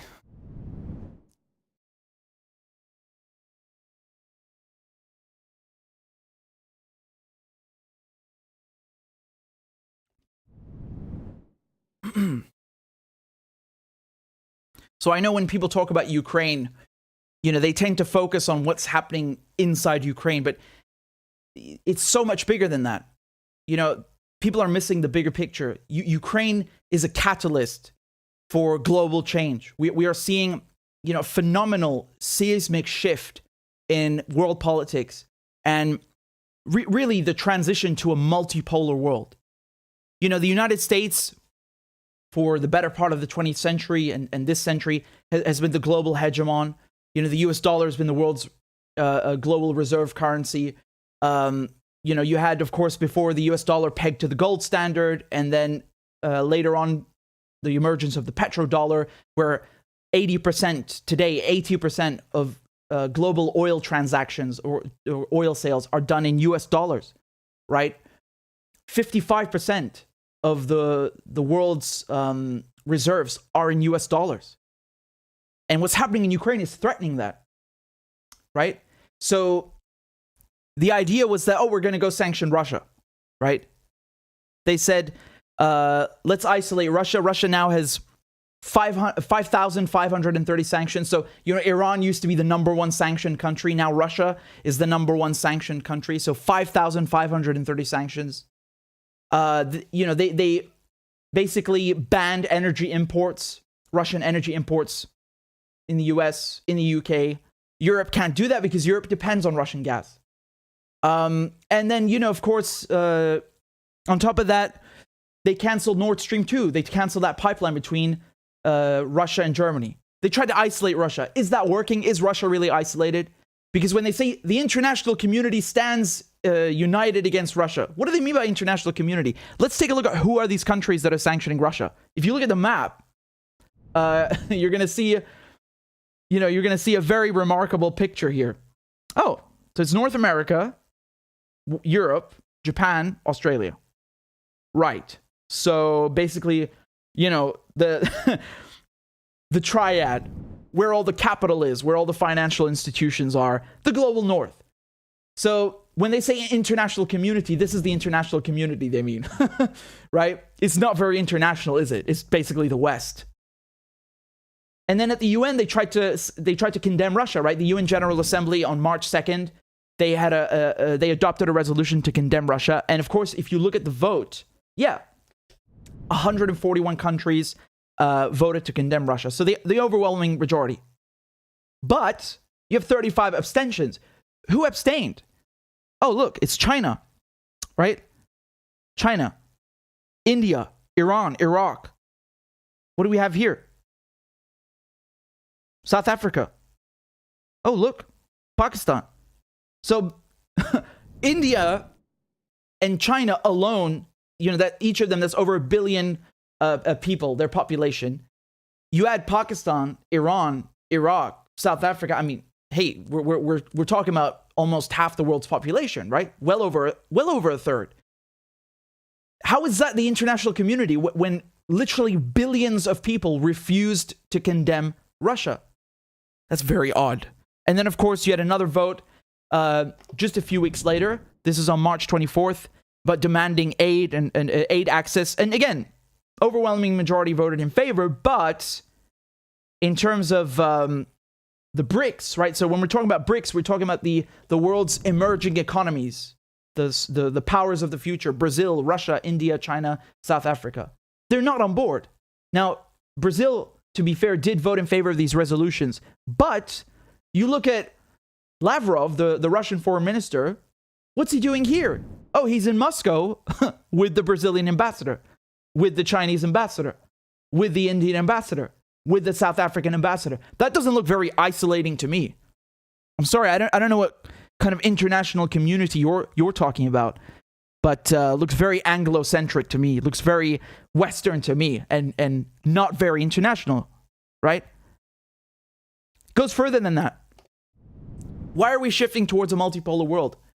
Politically, countries are refusing to fall in line like good little poodles and lapdogs for the West. They're saying, you know what, we have our own foreign policy. You are not going to decide our foreign policy. Imran Khan, Pakistan's prime minister, even told the Europeans, because the EU sent him a letter, you know, they wanted him to rebuke the Russians. He said, are we your slaves? Are we your slaves? Very good question. You love to see it. Global South countries standing up to the West, don't you? Are we your slaves? They would like Pakistanis, they would like Indians and the Global South to still be European slaves. That's not happening. As a matter of fact, the day the war started, Imran Khan goes to Russia, meets with Putin, and buys 2 million tons of gas and wheat. That's a giant middle finger to the West. That is a huge middle finger. That's screw you. I am the Pakistani prime minister. I will decide what's best for Pakistan, not somebody in Brussels or in London or in DC. They threatened India. Again, Pakistan is a nuclear power, one of the most important countries in the region. India is another nuclear power, population of over 1 billion. They threatened India with sanctions. They said, oh, if you buy oil from Russians, you better not do that. Again, this whole Anglo-centric, this Western arrogance, do what you're told. Like as if India is some colony. India went and bought Russian oil at a discount in rupees and rubles. Wow. In rupees, rubles. So again, undermining the whole point of the petrodollar, right? I mean, again, this is what's special about it. A lot of people, they're so confused, like, yeah, so what? India always buys, oil from Russia. They have a long alliance. That's not the point. The point is they bought the oil despite the threat of sanctions at a discount and in rupees, rubles. You love to see it. You love to see it. Not only that, the Saudis, Biden is trying to call them up. Please produce more oil, please, because we sanctioned Russia and now the oil prices are through the roof, $135 a barrel, the highest since 2008. Please pick up. MBS, please. Please produce more oil. Same thing with the Emiratis. They won't take his calls. When your client states refuse to take your calls, you know you're in trouble. So they refuse to produce more oil because, I mean, for their own selfish reasons, apparently they want more help to kill Yemenis. That's another issue, which, again, I've covered separately. But they're not doing it. Not only that, Saudi Arabia is thinking of selling oil to the Chinese. Here it is. Not in US dollars, in Chinese yuan, renminbi, in the Chinese currency. Wow. So we got the Indians buying Russian oil in rupees, rubles. Saudi Arabia might sell oil to China in the renminbi. I mean, this is really bad news. If I'm in Washington, D.C., if I'm in that crowd, I'd be very nervous right now. This is not good. This is really not looking good, right? And on top of that, you have the U.S. begging to get back in the nuclear deal. They've been, dragging their feet the whole time. Trump rips up the deal. Biden dragging his feet. Now, all of a sudden, please, we want the nuclear deal. Why? So they can lift sanctions on Iran, and Iran can put its oil back on the global market and lower the prices, right? And of course, Russia at the last minute, because I'm telling you, I'm one of the only people covering the nuclear deal, and they were very close to signing it. But at the last minute, the Russians stepped in, and they said, we want a written guarantee from the United States that when everything is back with the nuclear deal and you lift the sanctions on Iran, you won't put new sanctions on Iran for trading with Russia. Right? So you threw this in at the last second. Now the Iranians, they're diplomatic about it. They don't blame Russia publicly. As a matter of fact, they've made a deal together, in back channels privately, that they will wait until this Ukraine issue is resolved before the nuclear deal is signed. Because if they sign the nuclear deal now again, and keep in mind, Iran is in the deal. It's the US that left. If they get Iranian oil back on the market, the US can then screw Russia. Right now, Russia, Iran have the upper hand. Not only that, they've been telling us for years that Maduro is not the president. Apparently, some people in Washington, D.C. and London decide who the president of Venezuela is. And they've been telling us, Nicolas Maduro is not the president. We're going to take your gold in the Bank of England. Juan Guaido, some guy that nobody in Venezuela has ever heard of, he's the president apparently, right? 60 countries recognizing him. Now all of a sudden, when there's no oil, the U.S. is sending a delegation to get oil from Venezuela. And who are they speaking to? Juan Guaido? No. because he's not the man in charge. The patron is Maduro. He is the president, and he's the man in charge. That's why you talk to him and not to the puppet. And so Venezuela, which Bush sanctioned, Obama sanctioned, Trump sanctioned, and Biden is keeping that maximum pressure campaign going. Now they want Venezuelan oil all of a sudden. Now they want Iranian oil all of a sudden. It's looking very dangerous for the US right now. You have countries that are doing major energy sales in other currencies than the US dollar. And you have countries, the US has sanctioned everybody. They got no friends left. This is what is called shooting yourself in the foot. They thought, yeah, we're going to come in and we're going to be the big boss and we're going to crap all over everybody and we're going to isolate this one, isolate that one. Now you need them. Now you need them. And the Russians, they upped the ante. They said, you know what? Europe, you get 40% of your gas from us, from Russia. You're going to pay us in rubles. You want to sanction us and screw our currency? We're going to make you shore up the currency. So every single day, the Europeans are sending between 200 to 800 million euros to Russia to buy gas. Right? 40% of their gas is Russian, a quarter of their oil from Russia. And Putin said, you don't pay in rubles, we turn off the gas. You don't go and make a ruble account at Gazprom Bank now, we will turn off the gas. So the Europeans think, no, we're not going to pay in rubles. Gazprom Bank is like, okay, you send the euros, we will convert them for you at the Moscow Stock Exchange. We will buy the rubles for you, driving up the demand of the ruble, and put them in another account in your name, and then send the payment to buy the gas. So whether the Europeans like it or not, they are buying that gas from Russia from a ruble account in their name. But Gazprom Bank does it for them, takes the steps to complete the transaction for them. But it's in their name. Let's take a look at the Russian ruble. How are we doing? Oh, 84 to the dollar. So 18th of February, it was at 77 to the dollar. Now it's 84 to the dollar. So basically, it's regained most of its value since the war started. And that's, of course, the payments haven't even started yet. That's coming very soon, and it will go up even further. I mean, what are the Europeans thinking, right? You get LNG. They don't even have enough terminals for that. So do you see how we're shifting to a multipolar world? You have countries in the global south, the new economic powers, India, Brazil, the BRICS, of course, and Pakistan and Iran. They are giving the finger to the Americans. They're saying, not only are we going to continue dealing with Russia, we are also going to reject your foreign policy towards Russia, and we are also going to keep buying resources from Russia, and we are also going to do that in another currency than the US dollar. And of course, we're not going. The Russians are saying we're not even going to sell you gas anymore in dollars and euros. It's going to be in rubles, which they could have never gotten away with a month ago, right? 2 months ago. But now, because the Europeans, they think that, we're just going to sanction you into oblivion. The Russians like, you know what? We're not going to pay. We're not going to give you any more gas for your currency. Not only that, this also makes sure that the money is in Russia. So instead of the Russians having an account in a European bank, the Europeans now have an account in a Russian bank. The money is also safe there. So they're helping to shore up the ruble. They're helping also to move gas and energy sales away from the US dollar to whether it's yuan, renminbi, or rupees or rubles. The West is shooting itself in the foot.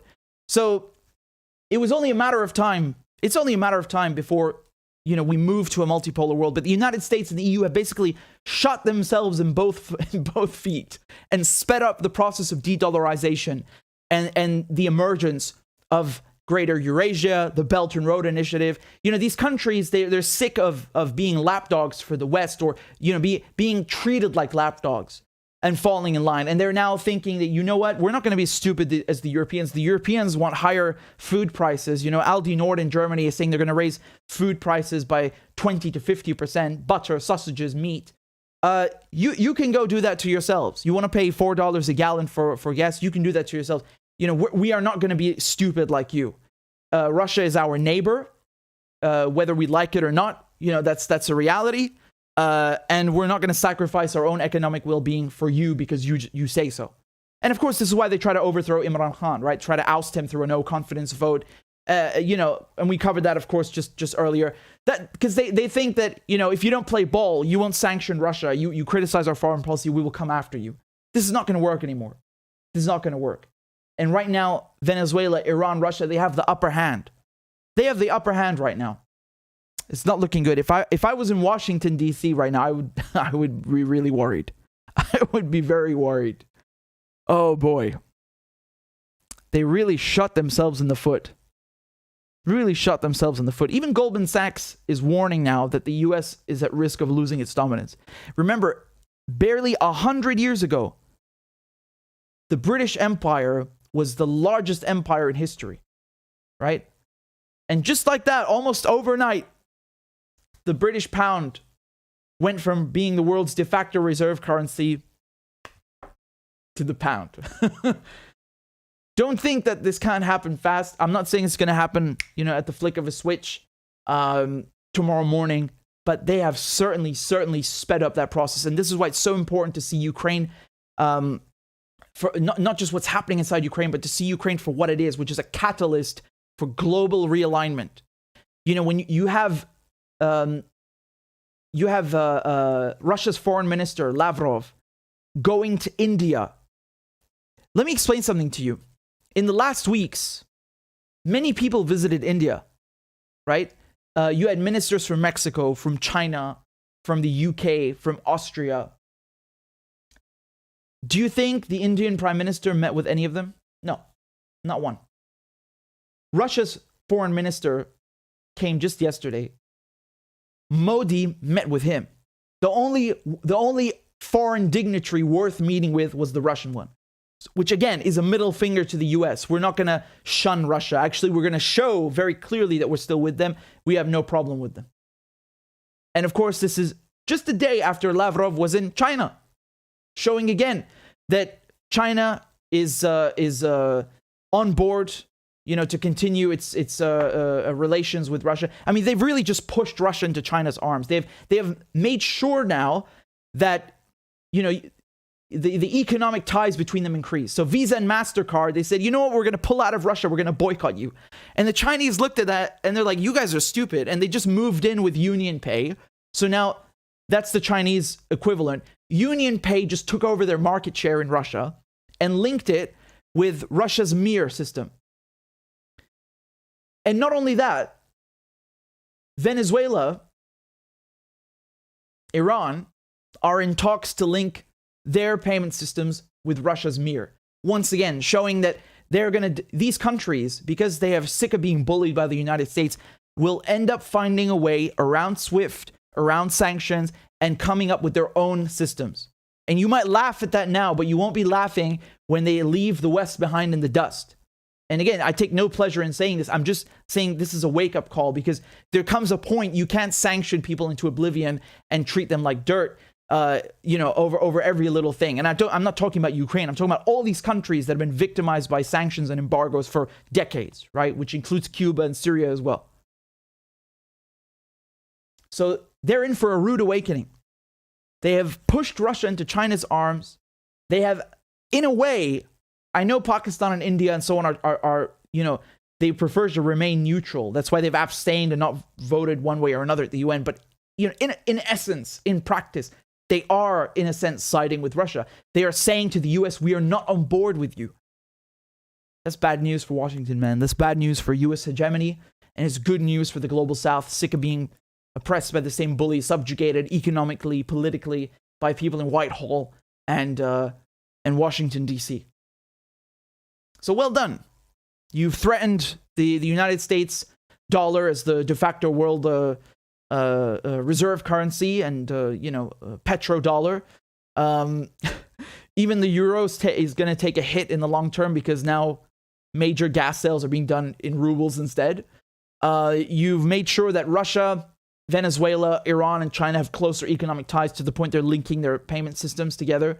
You've made sure that countries like, the BRICS, the emerging powers, give you the finger politically and continue to deal with Russia like nothing happened. So you've effectively pushed them closer to each other and drawn a line in the sand where they've said, you know what, we care more about our own well-being and our future than to just follow Washington, D.C. So well done to the so-called international community. Yeah, you're looking really united right about now. Right? The international community. What a farce. Again, I couldn't put it better than this. That's really what it is. It's just the West masquerading as you know, the moral arbiter, pretending to speak for everybody else. The days are numbered. The days are numbered. And Lavrov himself, when he was in China, he said, this is the moment for the emergence of a just, democratic, and fair world order, a multipolar order. So if you needed an official statement, you got it. But just from seeing the developments that are taking place, we didn't need him to say it or to spell it out. But even he did.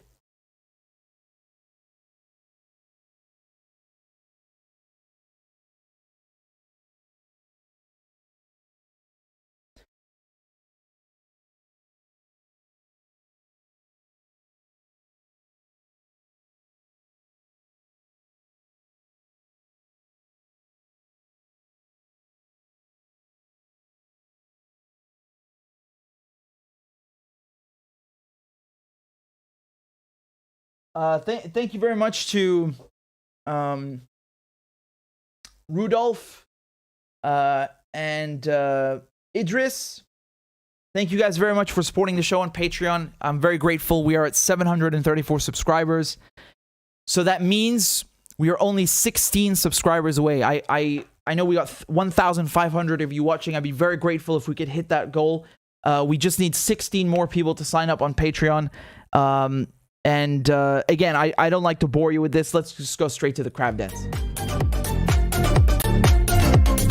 Clap for that, you stupid bastard. And Corn Pop was a bad dude. And he ran a bunch of bad boys. Listen, fuckhead, you have fucking crossed the line. Claiming I'm the enemy. You got that, you goddamn son of a bitch? I don't give a fuck what you think, bitch. Good morning. Sunday morning. Cut that bitch off. Thank you for Iron Dome, which is a technical marvel. والله انتوا كلاب بصراحة يعني. ماشي نشتغل عادي. We lied, we cheated, we stole. China. And you ain't black. There's always the macro and then there's the micro.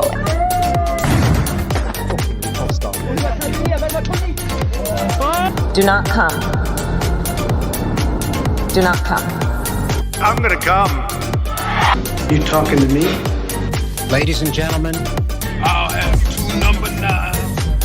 The number 9 Lord. we got him. Why you texting? Why? You're getting nervous, man. Calm down. It's okay. Suck my dick and choke on it. I yield my time. Fuck you.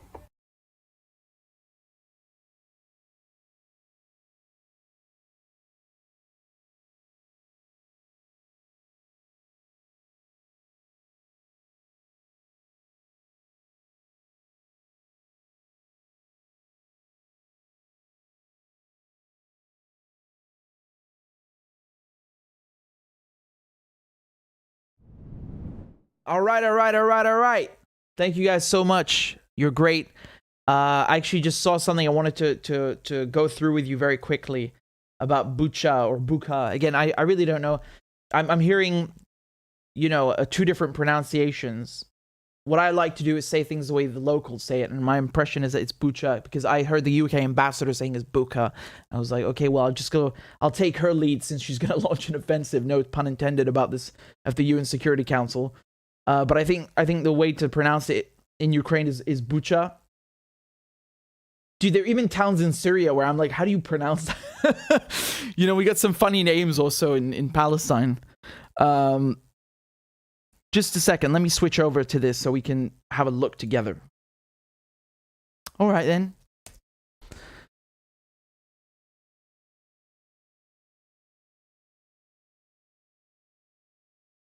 So this is from Twitter, and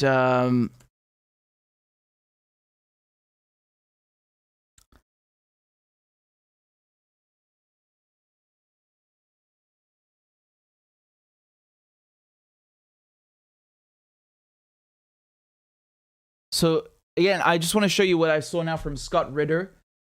He's posted this on I'm afraid to show this to you because of the whole censorship thing. This is so stupid. Oh boy.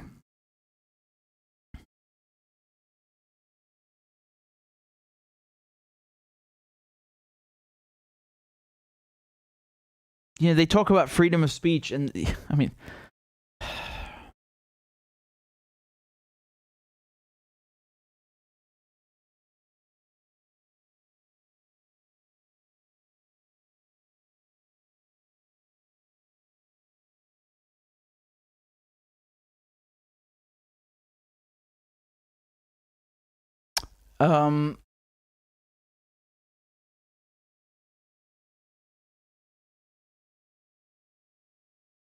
here's the full thing, finally.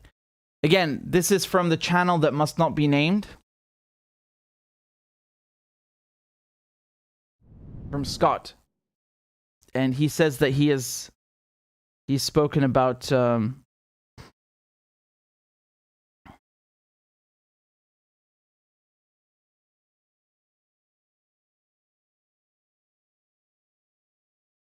he says the linkage between the victims and the Ruskies was established immediately without any fact-based data and subsequently echoed in all forms of media. Anyone who dared question, you know, again, of course, they're smeared. We get the point. Yeah. Hold on, I don't think you can see everything properly. Give me a moment. I'm honestly afraid of, like, you know, what we're allowed to talk about because of this stupid censorship. It's really ridiculous. Putain. Pas possible.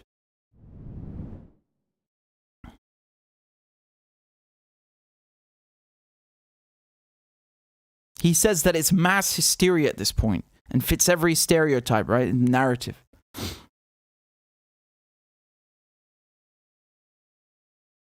Right, so this is what we talked about before. We talked about the timeline. We said that not we. What I did, I left it up to you. We just looked at what both sides are saying, which is the objective and the fair thing to do. This is one point that we've heard echoed. I showed you the video where they're saying it doesn't make sense because, you know, the Reds, we got to circumvent the censorship some way. So I hope you're going to understand the code. The Reds, they pulled out of this town a few days ago. So it doesn't make sense that they did it according to, you know, their side. That's what they're saying. So, you know, the Reds are saying we left this town a few days ago. So how is it possible that we iced all these people? It doesn't make sense. And then, you know, you had the video of the mayor from this town who was saying, like, yeah, the Reds are gone. This is our joint now.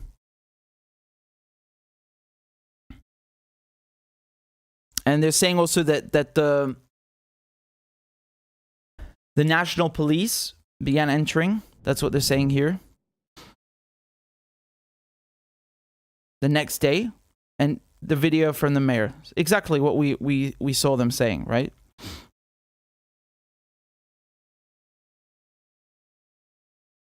Right. Okay. I get that.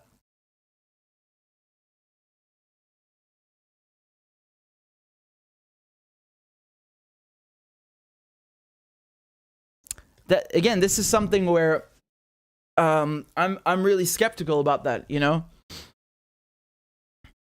You know, the Russians are saying, "Hey, let's convene an emergency session at the UN Security Council to talk about this."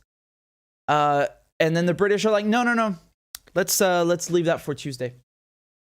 What? I thought this is, you know, a crime of epic proportions, and it definitely looks like it. So why don't you want to meet? Again, I'm just speculating here, but I think part of that is to make it look like, you know, we can't have the Ruskies convening this meeting because then that might actually look like they're trying to address this and clear their name, perhaps. So it has to be us that convene the meeting. So we look like we're the ones in charge, and we are the ones that are, you know, the judge and juror, and going to hold the Russians to account.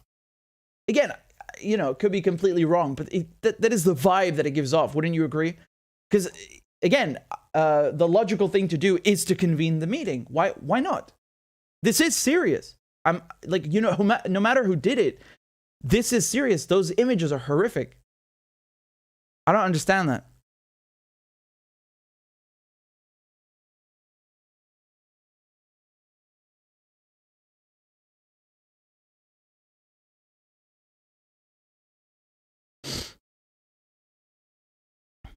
This is a good point, right? He says that the ostensibly the goal of the British doesn't appear to be the rapid search for truth and justice, but rather to buy time to allow the political fallout from the alleged massacre to develop further.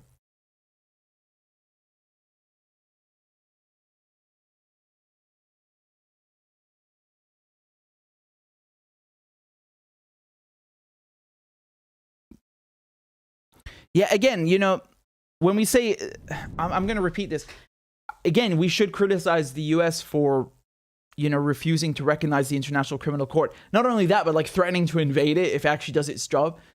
But we should criticize the Russians as well. Fair is fair, man. I think that, you know, what do we say? We say the Americans, the UK, the West doesn't respect their own, you know, so-called international norms. We should say law, because the law is what counts. They don't respect it, right?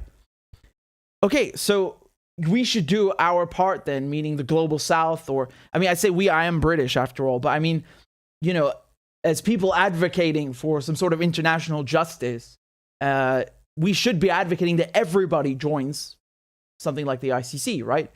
Provided that it is fair and balanced and does its stated goal, it fulfills its stated goal.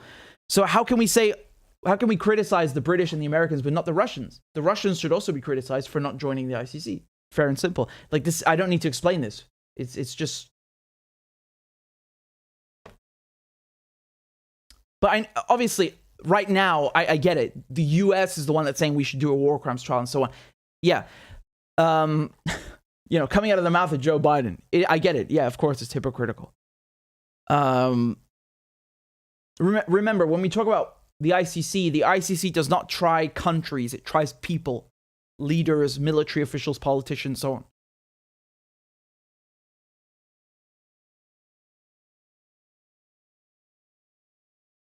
Just L says, what do you think of Al Jazeera? Are they pro-USA? You have 3 Al Jazeeras. You have Al Jazeera Arabic, which is the original one. Sorry, I'm going off on a tangent, but I like this question. And you have Al Jazeera Arabic, Al Jazeera English, Al Jazeera Plus online. So again, Al Jazeera Arabic is the main one, the original one. Al Jazeera used to be really respected. Again, they still do some good things, but you know, they used to be really like the top Arab news channel. They still are in many ways in terms of size and scope. But you know, when the war on Syria started, a lot of people were angry with it. Some people left and quit as well because they were like towing a pro-Western narrative. They don't always do that, but unfortunately with Syria they did. You know, they say good things, but they also say a lot of bullshit sometimes. You know, anyway, you will find Arabs have mixed feelings about it. Let me just go back to what we were seeing here.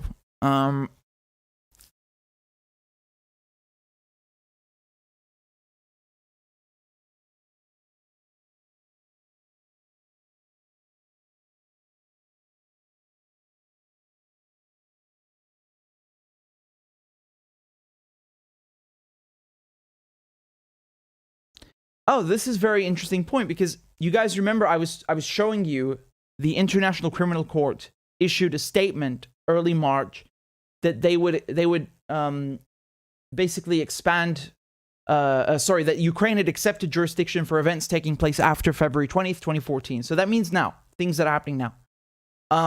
So Scott raises a very interesting point here, okay? So Scott says that the ICC prosecutor, Karim Khan, announced in early March that he had launched an investigation into alleged war crimes and crimes against humanity committed in Ukraine. Given the high profile of the Bucha allegations, one would imagine that Khan has dispatched a forensics team to take control of the crime scene and oversee autopsies on the victims to establish the time of death, mechanism, and whether the victims had died where they were allegedly found or if their bodies had been moved there from another location. Khan would also be empowered to conduct interviews with Ukrainian National Police, right?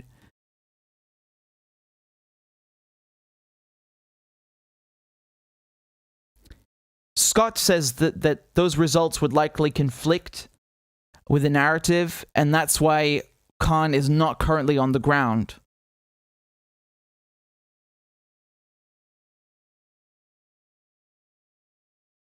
And he's saying if by the time he's given permission and the opportunity to go there and he has access, they would probably have manipulated it. I don't know.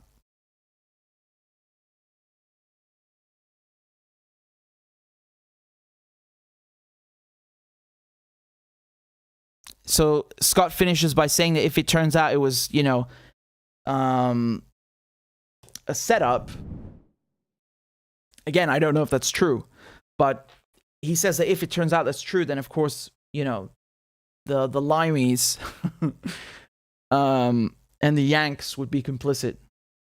Of course. I'm really sorry for the civilians in Ukraine because they're innocent, they haven't done anything, and they're being forced to suffer all this bullshit and you know, this horrible war. It's really, really heartbreaking. They don't deserve this, you know. They really don't. No one deserves that stuff, man.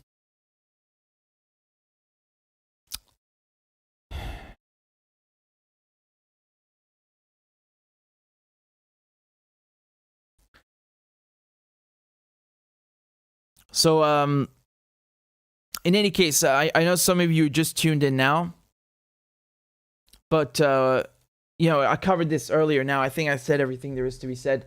Let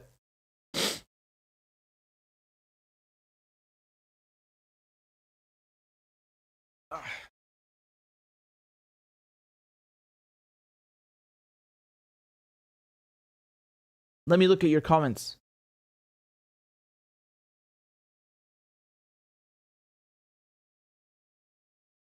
Le Marquis de la Bougade says, I just found out that the grandson of Stepan Bandera is a journalist living in Toronto and is covering the war in Ukraine.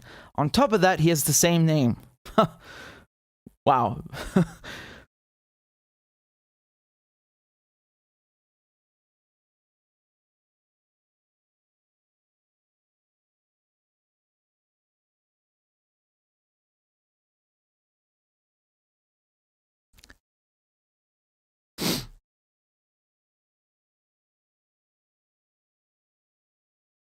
Macarius says, media is pushing for World War III. Is it inevitable?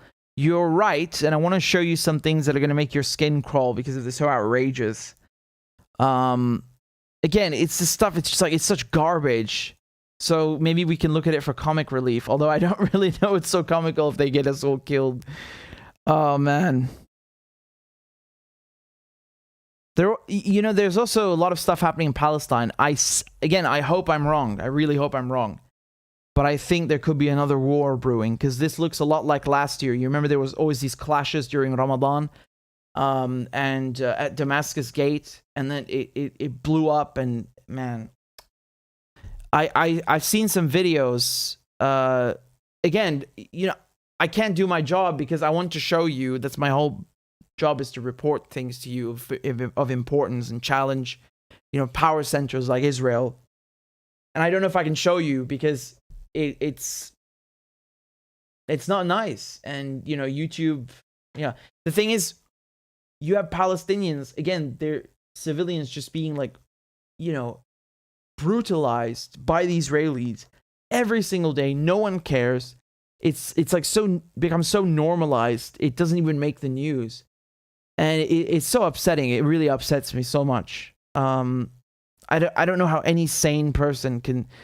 It's nothing to do with sane. It's you know, any person with like a shred of humanity and compassion and empathy can look at this stuff and be like, yeah, this is okay, or it's not okay, man. It's like, how many times you're gonna justify that? Like, how many people need to get beaten down and killed? Like, every day, man, something is happening. It's heartbreaking, you know?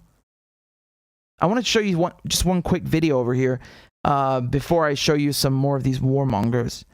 Excuse me.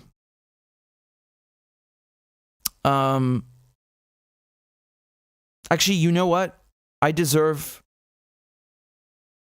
need to go get some water, okay? Dan in the Outback says, Russia does not believe that they judged fairly. The US is worried that they will. Yeah.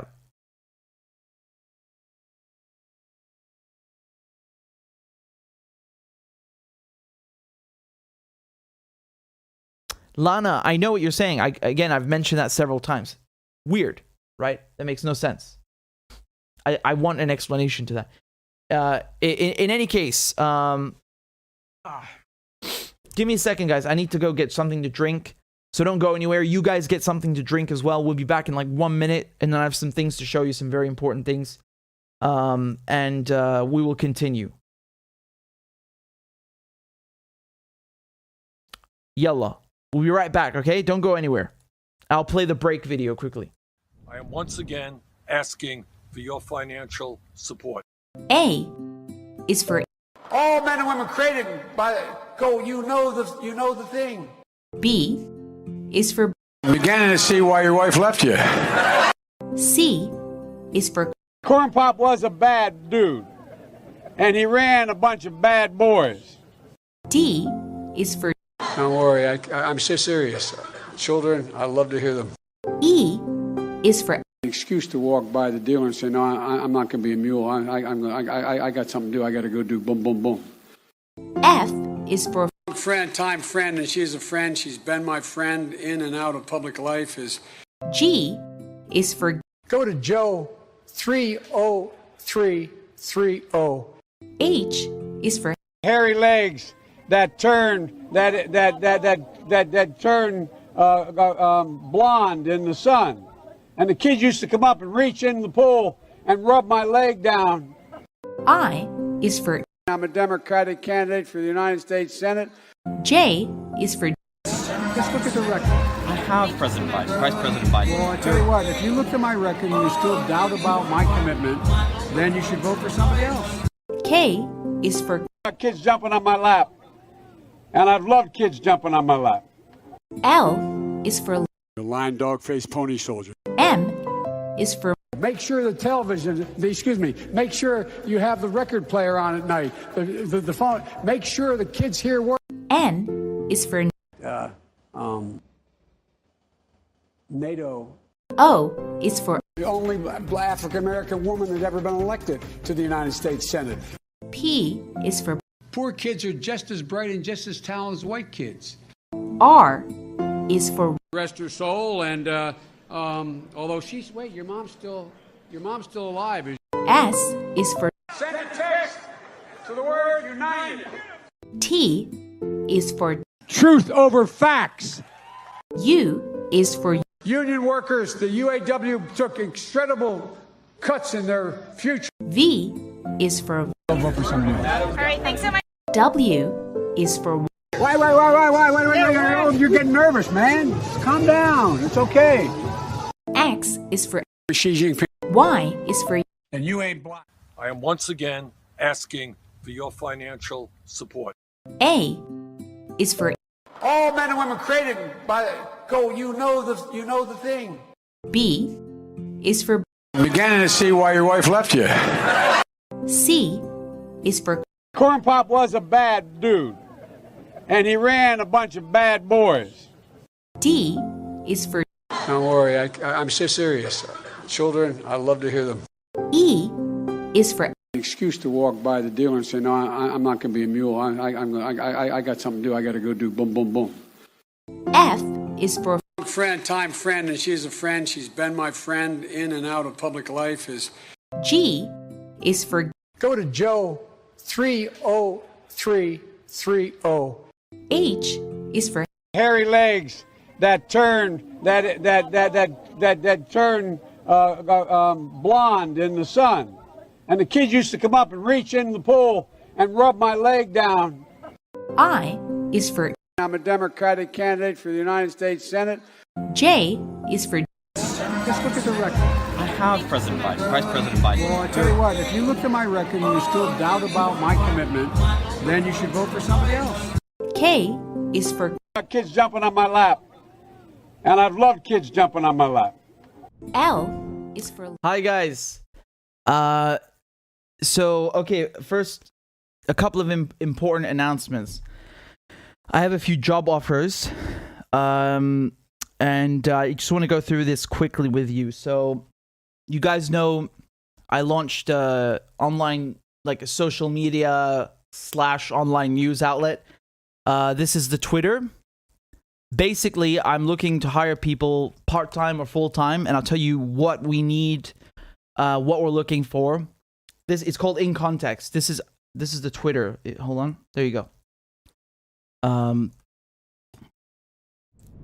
So, you know, basically there's a Twitter, there's a YouTube, and those of you who are not interested in looking for a job, you should definitely go follow, because this is my project. And you'll really enjoy it. So, you know, this, for example, posted a video breaking down the whole situation in Pakistan in 2 minutes. It's these kinds of things, right? And, of course, some of the clips that I've showed you today, they're from In Context, right? So, again, definitely go follow on Twitter. I posted the link in the chat, and also there's the YouTube. Give me a second, I'll pull that up. Wow, almost 2,000 subscribers. Lovely. So in any case, what I want to tell you guys is I'm looking for people. First of all, I need a web developer. So someone who's a professional, right? I need to build the website. That's number one. I know how to do it, but it would probably take more time. So I need a webmaster. The second thing is I'm looking for somebody who can write videos. Like I just showed you, some of these videos are just text, right? Again, I'll just show this to you as an example. Look, this one is just text. But, you know, we put these out like every day, sometimes 2 videos a day. So it's about 2 minutes long. Has to be well written, well researched, correct, fair, balanced. Again, I'm not trying to make a copy of me, right? You don't have to like... you know, you can criticize whoever you like. But yeah, I need people to write these videos. So if you're interested in working part-time, full-time, it's paid work. That's number one. And I also want people who would write these things and speak them in front of the camera. So also like 2 minutes, 3-minute videos. So if you're talented at speaking, you're good at public speaking, you're comfortable in front of the camera, you have the equipment, you're ready to go, and you can write your own things. Again, like, no one's going to babysit you. I'm not, you know, no one's, you know, there's no, like, you know, you write what you want to write about. It doesn't even have to be politics, economic issues, social issues. I want to do things that no one is touching on as well, right? So that's also what we're looking for. So I need someone, webmaster, people who can write videos, people who can speak and write videos. And of course, these are just like the short ones. We're going to do longer ones as well with animations and so on. And I've got a team of graphic designers and things. So like whatever you write, whatever videos you make, people will like, you could ask the graphics team to like add animations and make it real nice. So, so yeah, if you're interested, just send me an email. I'll post it in the chat right now.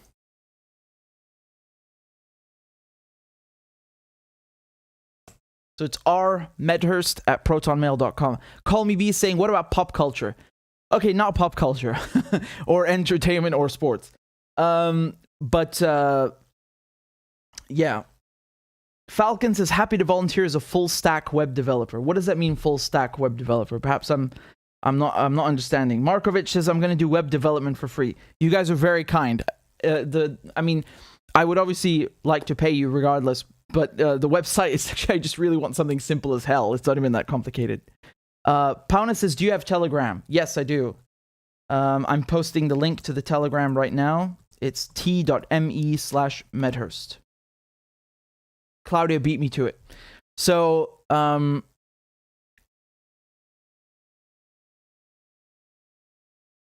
So yeah, again, I'm hiring people part-time, full-time. It's paid work, and Art Story says full stack means front and back end development. I used to know what that means. I don't know anymore.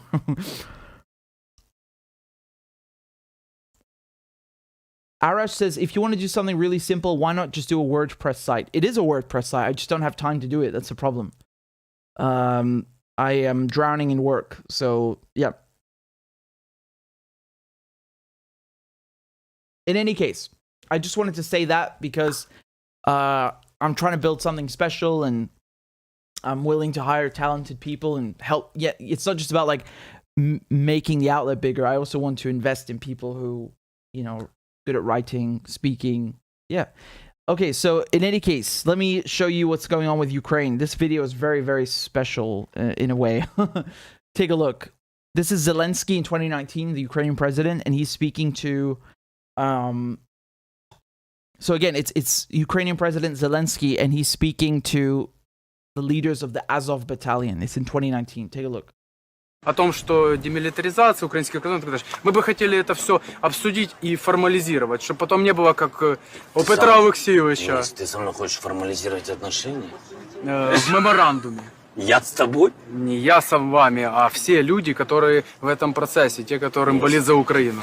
Как капитуляция, прошу так. Формализация. Я пришел тебе сказал, вы оружие вывезете, а ты меня переводишь стрелки. Так я вам второй момент уже озвучил. Я вас услышал, вы Смотри, сказали. Ты мне вообще не можешь никакие ультиматумы озвучивать, Денис, ты не понял. Так я вам ультиматум, я говорю, это бы люди. Нам за эти оружие забрать? При чем здесь? Я вам не говорю понимаю, за чем мы второй момент. закончим сейчас разговор.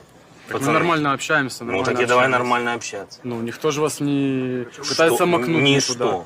Вам передали то, что происходило в Украине, то, что люди Кто еще мне по передал? Украине. Я же тебе говорю, ты мне скажи, Так кто? я вам говорю, по Украине были акции. Денис, по Украине вчера прошел дождь, вот что я слышу. Ну, так я вам рассказываю о том, что происходило. Где акции? Кто мне что передал? Говорю, давай, что ты? Вот я вам и говорю, что люди хотят встречи с вами. Какие люди? Денис, которые вышли на мероприятие под... Фамилию ты можешь мне сказать или нет? Ты что ты в самом время... Ну, хотите, Плеханов, Кухарчук, ну это по разным областям. Денис, это же так не делается. Ну, так не, ну так спросили, я подожди, передал. Вышел Стадник вам, Николай Викторович. Ну, наш губернатор. Передал письмо.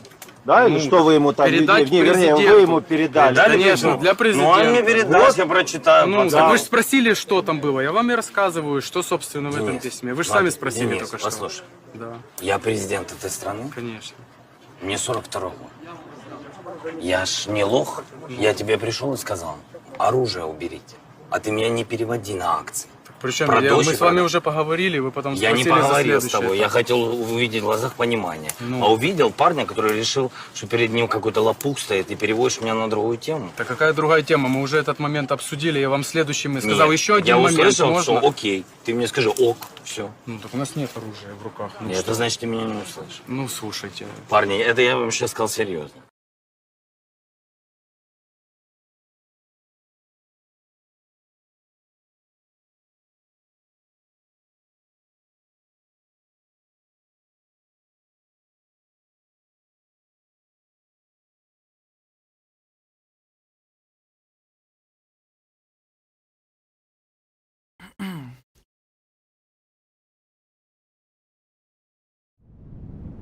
Wow. I mean, that really says it all, right? You can see who's running the show. It's not Zelensky. It's not Zelensky.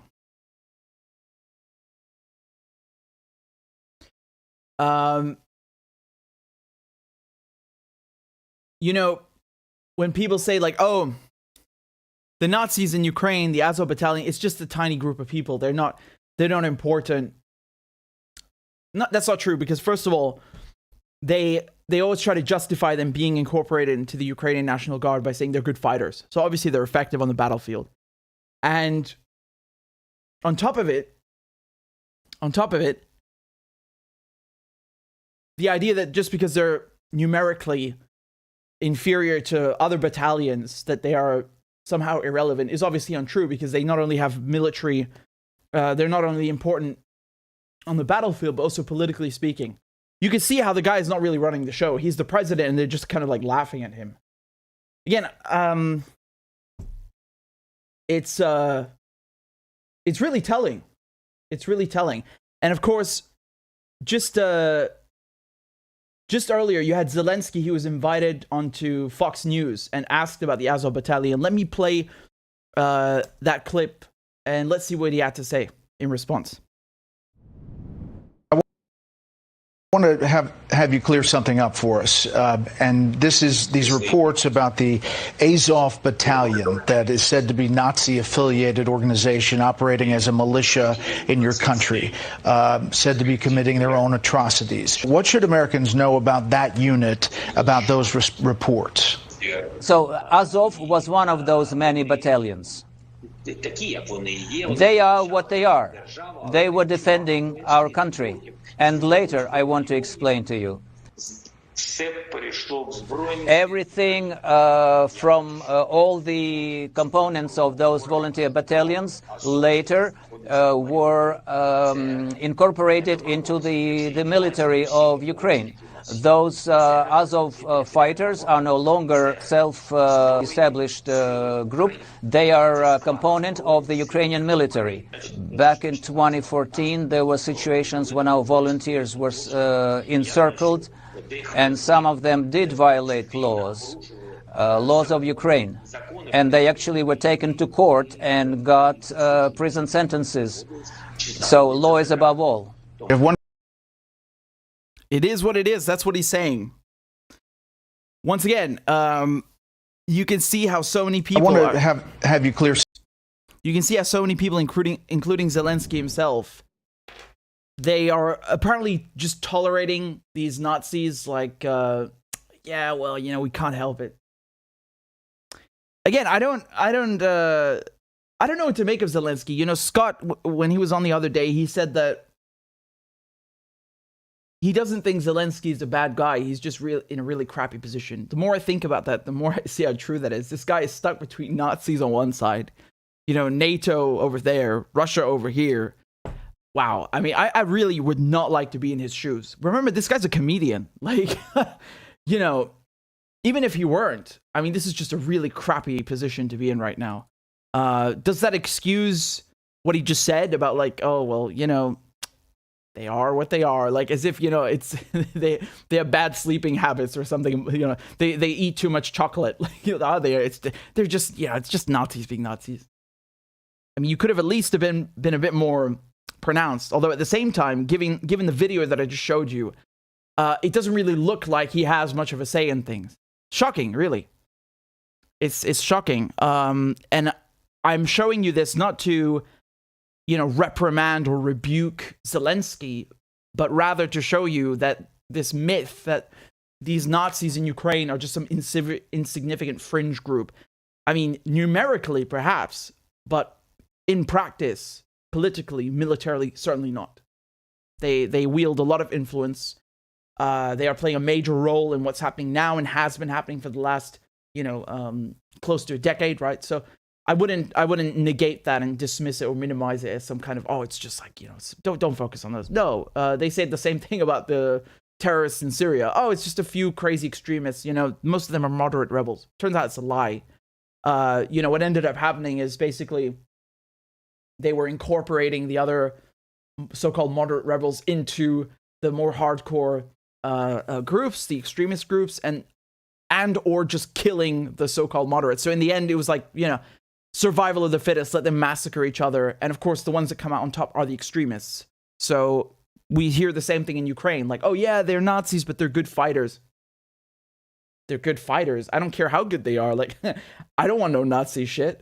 But that's their excuse. So obviously they are effective on the battlefield, and you can see very clearly politically, they just speak to the president like he's a fucking mope. Like he's a dweeb. Like he's some twat. They you saw that video, they're like talking down to him, like laughing in his face.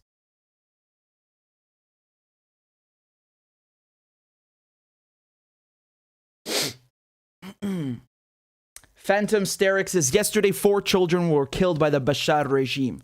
Yeah, and how many did Al-Qaeda kill? Huh? And how many did Hayat Tahrir al-Sham kill?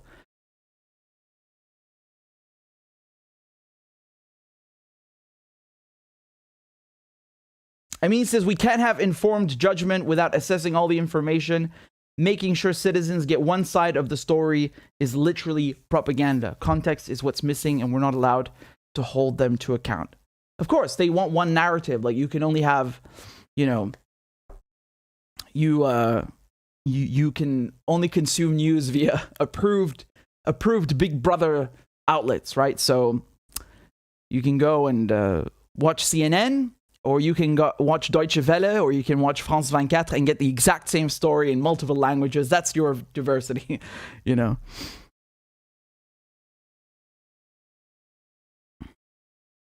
Navigator says, don't feel sorry for him. You should feel for Zelensky. I think you're talking about, right? You should feel as sorry for him as you do for that woman who's getting hired by NBC. Yeah, basically.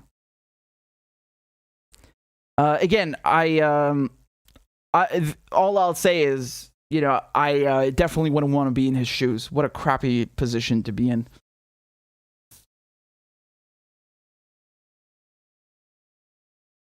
Aquila says, when asked by Congress how many moderate rebels were trained and ready to fight, the general answered 6 people. The rest defected immediately to the jihadist groups. Many thousands of them were trained. Yeah, it was something absurd, like a handful of people that actually... You remember the US like dumped a bunch of money into this program of like so-called moderate rebels. They literally came up with a handful of like trained soldiers. It's so pathetic.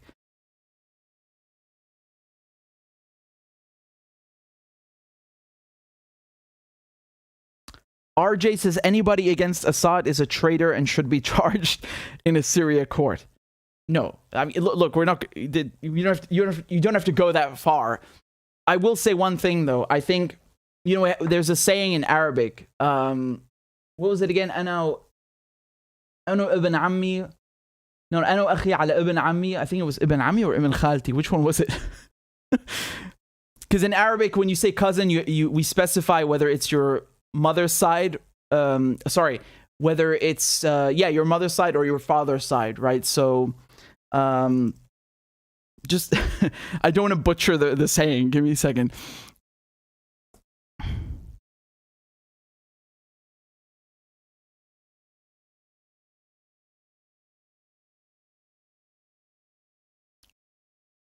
Ibn Ammi. Michael told me it's Ibn Ammi. Yeah, so أنا أخي على ابن عمي وأنا أخي وابن عمي على الغريب. So it means basically me and my brother against my cousin.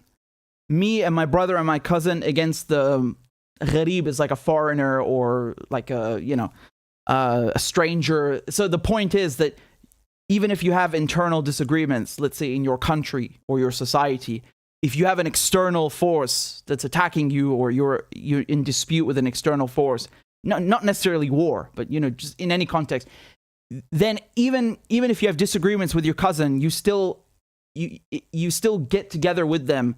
You band together against the external force. Do you know what I mean? So my point here is that you don't have to like Bashar al-Assad. You don't have to like the Syrian government to see that you have, not just one, you literally have dozens of external forces trying to destroy Syria. And I think that's a very important saying to apply there. Again, it's and I think, honestly, man, a lot of the things, it's propaganda. This is what annoys me, because the people who are criticizing the Syrian government, half the things they say are not even true. Like this thing with Duma. This is so stupid, because they could literally make other criticisms that are true and are valid. You know, nepotism. I never hear anyone talk about this. Like they always say like, he's killing his own people. Why doesn't anyone talk about his cousin? Right? His cousin owns like half the economy. You're okay with that? No one ever says this. That's a real criticism that everybody knows this, and that should be made. No one says it. But how do you actually care about improving the country? Like, or like, what is that? That's what annoys me. You know, they don't, like, they either swallow the Kool-Aid, like they drink the Kool-Aid, the Western Kool-Aid, and then the things that should be criticized that are real, they don't touch them. It's it.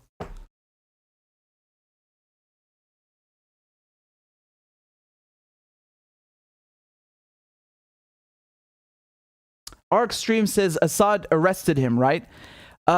He didn't arrest him. What I understood, I think 2 years ago now or 1 year ago, he wanted to tax him because again his cousin's a billionaire, right? Which one does he own again? MTN or Syriatel? In Syria we have like 2 phone companies, MTN and Syriatel. He owns one of them. I forgot. You know, it doesn't matter which one. It's very big. That's just one of the things he owns. And I think he tried to tax him or like do some kind of wealth tax because the country's obviously, you know, doing really bad economically. I feel like it shouldn't have to come to that just to kind of, you know, feel like, okay, maybe my cousin should not own half the country's economy. Anyway, and they had some sort of public dispute. I don't mean like physically, but like his cousin put out a video on Facebook. It wasn't like, you know, he wasn't like swearing or anything, but he was basically like disappointed and stuff like that. I didn't follow it too closely, but you know.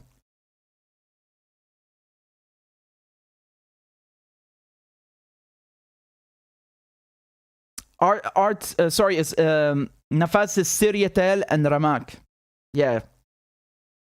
Baron says conflict of interest much. Yeah, it is a conflict of interest. That's my point, right? But no, a lot of these like opposition or people who criticize Bashar al-Assad, they you know, they would rather make shit up like this chemical thing in Duma than talk about this. This is real. Everyone knows this, and that's something you should criticize. And I never hear anyone touch that. That's, you know.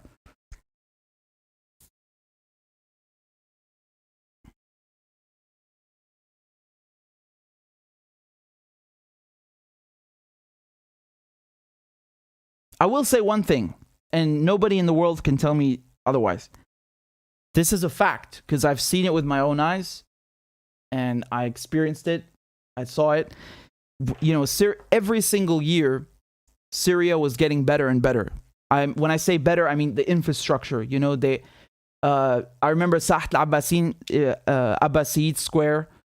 It didn't really used to look good, right? And then they completely renovated it. They built a tunnel that goes underneath. All of the pavement, like the sidewalk, you know, the pedestrian sidewalk, they renovated all of it in several areas in Damascus. There were no more electricity cuts. You know, that in Syria, you always electricity cuts, you know, maybe 2 hours a day or 1 hour a day, or sometimes 5 hours a day. And in 2010, you know, 2009, 2010, 2011, no more electricity cuts. None. How is that not an improvement? That's a huge improvement. That's like literally fixing infrastructure, making people's lives better. And look what they did to the country. Now you got 4 hours of electricity. Fuck your revolution. Go stick it up your ass. Really, like, who wants that crap? You set back the country 20 years. Screw you. يعني شي بيأسي عن جد شي بيأسي.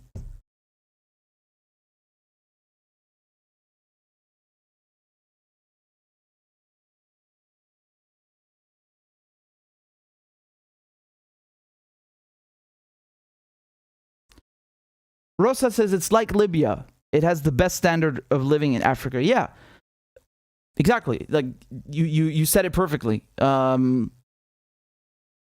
know, they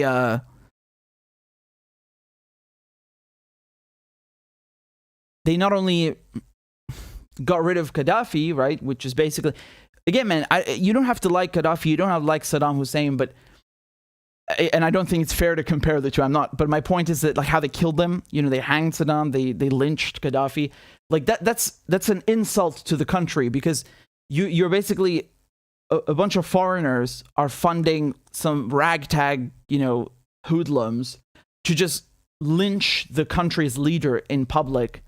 It's an insult to the country, because do you understand what I'm saying? It's not about Saddam Hussein, you know, or whether we like him or we don't like him.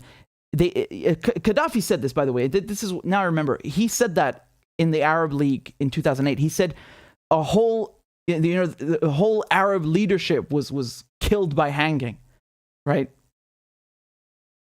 This is Iraq. This is Iraq. I'm not Iraqi, but I appreciate, I value, like, this is Iraq. This is a my goodness, it's the cradle of civilization. This is it. This is Mesopotamia. And they came in and they destroyed it. How fucking dare they? There's more, there's more history and culture and wealth in Iraq than half the world combined. I'm exaggerating, of course, but to me, this is so ignorant and barbaric. You know how we look back on history, we say, look how they burned down this city, or they ransacked the city, or they burned all these books. Like, for me, this is the same thing. When you see how they bombed Iraq, this is barbaric, savage, inhuman, uncultured, swine behavior. They the principle itself, but just specifically, it's Iraq. They attacked the cradle of civilization. Man, I swear to God, I was reading that too. I showed you guys the other day how they literally built a U.S. base on Babylon, the ancient city of Babylon, which you read about in the Bible, and they used the artifacts from the archaeological site to make sandbags. They took priceless history and put it to build fucking sandbags. This is really, this makes my blood boil. I can't articulate how angry this makes me. The level of pig shit ignorance that you have to, stoop to do something like that.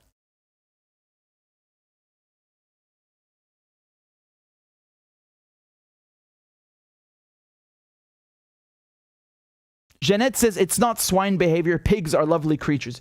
You're right. I think that's actually an insult to swine. You're right. Even an animal would not do that, right? Because this is something else. I don't know what to call it. It's evil. It's ignorance of the highest order,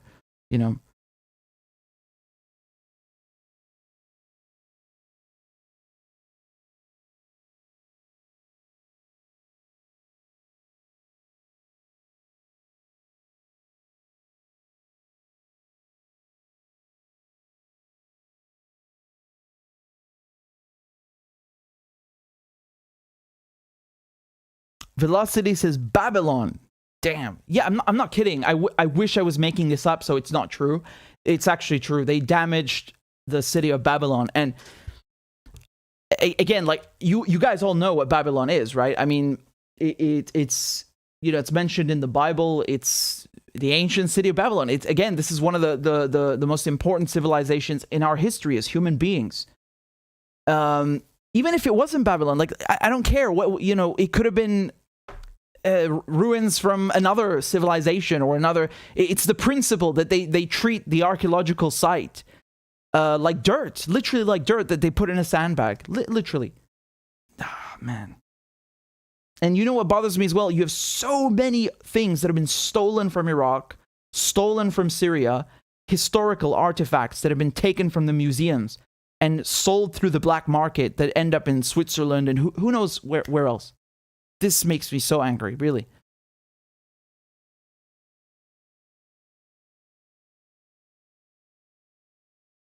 Yeah, as Falcon says, they looted all the museums too. They did. Ya haram, ya haram. Ya haram.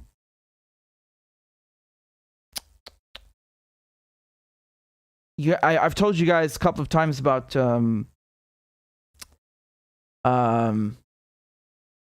Palmyra, right? The ancient city of Palmyra. Palmyra used to be on the Silk Road. So China's trying to build this new Silk Road. I like that Syria joined it because Syria used to be in the original Silk Road. And Palmyra is one of those major trade hubs.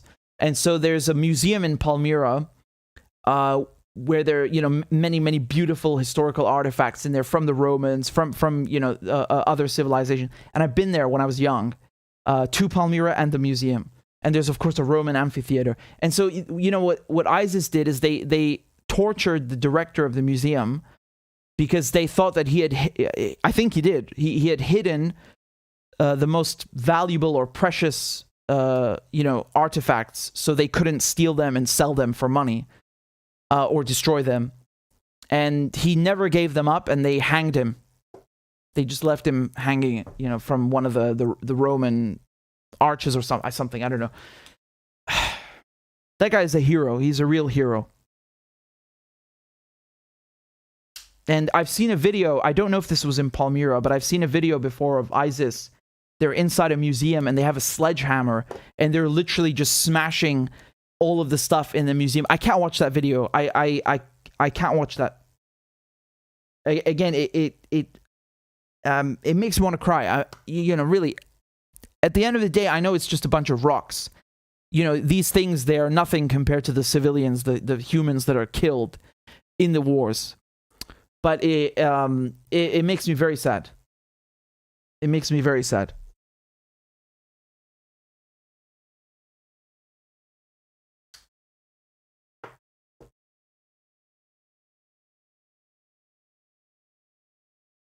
Michael says it was in Ishtar. Nebula says the US would have stolen the pyramids. They just don't have planes that big. That's a good one. Smartin says, did you know that Victoria Nuland was part of the Iraq War? Yes. She used to work for Dick Cheney, right? Who... Thank you, Cinema Gorilla. Anonymous Scribe says, it's cultural genocide. It really is. For me personally, I don't view this just as, like, for example, a crime against Syrians. For me, this is a crime against human heritage. And really, literally, these places like Palmyra, you know, Aleppo, they are literally UNESCO World Heritage Sites because they are so valuable. They are so ancient. It's part of you and I. It's our collective heritage as human beings. You guys know the museum in Paris, the Louvre, which is the biggest museum in the world. You know the Louvre, right?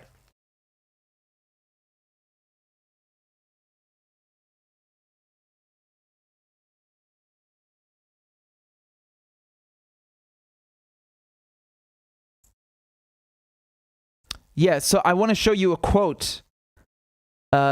This is a quote by the director of the Louvre. Okay, so not the current one, but he used to be the director. Andrea Parot. He's the director of the Louvre Museum at one point, and this is what he said. Let me show you. Hold on, let me see if you can see that completely.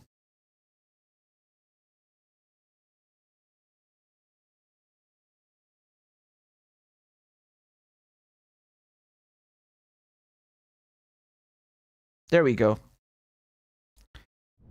He said, each civilized person in the world should admit that he has two home countries, the one he was born in and Syria. It's a beautiful quote, right?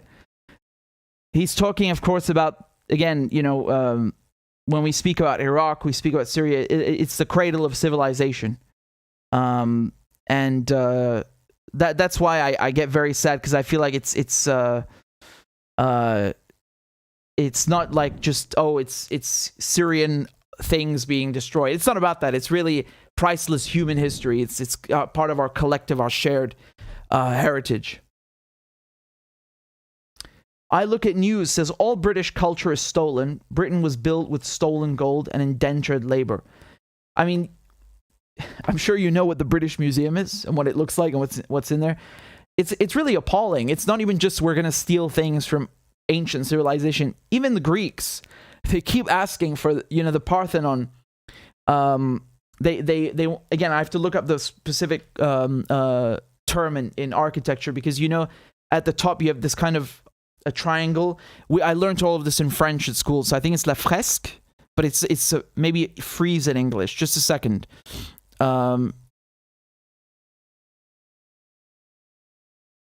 Oh no, it's still frieze. It's the same word, I think, right?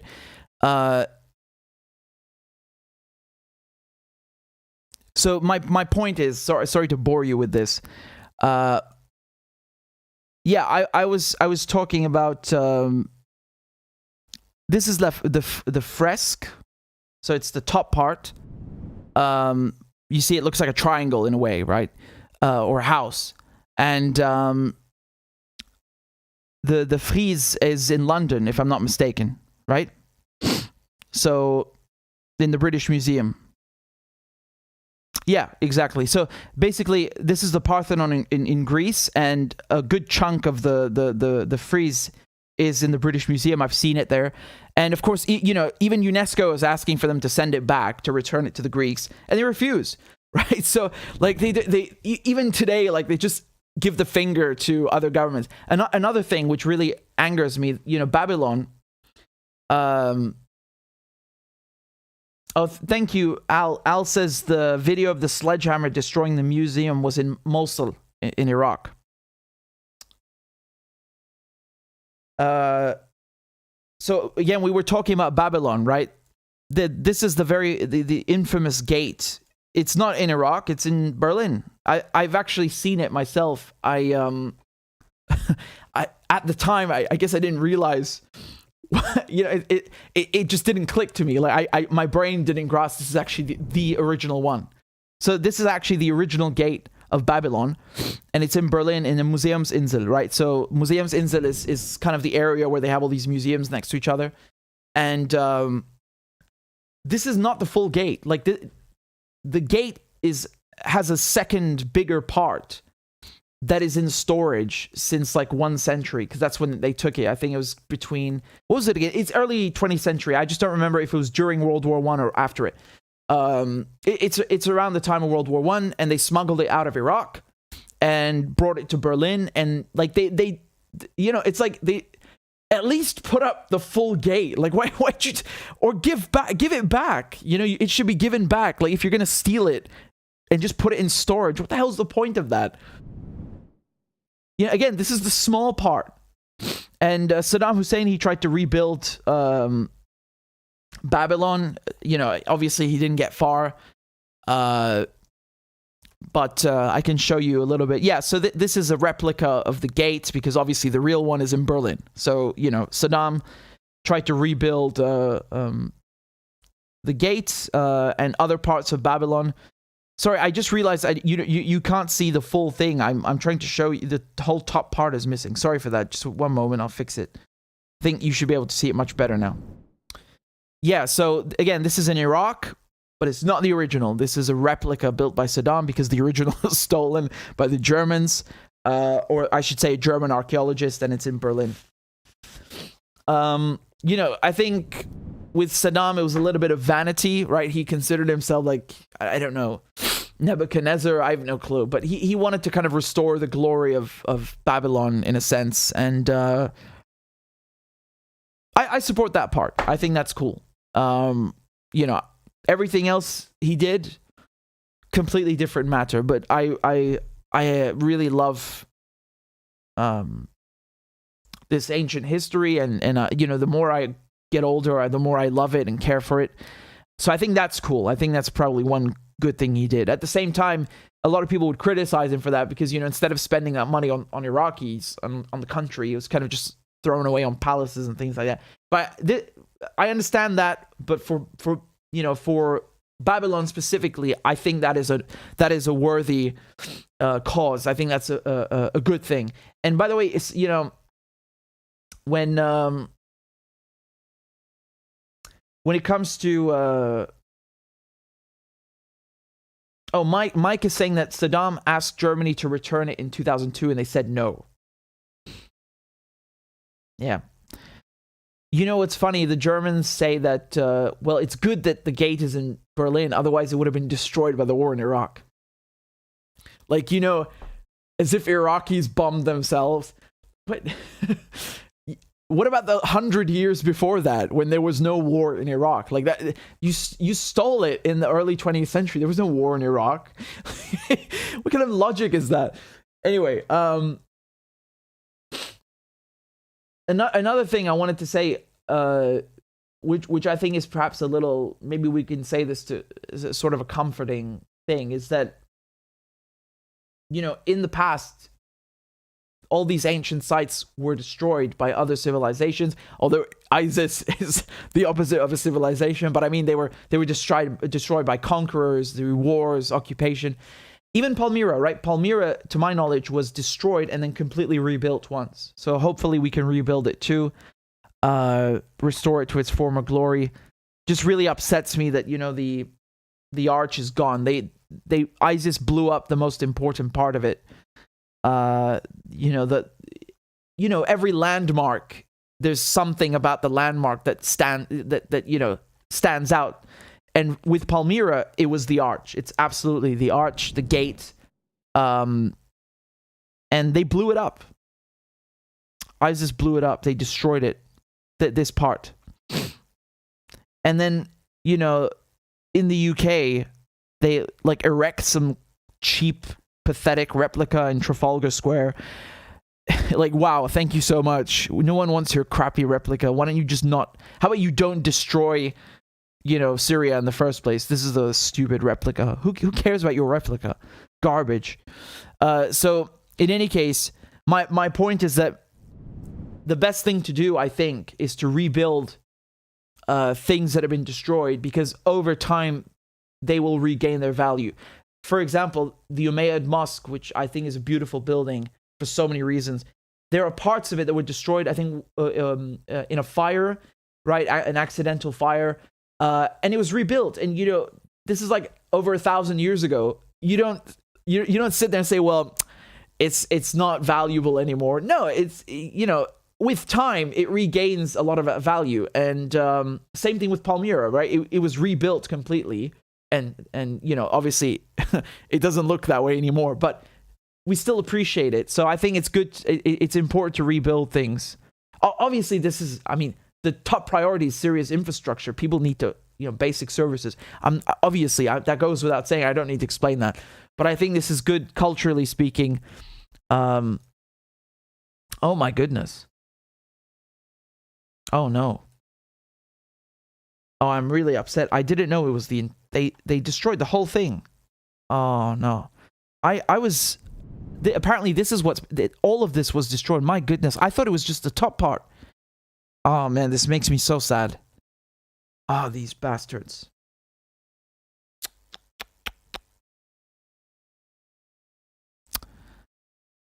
There's a castle in Syria. This is the most well-preserved medieval castle in the world. And this, to my knowledge, was also destroyed. Not entirely, of course, but in part, and they've also started rebuilding parts of it. So that's good. You know, obviously, it would have been better that it's not that it would have been spared any damage. But let me see if I can find where they were rebuilding parts of it. Is this?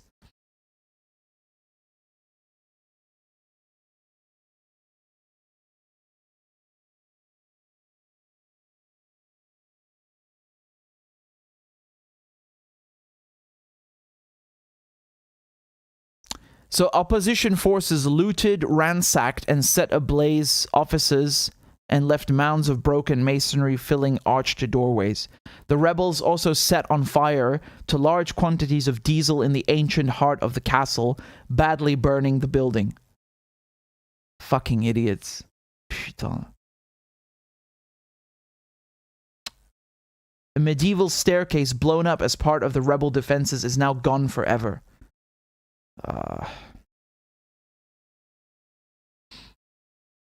So again, these are the moderate rebels and the beautiful, civilized, democratic opposition who destroy their own country's heritage. حيوانات. ما في مخ. ما في مخ. ما في جنس الشرف.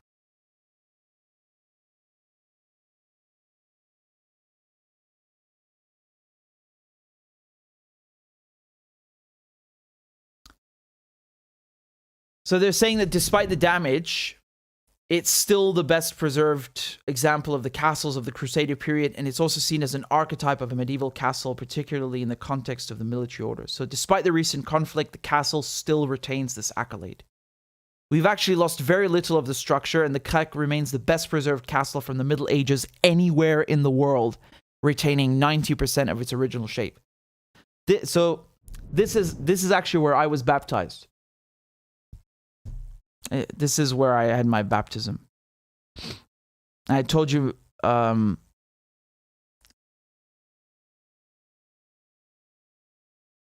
Here's a quote from Lawrence of Arabia. He says, perhaps the best preserved and most wholly admirable castle in the world.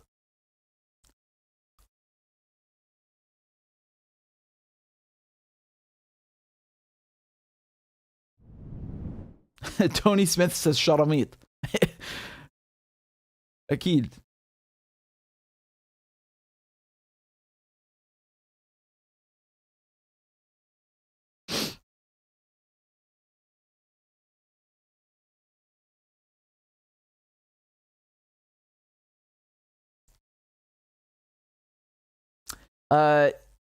Yoshi says, can you send us the link to Zelensky with Azov? I'll try. I closed the video, so I don't know if I still have it.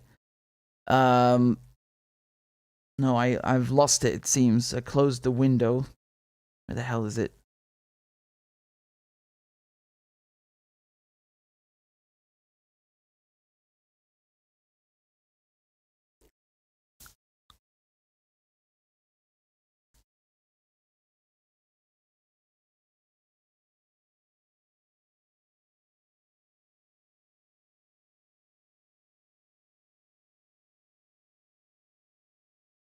GC says شاطرين بس يدافعوا عن العالم ضد روسيا بس كل العرب عايرون. هاي الحقيقة. شرميت كلام صحيح.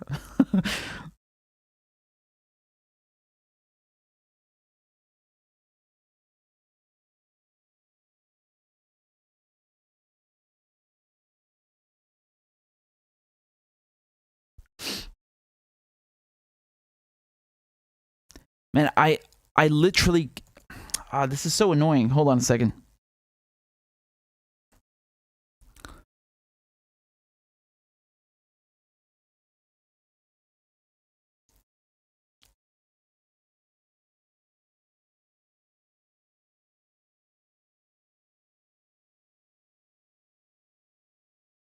I'm trying to pull up the chat. I can't see the chat anymore. One moment, guys.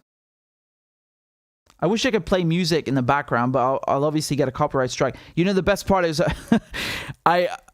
during the countdowns, I would put music from my own band. And for some reason, we would get, like, it's literally my music. I wrote it with my band. And then I would get, like, a strike on my channel for putting our own music. Because, I mean, obviously, the system doesn't know that. So you have to, like, disable it or something. But, I mean, just funny. Anyway.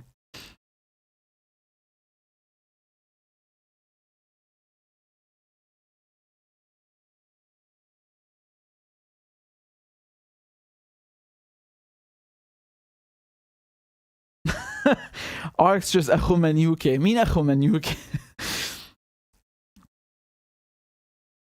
Aquila says, can you discuss the nuclear war threat? Some in the USA seem to want it.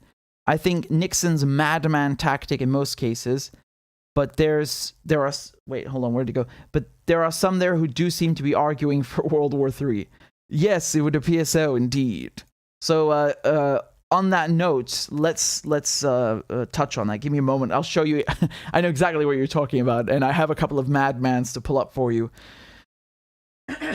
Excuse me.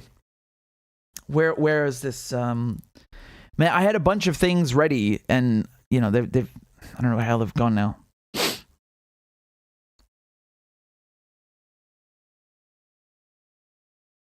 Okay.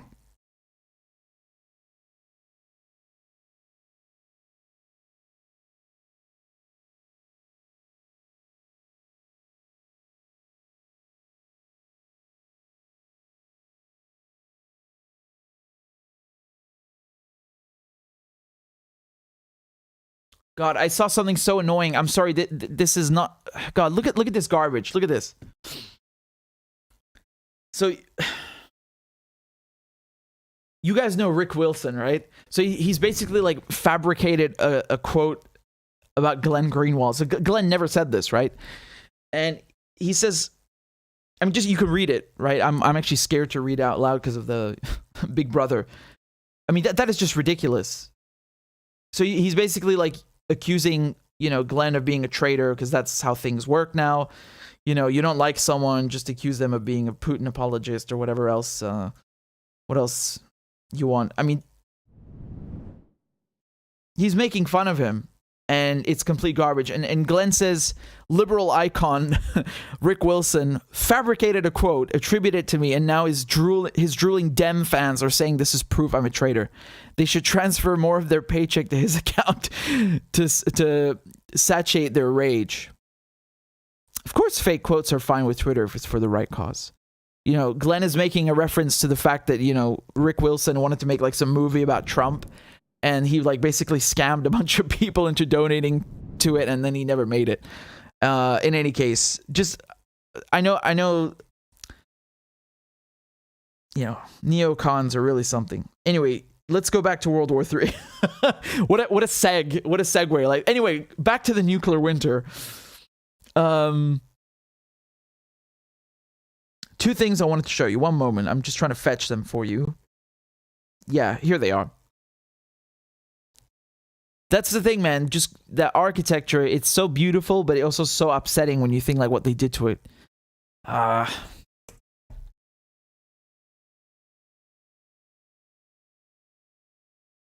Okay. Are you guys ready for some cringe? I don't think you're ready because you're not ready.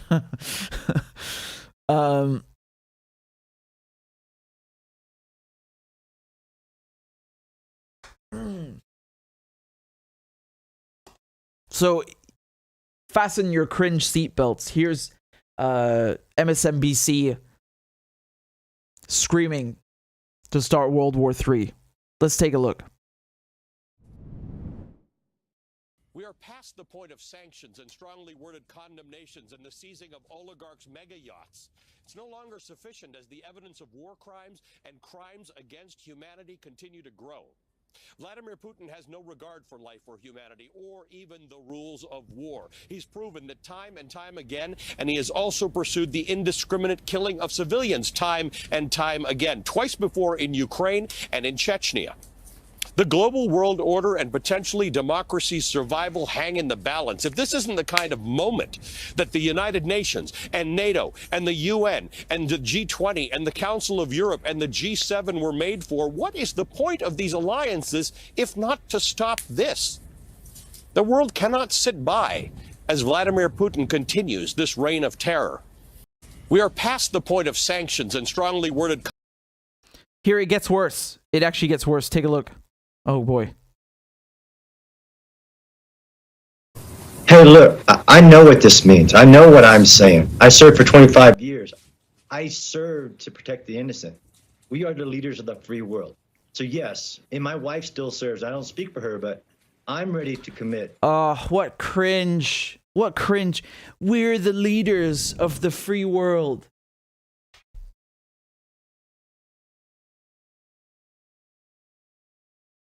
At this moment, unlike I was before this day, to put people in direct contact with Russia, to stop Russia. Call it peacekeeping, call it what you will.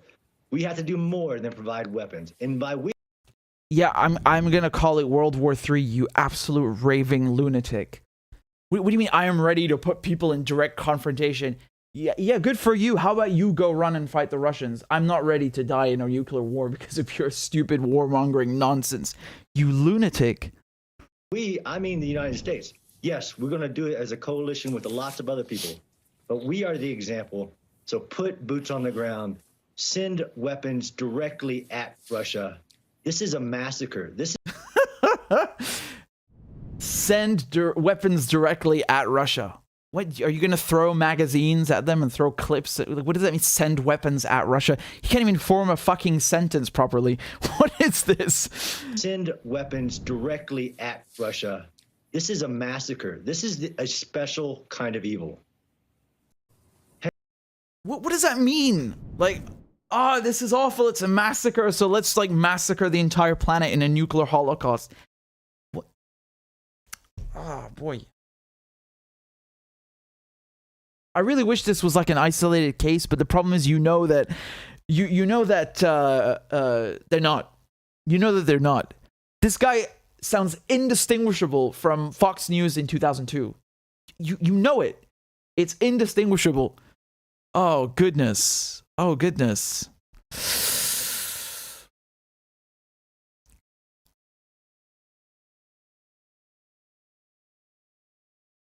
Here's some more of this garbage. Are you ready?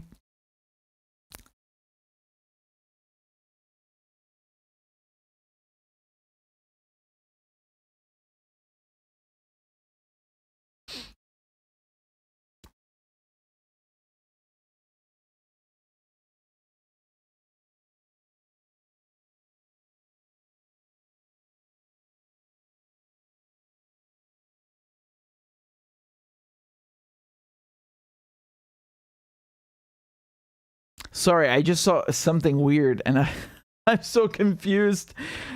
Oh boy. Okay, hold on. We've been at this for a couple of hours, so we can take it easy, you know what I'm saying?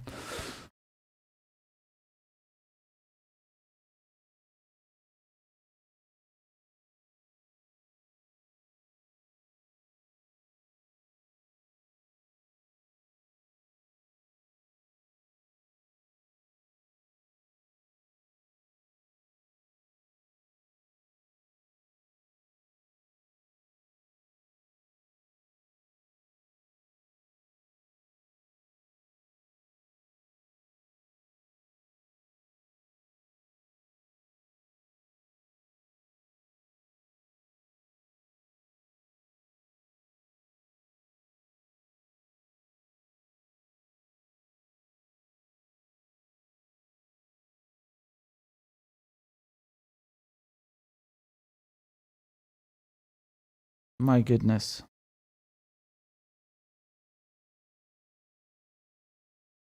Foreign Policy magazine. NATO intervention in Ukraine won't spark World War III.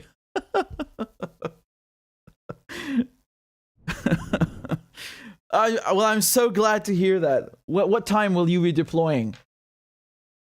God, these people, they really live on some alternate planet. Do you realize how all the people pushing for World War III are not the ones who are going to fight it? Although in this case, you know, it would be a nuclear holocaust. I think we'd all die. So that makes it even more bizarre that they don't grasp this fact that, you know, everyone is going to die. And I don't think that's an exaggeration. Even at the height of the Cold War, you never had Americans fighting Russians in direct confrontation. Never. Because of this exact, precise reason. The United States will go to the, you know, they will, you know, go to great lengths to finance neo-Nazis and Al-Qaeda to do their dirty work for them. Because even they know that fighting against Russia on the battlefield will annihilate this planet. Even they know this. And now they're trying to make this look like it's a walk in the park. Utterly ridiculous. Make up your mind. You keep telling us Putin is mad. He's irrational. He is evil. He's a dictator. He's all of these nasty things. And you're betting on him being, you know, merciful and not using a nuclear bomb. Like, which one is it? You keep saying that he's mad. So you should, you know, be all the more wary and cautious and reluctant to engage in a direct confrontation with him, knowing that he possesses more nukes than any other country on Earth. Right? Doesn't that make sense?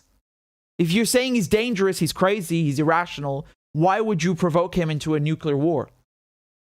You can't have it both ways, can you? As a matter of fact, this is not even really just a thing about irrational. Unfortunately, the whole point of mutually assured destruction is very rational. So, you know, even if you don't buy their Kool-Aid, if the U.S. escalates, doesn't matter how it happens. You know, there are wars that have been started over much lesser things. You know, one thing will lead to another, and before you know it, someone is launching nukes. I can't believe I have to explain this. Like, these people write foreign policy, and they don't know what mutually assured destruction is. They think this is a joke. What kind of reporters are you? You're morons, complete dweebs.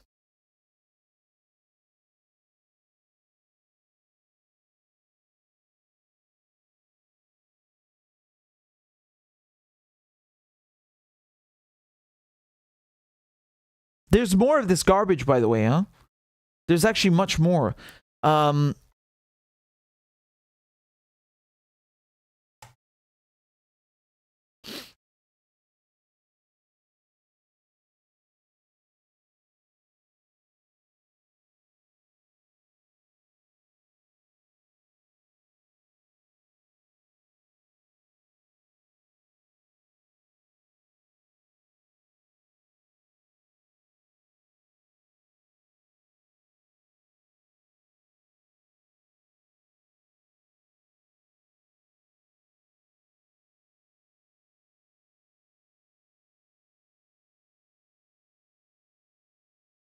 Let's take a look at this one.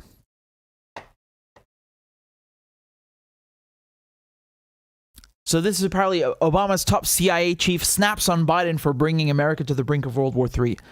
Really? It does. Mike, I want to ask you about President Biden's speech in which he said that Vladimir Putin cannot remain in power. He also framed this conflict as totalitarianism versus freedom. What did you make of those two remarks? So I think his comment that Putin had to go was an unforced error. It strengthens Putin at home, makes it difficult for any domestic opposition to coalesce together. And no Russian citizen, none, wants to be told by the leader of Russia's main enemy about what their leadership can look like and not. The broader framing I worry about as well. I think we should frame this narrowly. Russia out of Ukraine and impose so much pain on this man that he never thinks about doing this again. I think framing it as democracy versus autocracy drives the Chinese closer to the Russians and makes it difficult for some of our own allies who are autocrats to stand with us. All right. That's funny, man. That's really funny. I like how he admitted that they're, they have a client state called Saudi Arabia. You know that's who he's talking about. Like he doesn't need to say him by name. Wow. That's funny. That's really funny. Even the so-called supposed voice of reason is actually not really 100% on there, but it's a bit better than Let's Start World War III. I'll give him that. Those journalists that have been begging Biden to start World War III, I already showed you those clips. Absolutely astonishing. Have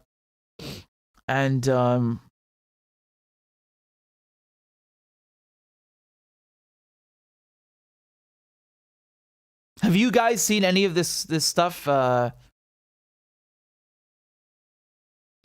Have you guys seen any of this outrageous, these outrageous headlines and videos and people basically begging for World War III? It's really bad. That's putting it mildly.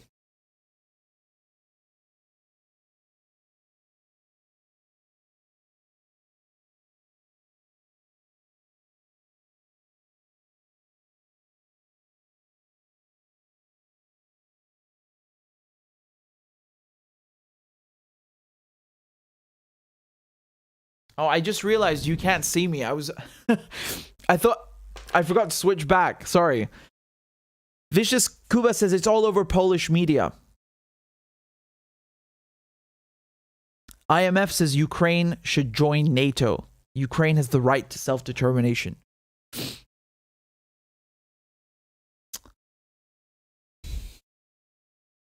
Yes, but, the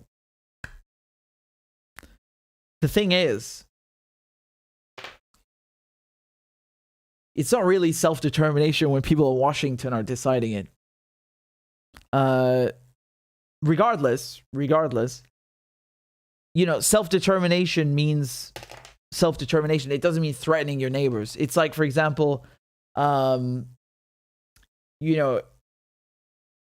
Israeli is saying, yeah, well, Israel has a right to peace and security, and their idea of peace and security is just bombing Syria every week or, butchering Palestinians. What does that mean? I want to make something very clear. Ukraine is already very much a NATO partner. You have many Ukrainian soldiers that are trained to NATO standards. That means they're operable within NATO. They can be swapped, like Lego parts. You can just take one unit out, replace it with one from Denmark, from Germany and Ukraine, because they're trained up to those standards. Ukraine has more weapons from NATO than some NATO members. Like, just look at how much money and weapons they're getting now. The only thing this accomplishes is threatening Russia. I don't really see.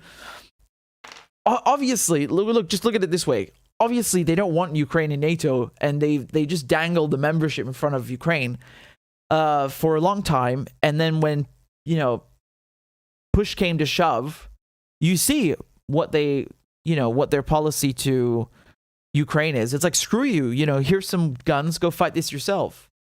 Ukraine is a liability at this point, and prodding the Russian bear didn't really turn out to be a good idea. Of course, they don't care. I mean, again, these are like liberal elites in the EU and Washington. They don't pay for any of this. They don't care.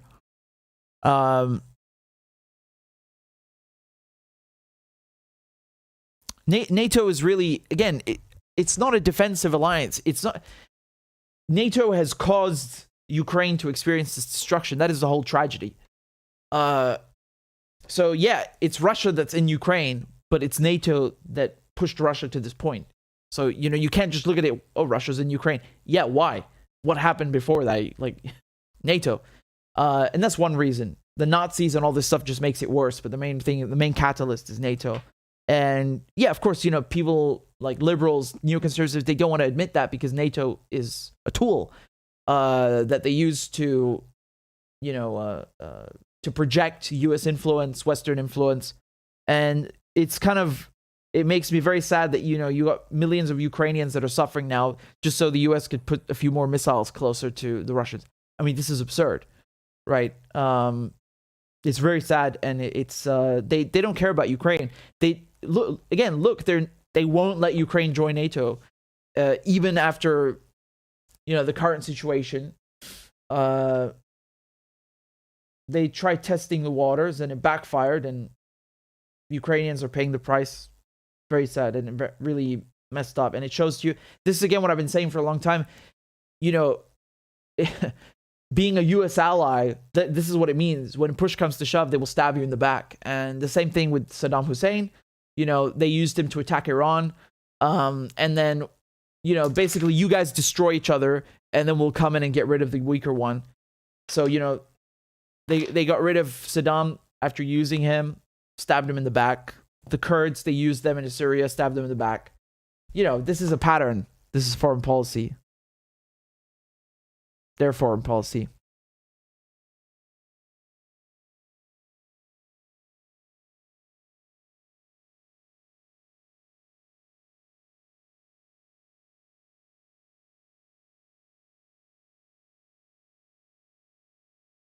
Psychedelicid says, NATO is a task force for the IMF and the World Bank. Very well put. Yep. Daria says, have you seen the interview with the girl? I have, but I did not have English subtitles. So forgive me, I didn't understand what she was saying. If you have a version with English subtitles, like an accurate translation, please send it to me. rmedhurst@protonmail.com, because I've been wanting to talk about that, but I couldn't find one with English subtitles. I'm sure someone must have translated it.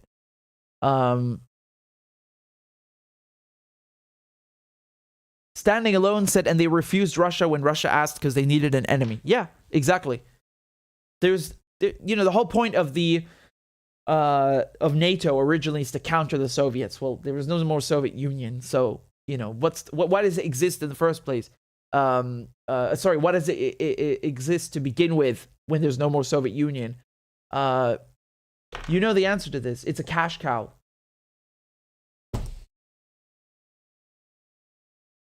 A cash cow, and it's a tool of imperialism. We've received a donation on GoFundMe. Thank you very much to Victor. I appreciate that very much. You're very kind. I have a fundraiser on GoFundMe for technical upgrades so I can make my work better. And I appreciate all of you who've donated. Thank you very much.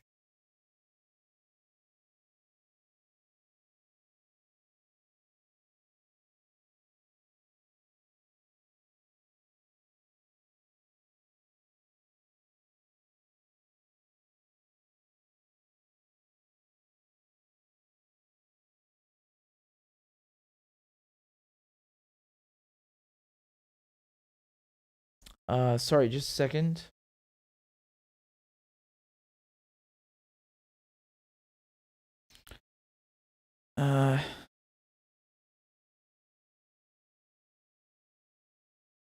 So guys, again, please let me nag you to join on Telegram, because we need to have a backup, right?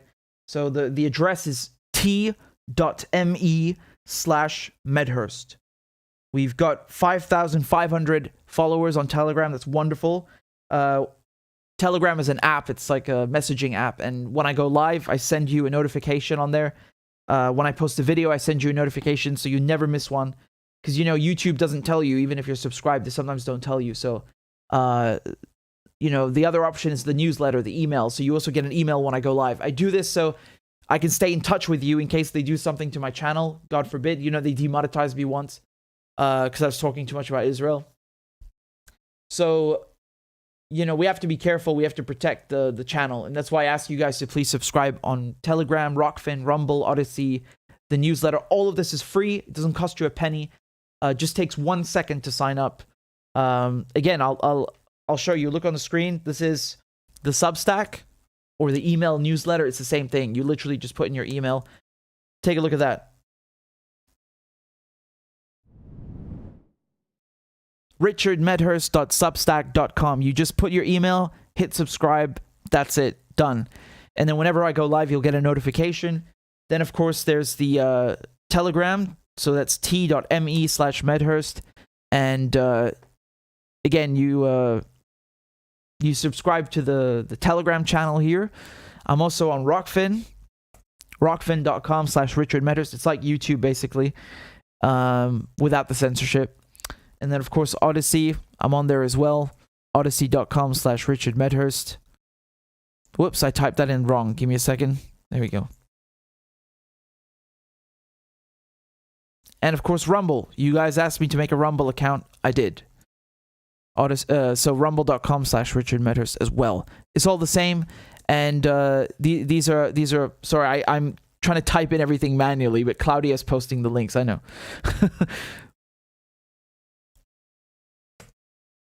So in any case, I just want to say thank you very much to Delma, Lewis, Rudolph, Idris, and Hanan. Thank you so much, all of you, for signing up on Patreon. I'm really grateful. We're at 737, so we are only 13 subscribers away from hitting the goal. The goal is to get to 750. We're only 13 subscribers away. Thank you so much. I'll play a crab dance for you. Let's go. Clap for that, you stupid bastard. And Corn Pop was a bad dude. And he ran a bunch of bad boys. Listen, fuckhead, you have fucking crossed the line, claiming I'm the enemy. You got that, you goddamn son of a bitch? I don't give a fuck what you think, bitch. Good morning. Sunday morning. Cut that bitch off. Thank you for Iron Dome, which is a technical marvel. والله انتوا كلاب بصراحة يعني. ماشي نشتغل عادي. We lied, we cheated, we stole. China. And you ain't black. There's always the macro and then there's the micro.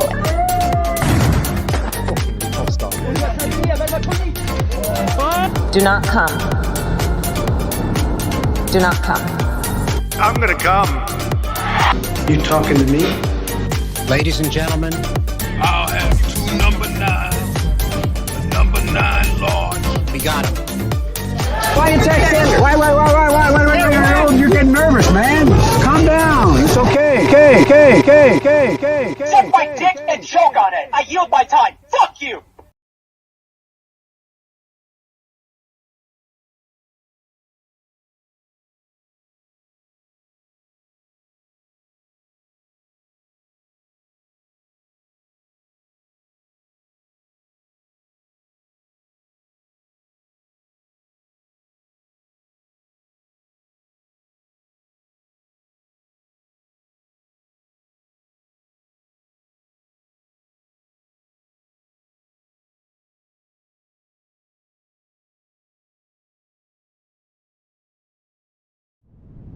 That's lovely.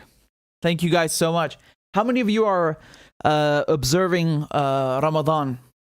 Because, I was just thinking how in Syria, one time I was going into, I don't know how many of you are familiar with Damascus. Is a في سوريين عم يحضروا. But in the old city next to the Umayyad Mosque, you have the Emiriyeh, which is an area there. And you have a very famous cafe. It's called Nofara. And, they have shisha, ergile, coffee, and all this stuff. And I walked in there once. So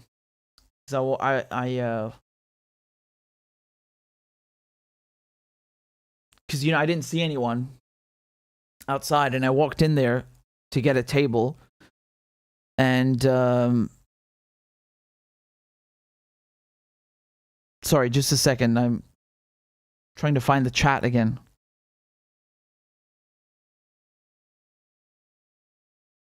Snowy says, I'm fasting. William says, I live in Indonesia. Majority celebrate Ramadan. Anas says, I'm Palestinian, love Syria. Habibi.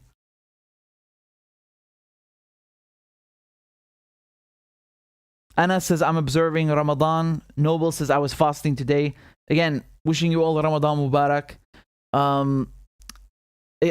So I walked into the cafe and I saw all of the guys working there. I don't know them, right? But they were all sitting on the table. They were about to break fast. And I was like, oh, I forgot. It's iftar. So, when sun sets, they break the fast and they eat. Because during the whole day, during Ramadan, Muslims don't drink water, they don't eat. So as soon as the sun goes down, it's time to break the fast. And they call it iftar. And again, I don't know these people. I know the cafe, but I don't know anyone working there. And they don't know me. They're like, come sit, come eat with us. This is Syria. This is the Syria that I know. That's why I love Syria. And even, at Ramadan, my Muslim friends have invited me to break the fast with them. During Christmas, they come over to us. We celebrate together. This is what I love about the harmony that we have, the religious, social harmony that we have. That's why it's so precious. It's not something material. You can't touch it, but it's there. It's part of the social fabric. So yeah.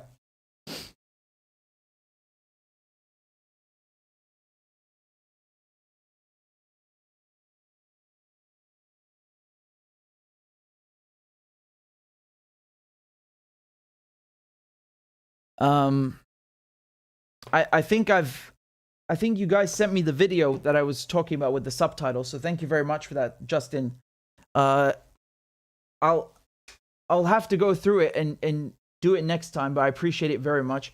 Toilet Sauce, what a great name. Says, may I suggest a guest for your show?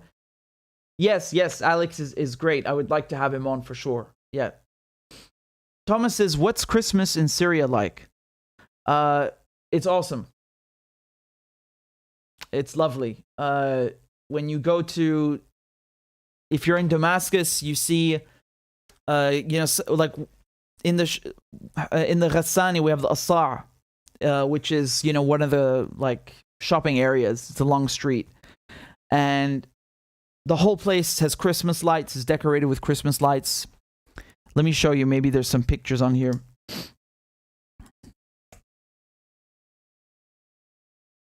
So,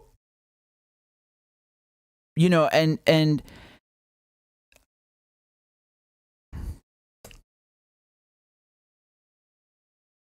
man, trying to find places in Damascus, typing it in Latin is like horrible. Google has no clue what I'm trying to say because I don't have an Arabic keyboard unless I do it on my phone. But my point is, it's like, yes, it's like Syria's majority Muslim, but the streets will still have Christmas decorations. I don't mean the whole city, but anywhere that, even in let's say like Germany or Austria, you won't have Christmas decorations in every street, but on the main ones you do. It's the same thing in Syria, and you know, it's amazing. It's the best time for me, also personally, because the last time I saw like my whole family was at Christmas 2010. So yeah, it was really nice.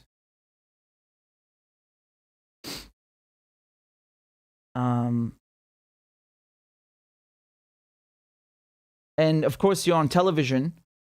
They will do like special events for Christmas. You know, they'll go out on the street and talk to people and do coverage of you'll have a big tree that's put up. I forgot where they put it and which square they put it, but they do, you know, special coverage on Christmas. So it's I think it's amazing. You know, it's like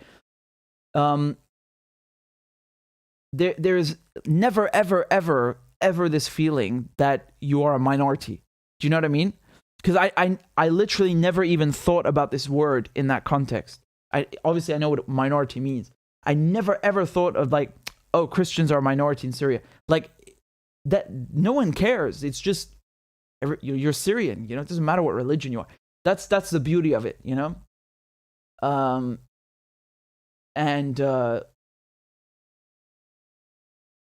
Yeah, it's really good.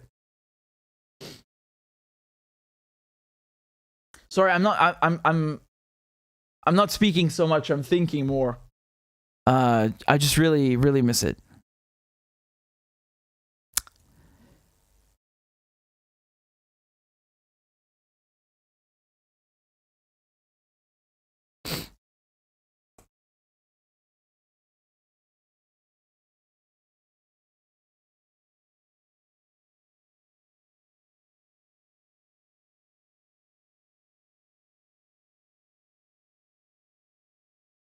I'm pretty sure they do other things also in other cities in Syria. I don't know Aleppo very well. I've flown through Aleppo. I haven't actually been there, unfortunately. I never got to see the citadel. So hopefully I can go one day, inshallah. But yeah, like I've of course I've seen many pictures. Like this is not just something like just in Damascus, you know.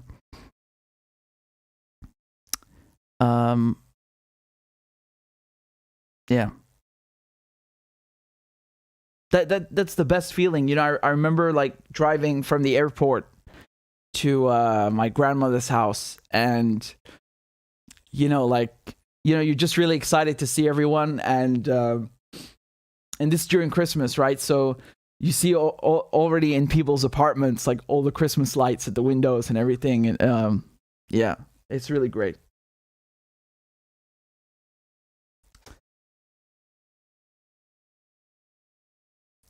I don't know if everybody does this, but I remember we were making ataif, right? We also had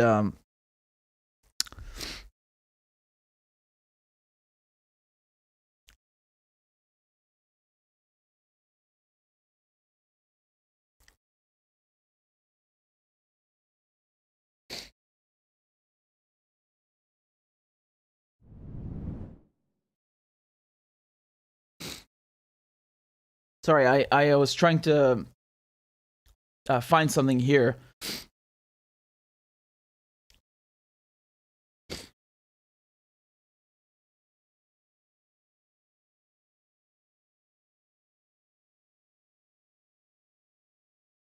I don't know when all these pictures are from. Oh, this is nice. Actually, this reminds me more of Easter.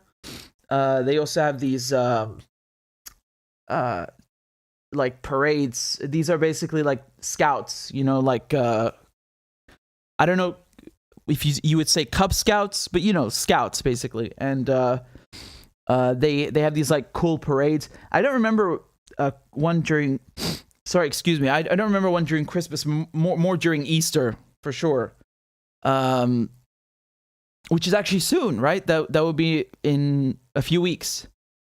So yeah, they do parades. Now here's Bab Shar'i, right? That's really cool. Yeah, so they do these like parades, these Easter parades. But Apparently this one's during Christmas. That's interesting. I don't remember that, but that's cool.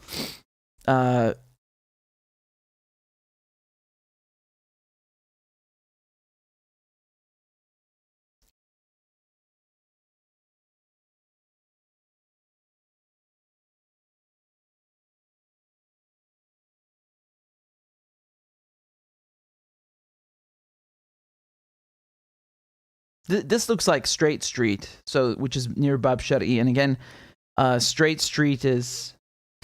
Yeah, I'm pretty sure that's Straight Street.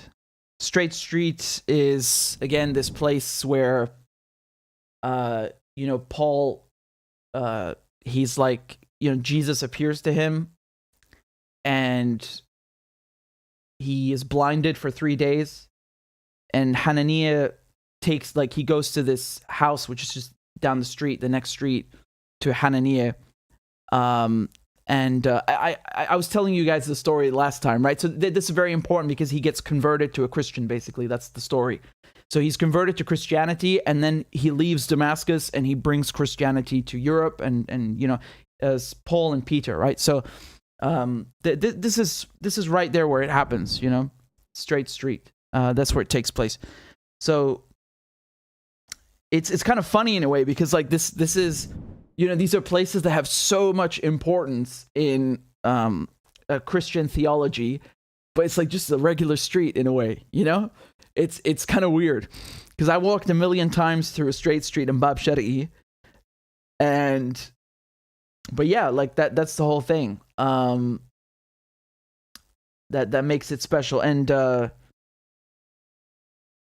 wow, this is very nice. This is from Aleppo. Again, I've never been to Aleppo, not that I remember. That is enormous. That is a really big tree, man.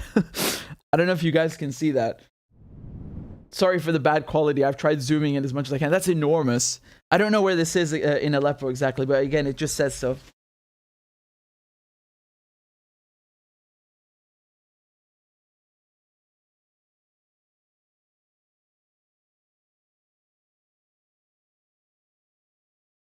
So anyway, I'm sorry. I'm just kind of like looking through all these pictures randomly. I know one of you asked me what Christmas is like in Syria, so I just started looking up pictures again and stuff. Yeah, it's great. That's what it is. It's great. It's lovely.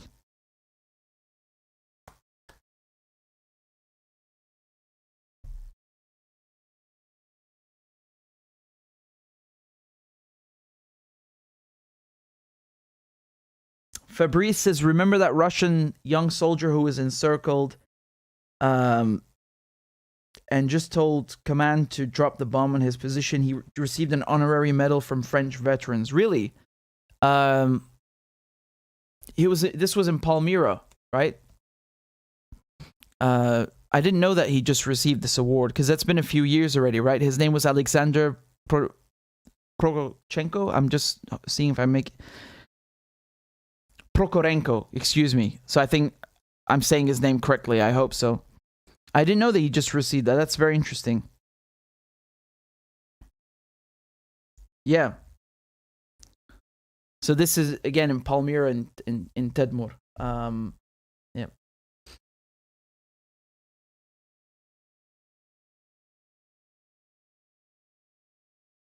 Falcon says, we need a train from Paris to Damascus, the new Orient Express. That would be nice. That would be very nice. For me, one thing that I would really love to do is have Syria, like not just rebuilt, but really modernized. Like ideally, let me just show you this on the map. I know I'm kind of just like fantasizing by myself, but I would really like to have these things in Syria, like high-speed rail, I mean, the highway. You have many important highways already, obviously, but those could still use modernizing. Let me just pull up a map over here quickly so we can go through this together through my hypothetical modernization.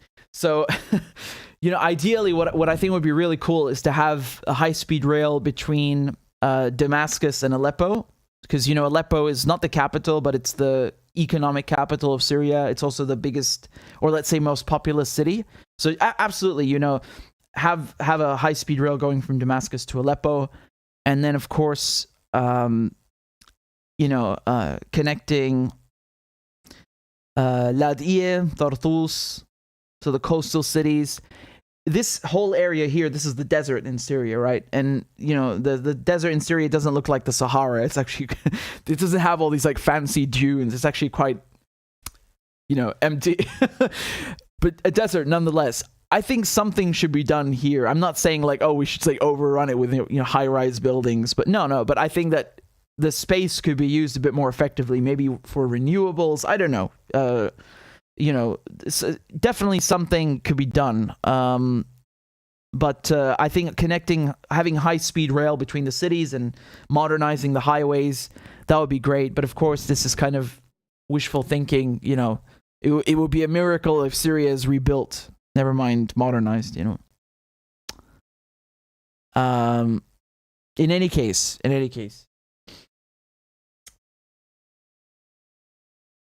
Thank you guys very much. It's time for me to go. I've really enjoyed the stream, and I'm thinking a lot about Syria now. I hope you enjoyed the stream, guys. And again, if you're new here, thanks for subscribing. I cover, U.S. politics, international news. That's my thing, and you'll enjoy it very much. Don't take my word for it. Ask the people in the comments. And I think we are right now at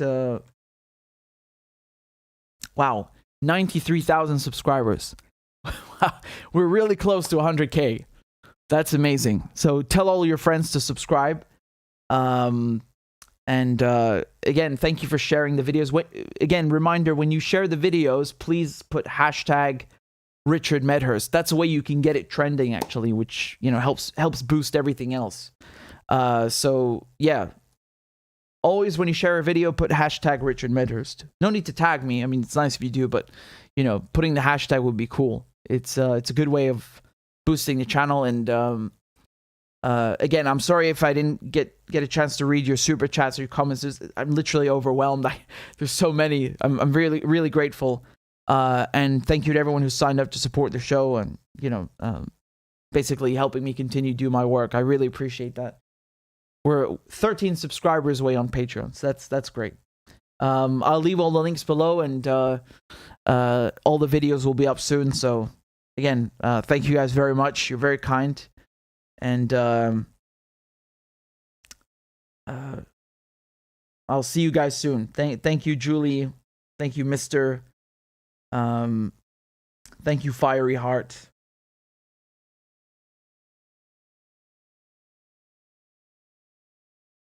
Thank you all. You're very kind. Take care. Ma salame. Bye-bye.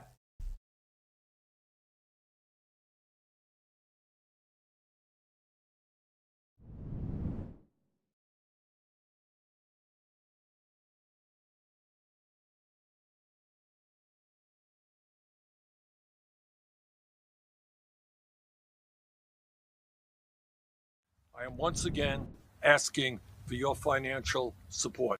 A is for all men and women created by you know the thing. B is for I'm beginning to see why your wife left you.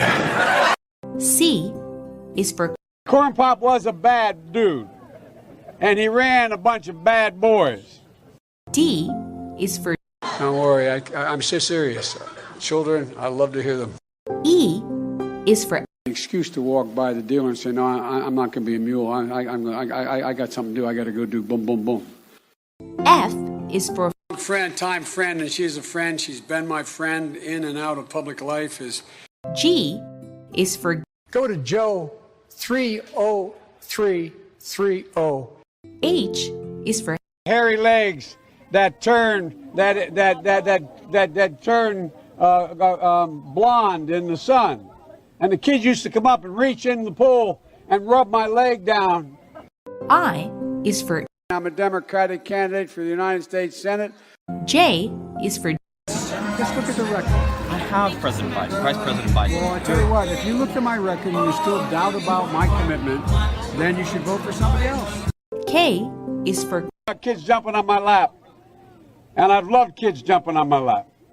L is for The lying dog-faced pony soldier. M is for Make sure the television, make sure you have the record player on at night, the phone. Make sure the kids hear work. N is for NATO. O is for The only African-American woman that ever been elected to the United States Senate. P is for Poor kids are just as bright and just as talented as white kids. R is for Rest her soul, and although she's your mom's still alive. S is for Send a text to the word united. T is for Truth over facts. U is for Union workers, the UAW took incredible cuts in their future. V is for I'll vote for somebody else. All right, thanks so much. W is for Wait, you're getting nervous, man. Calm down. It's okay. X is for Xi Jinping. Y is for And you ain't black. I am once again asking for your financial support. A is for All men and women created by you know the thing. B is for Began